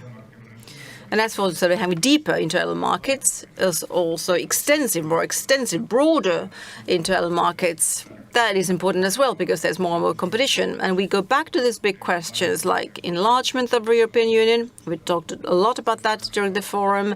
The timeline, schedule for the enlargement, how can we commit to that? What are the challenges related to that? But at the same time, it is also about the political associations and free trade agreements and the networks around them. So if you're not a member, how is it possible for you to integrate as deeply as possible to the internal markets? And this is the playing field that even before the war, there were developments taking place, also studies and research about that as well. The Eastern neighborhood policy, but after Brexit as well. So as a deeper and more broader internal markets, that has potential for Finland as well.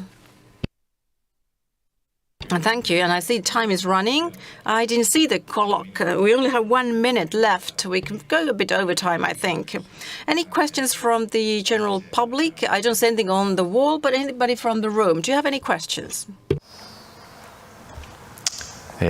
No. Well, in that case, I can ask one more question, an additional question. We have had now very extensive discussion on Finland and EU policies, but one summarizing question. If you think about the Finnish business structure, geopolitical location, and future opportunities, do you think that there is something there that are really questions of our destiny, where Finland has been very active and tried to steer the European Union to the right track?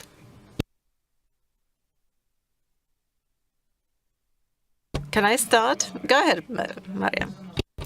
Well, I would say that from the Finnish perspective, the supporting Ukraine, so it is security policy related question. That is one thing you should never forget. And when I discuss in Brussels with Italians or Romanians or African people, they don't see this to be an existential question. But if you think of Russia and Ukraine, that is very much highlighted here in Finland, and that is very understandable that it is highlighted. But after that, so green transition. You have to deal with green transition. If you don't do that, you're in trouble. We've seen it already. I do agree. So the eastern border, that is for us the geopolitical fact. And what are the consequences of that? That is a different question. But I would say that is a question of destiny for Finland. And then Juha, do you agree? Well, it's easy to agree with them. And suddenly a lot of discussion on the internal markets, transparency, openness, and the character of the markets. But I would add to that, as a new dimension perhaps, what you, Pauli, mentioned earlier, rule of law principle in Finland. So this is the value community and basic fundamental values of the European Union, how these values are implemented, that should be reinforced. And that is an important question. At the same time, it is related to the dynamics of enlargement, because that is the next step anyway. Thank you. So we've used 45 minutes for discussion and even more. Thank you the panelists here, Maria Johan Pauli. Thank you for excellent answers to my rather difficult questions. And of course, thank you for the audience as well. Thank you. And of course, Turku, I want to say that this is very important city that organized this forum. Thank you.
Mahtavaa. Very good Friday afternoon, everybody here at the room and also online. These are one of the last panels on a Friday, and 3 out of 4 here on the stage are wearing sneaker-like shoes, so it's like the outfit for Friday afternoon. But the matter is not all that relaxed or informal. We will talk about the role of international students in the university community. My name is Jenna Rautionaho. I'm an active Europe influencer and I study here at the University of Turku. And I have 3 wonderful panelists here on stage with me. On my left side, Antti Regelin from the National Union of University Students in Finland, and then Katie Astin from the Student Union of the University of Turku. And then on my right side, Amanda Byskata from the Student Union of the Åbo Academy University. Wonderful to have you all with me here. And welcome. As information to all our listeners, our audience, we have a message wall also available. You can send in your questions and comments. Are our panelists ready? Wonderful. So let's move to the first topic. We will discuss in this panel, in particular, students' views and perspectives, and difficult global challenges require multinational cooperation. Internationalization during studies increases capabilities for international cooperation later in life. The number of mobility periods in student exchanges has decreased in Finland from top figures in 2016. And one solution to this has been the alliances formed by European universities, totaling 44 currently. So my first question regards to international students. There are about 20,000 and 13 of them come from not from the ETA or EU areas except from some other areas. Let's start with Antti. Thank you. The position of international students, who are a very diverse group, especially those who are under obligation to pay tuition. They are in a different position compared to European Union students who don't have to pay. I feel that in the university community, the means to improve the situation are quite similar. I feel that how it's important to think how to make these students feel welcome, and we need for that political actions as well as then grassroots level steps and actions and also in cooperation with different authorities. I'm sure there's no one single answer to this. I wish there were, but I think at least people today on this panel have been actively working on the grassroots level, where they meet face-to-face these individuals, and you're trying to solve those issues that then become higher level issues. Thank you, Antti. That was a great introduction to the topic. Katie, would you like to continue with this topic, and perhaps you can give some good examples of how to involve international students? Yes, absolutely. Thank you. I do want to continue. One thing that comes to mind is language and culture. My background is quite international. I have a dual citizenship, and I have lived in a third country.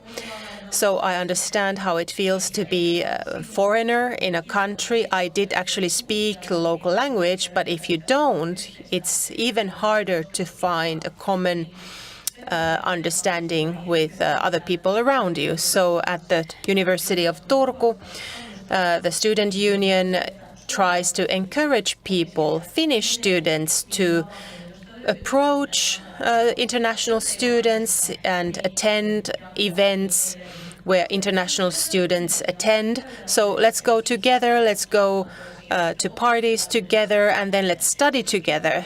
That builds good networks for the future. Degree students who are international, they have some networks already, which also encourages them later to stay in Finland after their degree, after their graduation. Katie, what has been your favorite event that you would like to invite international students to? Whoa, well, I have to say that Pikkulaskiainen, that is the little Laskiainen party, which is kind of a strange concept for our international students. In the middle of the winter, you go sledging in the center of Turku in February.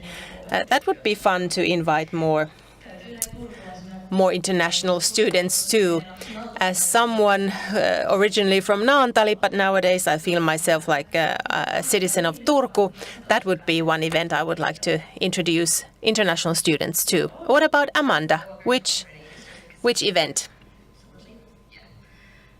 So first of all, we try to use communication as well as we can. We do it in Swedish and, of course, English. We try to make sure that all communication is bilingual, just to ensure that everyone has the same access to information. And we also encourage our students to keep that in mind if they organize events. And other than that, of course, I'm in contact with them as much as I can. I try to work with the tutors, with students themselves, and of course with the associations. And I actually recently got an email from some students asking about Pikkulaskiainen. Well, send them over to me. Nope, they wanted to know more about it. That's great to hear. That sounds really good.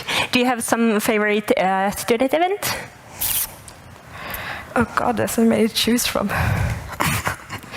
I mean, Vappu on ihan kiva. Oh. I like 1st of May. Unique 1st of May festivities. Favorite. Let's next talk about European cooperation in the university. There's a plus exchange program, and also universities cooperate through their alliances, and we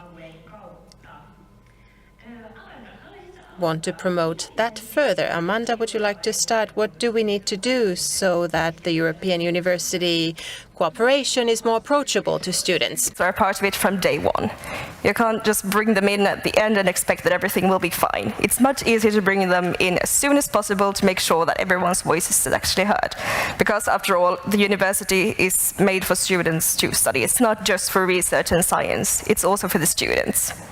And it's such an important part of their everyday life that we need to make sure that they are included. Todella hyviä. Really good points. Thank you. Katie, do you have some good ideas on how to engage students more effectively? Is it enough that you create opportunities, or do you need some other measures? Thank you. Very good question. I agree completely with what Amanda said, that students need to be involved from day one. University of Turku is part of the EC2U University Alliance, and I was in Jena, Germany in the springtime at a forum, and now I'm going to attend a forum in France, and I sit at the executive board representing students. So in that alliance, students have been involved from day one.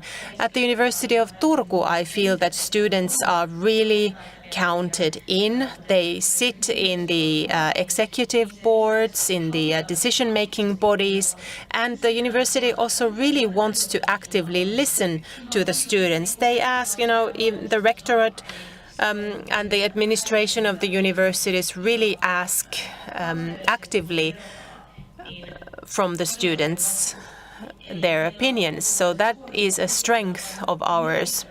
In Finland, students have a lot more power and influence than students in other countries. At least that's how it seems to me after having had discussions through the forum that I attend, the Alliance. And they are really amazed at how many students are sitting at the decision-making tables. Antti, how well do these European higher education areas seem to you? Well, I'll continue with what Katie started. These higher education alliances, we want to enhance their position in the future further. So we have organs that don't have the same structures. There are similarities. There are some opportunities for student representation, but like you described, Katie, it makes it difficult to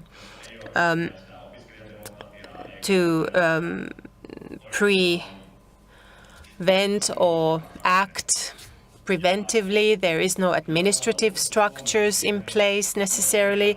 In Finland, we have been fighting for a long time for student representation and student democracy so that we can have an impact. And from the perspective of the national union, we tried to speak at the European Student Union on the international level, as well as the local student unions of the different universities in Finland, that we could introduce this kind of Nordic student engagement from the regulatory level, that you wouldn't have to fight over it in every single alliance separately. But also in Finland, in public debate, I would like to see these themes be connected to EU policies, and even though the EU can always donate some money, and they do that, and differences and developments take place in the higher educational policy. Yes, big wheels keep turning, like you described. The further question to you: what type of concrete possibilities does these connections to Europe offer us, our local students?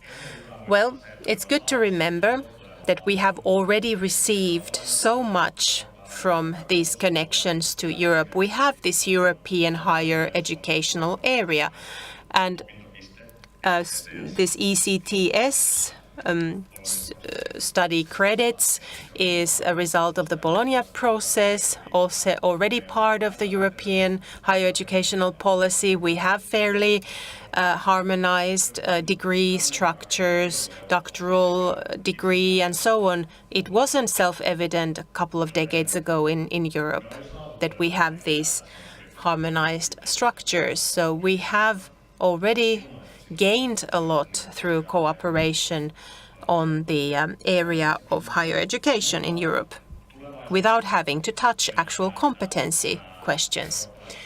But we see that these European higher educational alliances can offer all types of opportunities, perhaps a European degree development.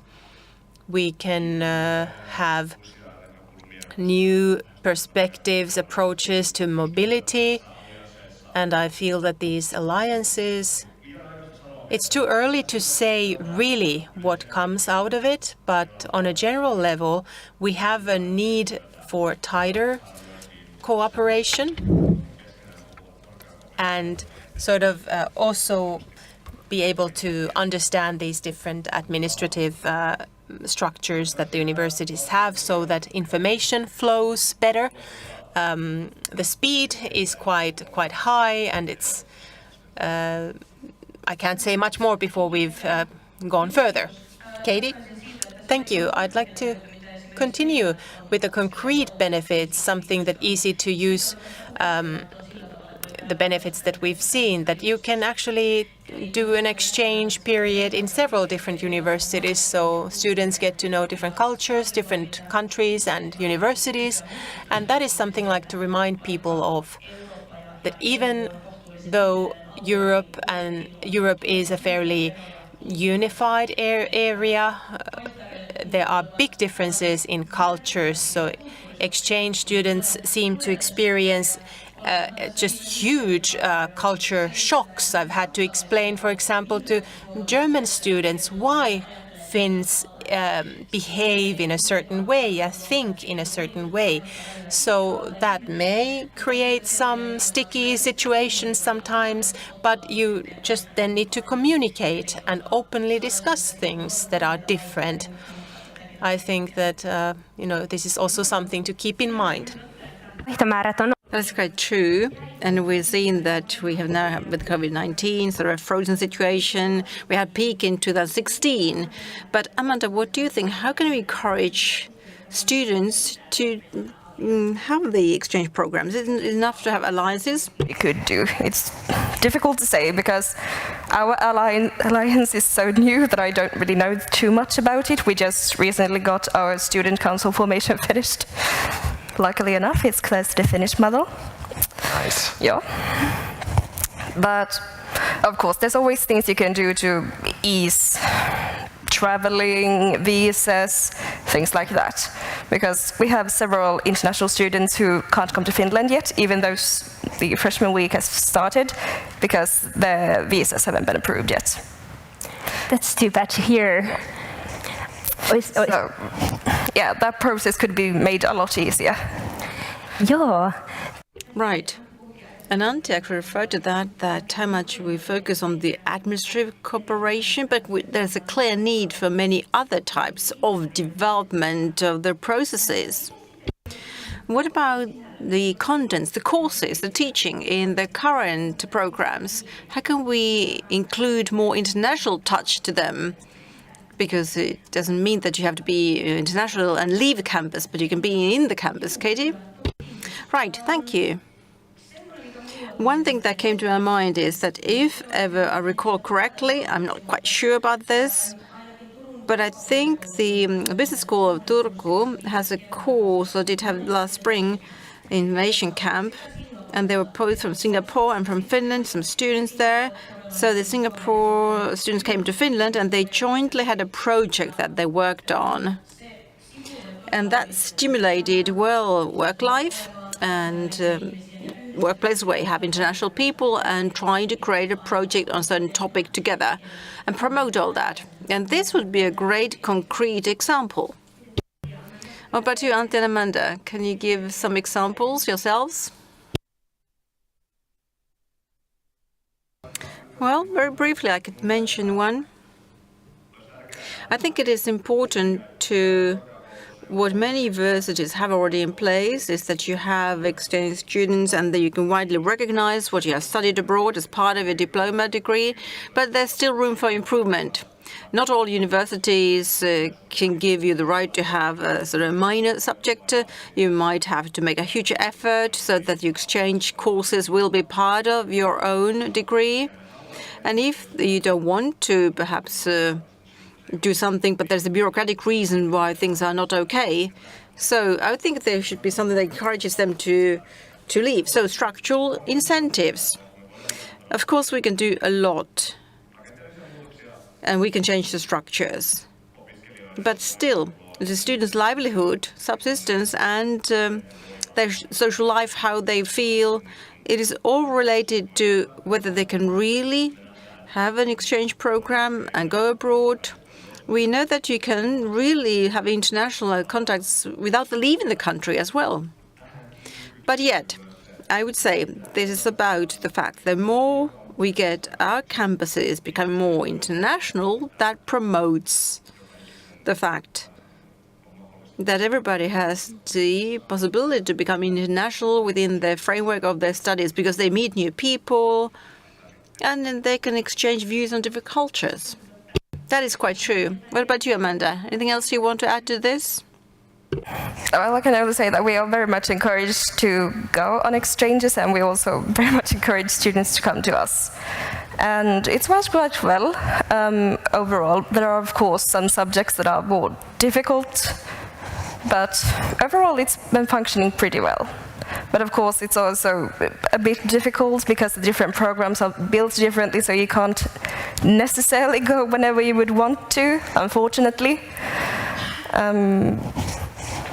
So a little bit more flexibility on that perhaps would be good, because of course going on an exchange can be an incredible experience. You know, getting to meet other people, getting to experience different places, and just see how things are done in different places.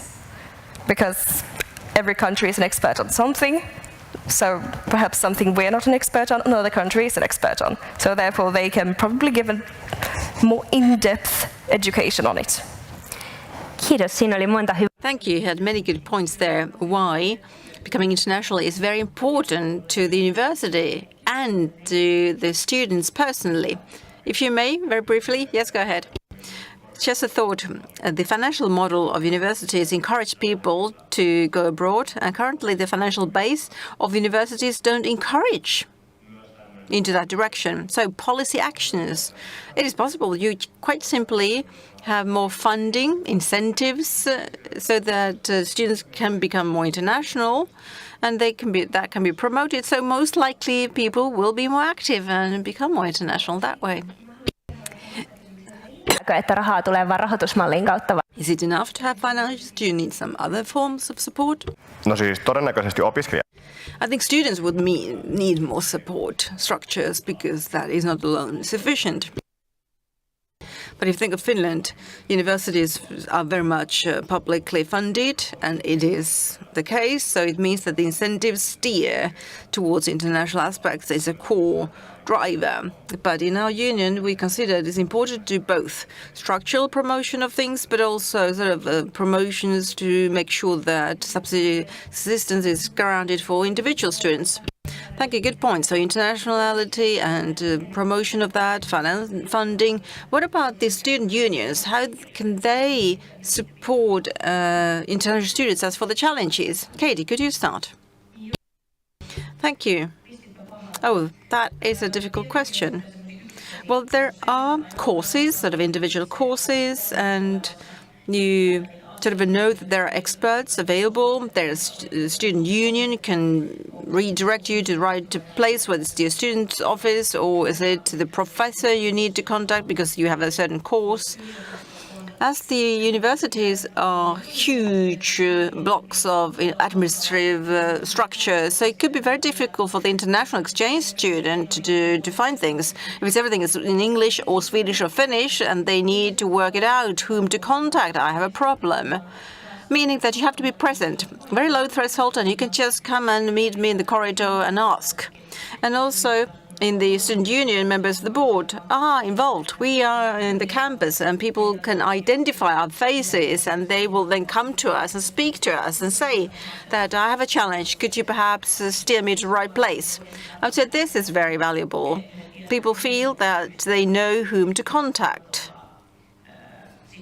And furthermore, I would say, yes, the student union can help them go forward whenever they have a challenge. And it is very important to, of course, have the sort of a policy making, influencing with all international players so that you have direct link to the administration when they design student programs. So taking into account in the programs the international exchange students. Thank you, Katie. And you, Amanda, please. Unions, of course, have a very important role to play because we exist for all students. We are supposed to work for all students, not just the Finnish ones, everyone. And it can be really difficult to come from a new place and not know how things work. We've had several people who are like, I can just email my professor, or just go and knock on their door. But yeah, just being there, so that they know that if anything happens or if they just want to talk, they have someone to turn to. That is very important indeed, to know and to find the right people who can help you. What about you, Antti? International students, how can we involve and integrate them better to student democracy so that they become part of the community and perhaps have positions of trust as well? As for international students and how to integrate and involve them, that is a difficult question, I know. But I think there are certain points to it. Language questions, we talked about cultural questions earlier, but we still have both, if you think of student democracy, whether it's the national union or local subject union. So the operations are conducted only in Finnish language. Perhaps there's no possibility, or Swedish, but that's it. And international students, they have different requirements as for language. Simple documents, you can't have them in any other language than those who mentioned. So therefore, if you want to have a position of trust in any board or anything like that, it is difficult. If we think about the representation in the council, the union council, well, at that level, the system is not known by them. They haven't, or they don't know, even because Finnish students have hard time to get inspired and participate in the council meetings and so forth.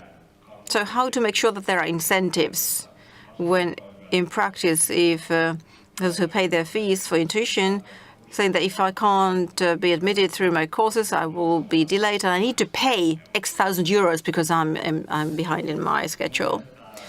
So therefore, I would say tuition fees is very core tuition fees, even though we would work hard that people feel good and they can participate. Still, if you are going to lose a livelihood because you during your own free time participate in some activities. Therefore, we say that they should be free of charge. Tuition fees, no. And I feel that it would be interesting to see if you think of those who have to pay tuition fees and those don't, is there a huge difference between those as for how they participate in student democracy? You had several good points there at the same time. Antti talked about the student unions, and I would like to know here, of course, from the student unions, how would you get into student union more international students? The most difficult question for us, because translators cost a lot of money, and the formal language is for us Swedish or Finnish. And overall, many don't know what we do, what's going on. I mean, our own Finnish students barely know. So, spreading awareness that you have a voice and you can use it. And even if you personally can't do it, you can be involved in the process. You can give us your viewpoints, tell us what's going on, so that we can in turn carry your voice for you. Hyviä nostoja. Mites Kate? Good points. And what about you, Katie? Thank you. As for these positions of trust, of course, in all administration, the language of administration is Finnish or Swedish, and that is understandable because this is Finland. But perhaps one barrier multiple times to use English is that Finns don't dare to speak English. There's a very strong idea in Finland that if it is not perfect English, it is not good enough. That's really funny. And even though I'm a British citizen, I would still say that Finns need more American attitude here, to dare to speak and also make mistakes. As long as you are understood, it doesn't really have any relevance at all how you speak. And this, I would say, is a point. And that matters because Finns have very high threshold before they start talking English. And perhaps they are against that, whether they are conscious of that resistance or not. Then another point is that translation has costs related to it. But yet, I think we should have both ways here. We encourage students to, learn Finnish or Swedish, make the courses so that they're easily available for them, but also Finns. Let's encourage Finns to speak English. Then you have a symbiosis of both of them because both directions are flexible. And therefore, it is more sort of a community approach, you feel, and then there will be the will of involving international students. It is through cooperation. Great, yes. Let's do things together more than before. How to be heard as well, and what is the language of the discussion. But in addition to that, creating opportunities, how can we make sure that all students, no matter what their nationality is, so that they are aware that you can promote things and your voice can be heard? No niin, Antti, haluatko aloittaa? Tää ei ole kyllä. Oh, that is not an easy one. If anybody has an answer to that, so please forward that in an email to us. So if ever you find a solution, how all students could really genuinely feel this. We have seen the same problem more extensively in the society. How can we relate to the fact that what you do, which is very often invisible work within the organization, it is useful, it has an impact on our lives? Well, more awareness, so that people become aware how a different or certain organization works. You have to speak about it, you have to highlight that. I would say that is a good first step. And the next step is that you answer all questions. I know that it can be a problematic thing because you don't have the resources for that. I mean, time or money. So I would say in general, first, awareness. The students know that they can contact someone. They are not alone if they have a problem. I would say that is the thing I would highlight first. Because if you're uncertain and if something is very confused, structures are huge, people don't dare to contact even though they would like to. What about you, Amanda? How will students know that it's possible they are heard? I work on pretty much every day since I do both international affairs and communication. So this is something I've tried to work on very much. I try to do information videos, information campaigns. Sometimes it feels like I'm spreading propaganda. Yeah, because to me it feels like I'm doing this conversation every day, but of course it's different people. And because not everyone remembers everything from a presentation, but hopefully they can remember something. And luckily enough, there have been students who afterwards say, oh yeah, you look familiar. Yeah, you were the one who told something about this. So just being visible is very important. Being transparent about what we do, when we do things, how we do things. Mites viestinnässä What about in communication? Is it enough to reach students that you create an organizational structure and diagram and you send it per email? Well, no, of course not. But this is an interesting question in that sense that we've had a student generation that started their studies remotely. Some of them have not had almost any studies on campus, and reaching them through the digital channels is very difficult unless the student has been actively searching for information themselves. And we cannot forget the fact that when you start as a new student, the amount of information that comes at you is huge. There is so many things. It's the staff at the university, the IT systems, how to register for courses. All of that alone is such a high amount of information, and in these student unions and degree unions, the subject unions are so important. It's important that somewhere on a message board it says clearly what happens next. Because the university environment is not familiar to anybody before you arrive there. Nobody gets that information at birth, so there is a lot to learn. And you only familiarize yourself once you're there. So communication is an eternal challenge, but when I talk about international students, particularly, reaching them is still one step more complicated, more complicated than reaching local students. Students, of course, we are more visible in the society, on the street, or at an event, or such panels. There's no easy solution to this, but everybody who do this work do it because they love it and because they want to reach the students and help them. Katie or Amanda, do you have any ideas about how to reach students? Katie? Well, I could continue with what Antti said. It also matters who you are communicating with. The tone of the communication is important. You can be a bit, extreme with your communication to students, whereas if you're communicating with administration, it's better to be more neutral, more diplomatic, perhaps. And to repeat the question, how to reach international students better? Is the email enough, or do you have other ideas how to do it? Well, simply by encouraging them to attend events, because those are good forums for new students, whether international or non-international. Ask each other.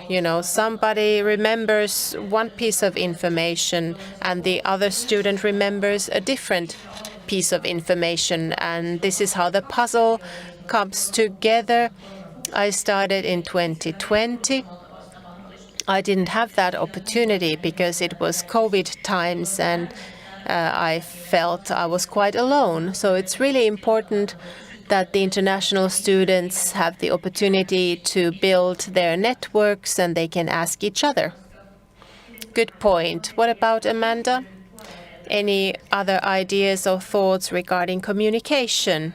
Emails are a good way to reach many people, email lists, but of course not everyone reads their email every day, every week, and it's just about knowing where can we reach these people. Is it through social media? Is it through websites? Is it through face-to-face conversations? And just making sure that we have enough diversity that hopefully we can reach as many as possible. Tärkeitä nostoja. Yhtenä erityisenä ryhmänä täällä kansainvälisten opiskelijoiden keskuudessa on good points. Ukrainian students are also here, and after the war, the attack on Ukraine by Russia, Ukrainian students have arrived in Finland also. Do you have any tips on how to involve them in particular?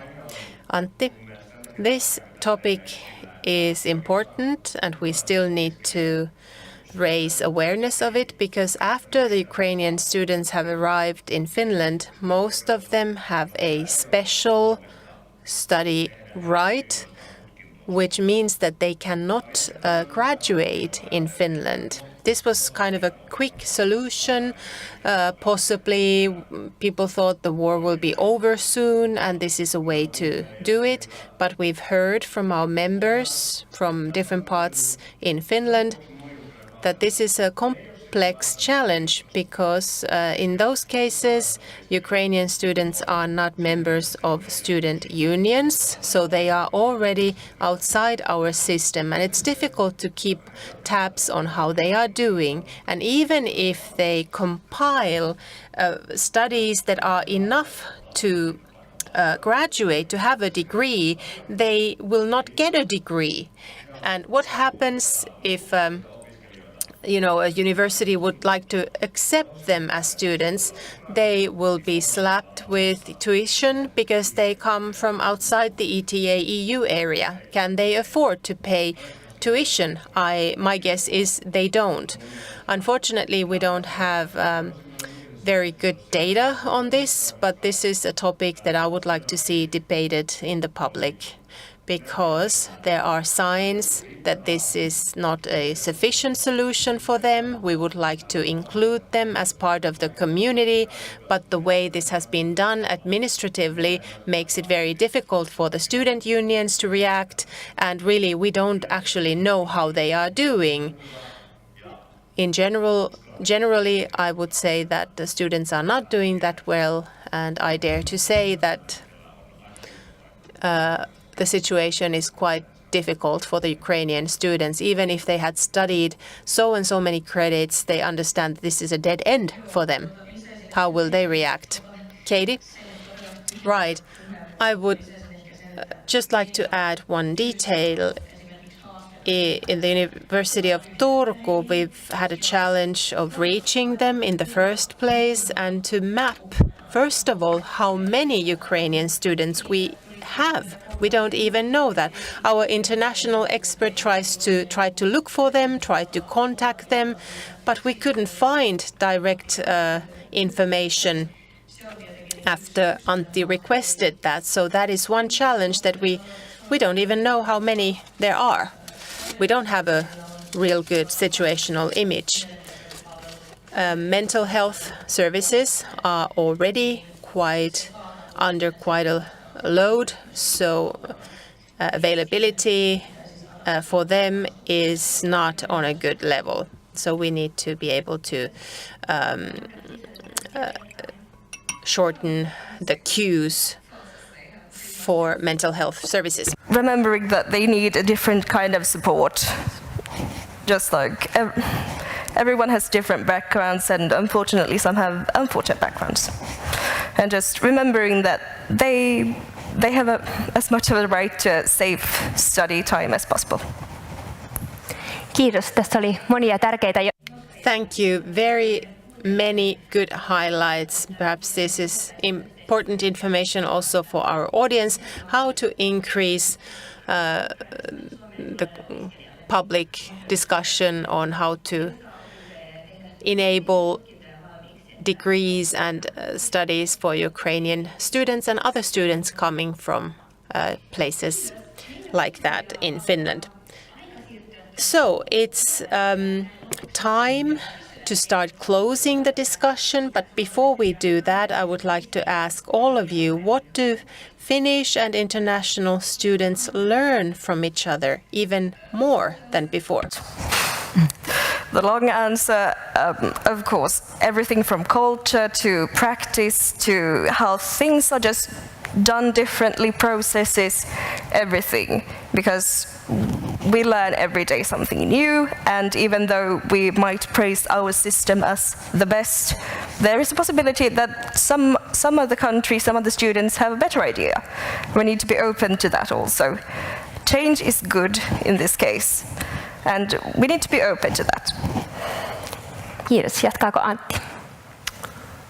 Joo. Thank you, and then Antti. Right. In this question, it's good to take a step back and remember what is the whole free science based on. It's about exchanging ideas and thoughts freely in order to create high quality research, and for that international cooperation is just a necessity. If we find out about the same things, we do studies about the same things all over the place, it's just a waste of resources. We need to investigate our surroundings, our environment, and that is the best way to promote science in the context of becoming more internationalized and international students and universities. I would like to see everybody see that internationalization is a necessary part of higher education world, and not that it's something separate that we need to introduce separately. So there's a lot to learn from each other, more than anybody actually is able to in their lifetime. And please, let's not create any further limitations or restrictions. Well put. What about Katie? Thank you. My first thought is the kind of language and culture, which is including food and dance and other things, but internationalization is first and foremost meeting people, exchanging ideas, learning anything about the other person or their culture, about food culture, for example, and finding lifelong friendships, finding perhaps your partner, who knows. So this is why I also feel that internationalization is so valuable. Wonderful. A comment from the audience?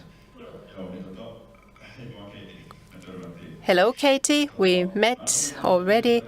I brought some greetings. We have more speakers than listeners here, but perhaps my message gets through. I was born in Finland. I'm a Finnish citizen, but I study in an international master degree program. I've been there for about a year. I've discussed with different people, and we have people there who've come from the outside of the EU, and they would like to integrate into the Finnish society. In practice, during the 2-year international program, they do not learn Finnish because only English is spoken in that program. And that means that employment is not possible. Seeking employment is not possible because they don't have the language skills, and anyway you need good connections in Finland to find work if you don't have Finnish as a language. The government's program has some good points, but they have recorded, I believe, that within 3 months someone has to find a job if they want to stay here. Finnish is a very small language, and nobody except Finns have those skills, those language skills. The mayor of Turku gave an example in the morning. Somebody, the friend left Finland and went to the US to live there. First of all, the Finnish person gets on the level of the locals there quite quickly, and they also speak English as they go there. But this doesn't apply to somebody who comes to Finland as a foreigner. 3 years might be closer to the truth than 3 months. So these were my greetings. And then regarding the Ukrainian students, last week I attended orientation and a lunch event where there were some students, a small group. There was a future studies student from Ukraine and another one from Russia. And in my opinion, we had a very fruitful discussion, which is great to see that even though countries and societies are arguing, there are still individuals who are able to get along.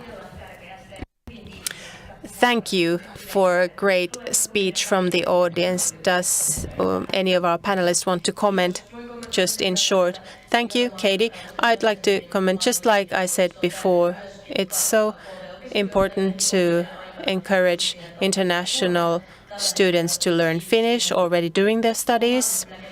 According to my view, there should be more time awarded for that, to learn Finnish. I definitely identify this problem due to my own family background. Not everyone there speaks fluent Finnish. It takes time, also takes personal motivation, but that is absolutely a factor in the employment market. So we need compromises on both sides from the Finnish society and the administration, and Finns should be brave enough to speak English, and we need to support international students in learning Finnish. In the government program, there are some challenging points, like the 3 months to find employment that you mentioned. There is something written there about increasing how Finnish and Swedish are being taught and recruiting those who do not speak either language. That is one area where we cooperate with labor union organizations. it's usually the biggest hurdle to hire the first person who doesn't speak Finnish or Swedish.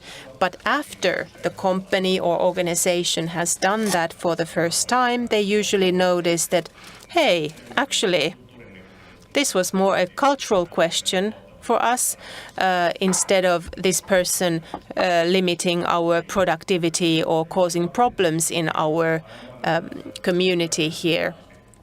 The wheel turns slowly, but the student union is also trying to impact these situations. But I'm happy that as you've been able to see things, so it is actually the same point that I made earlier on myself. I'm happy to hear what you said. But as for policy actions, well, I would love to speak about that, but I don't think we have time for that. Thank you so much for that. And great discussion, and it's good to continue discussion after the panel. And I want to thank Amanda, Antti and Katie, all of you. A big applause to all of you. And thank you all who were present here, and thank you those who followed this online. And we shall now conclude this, and thank you so much.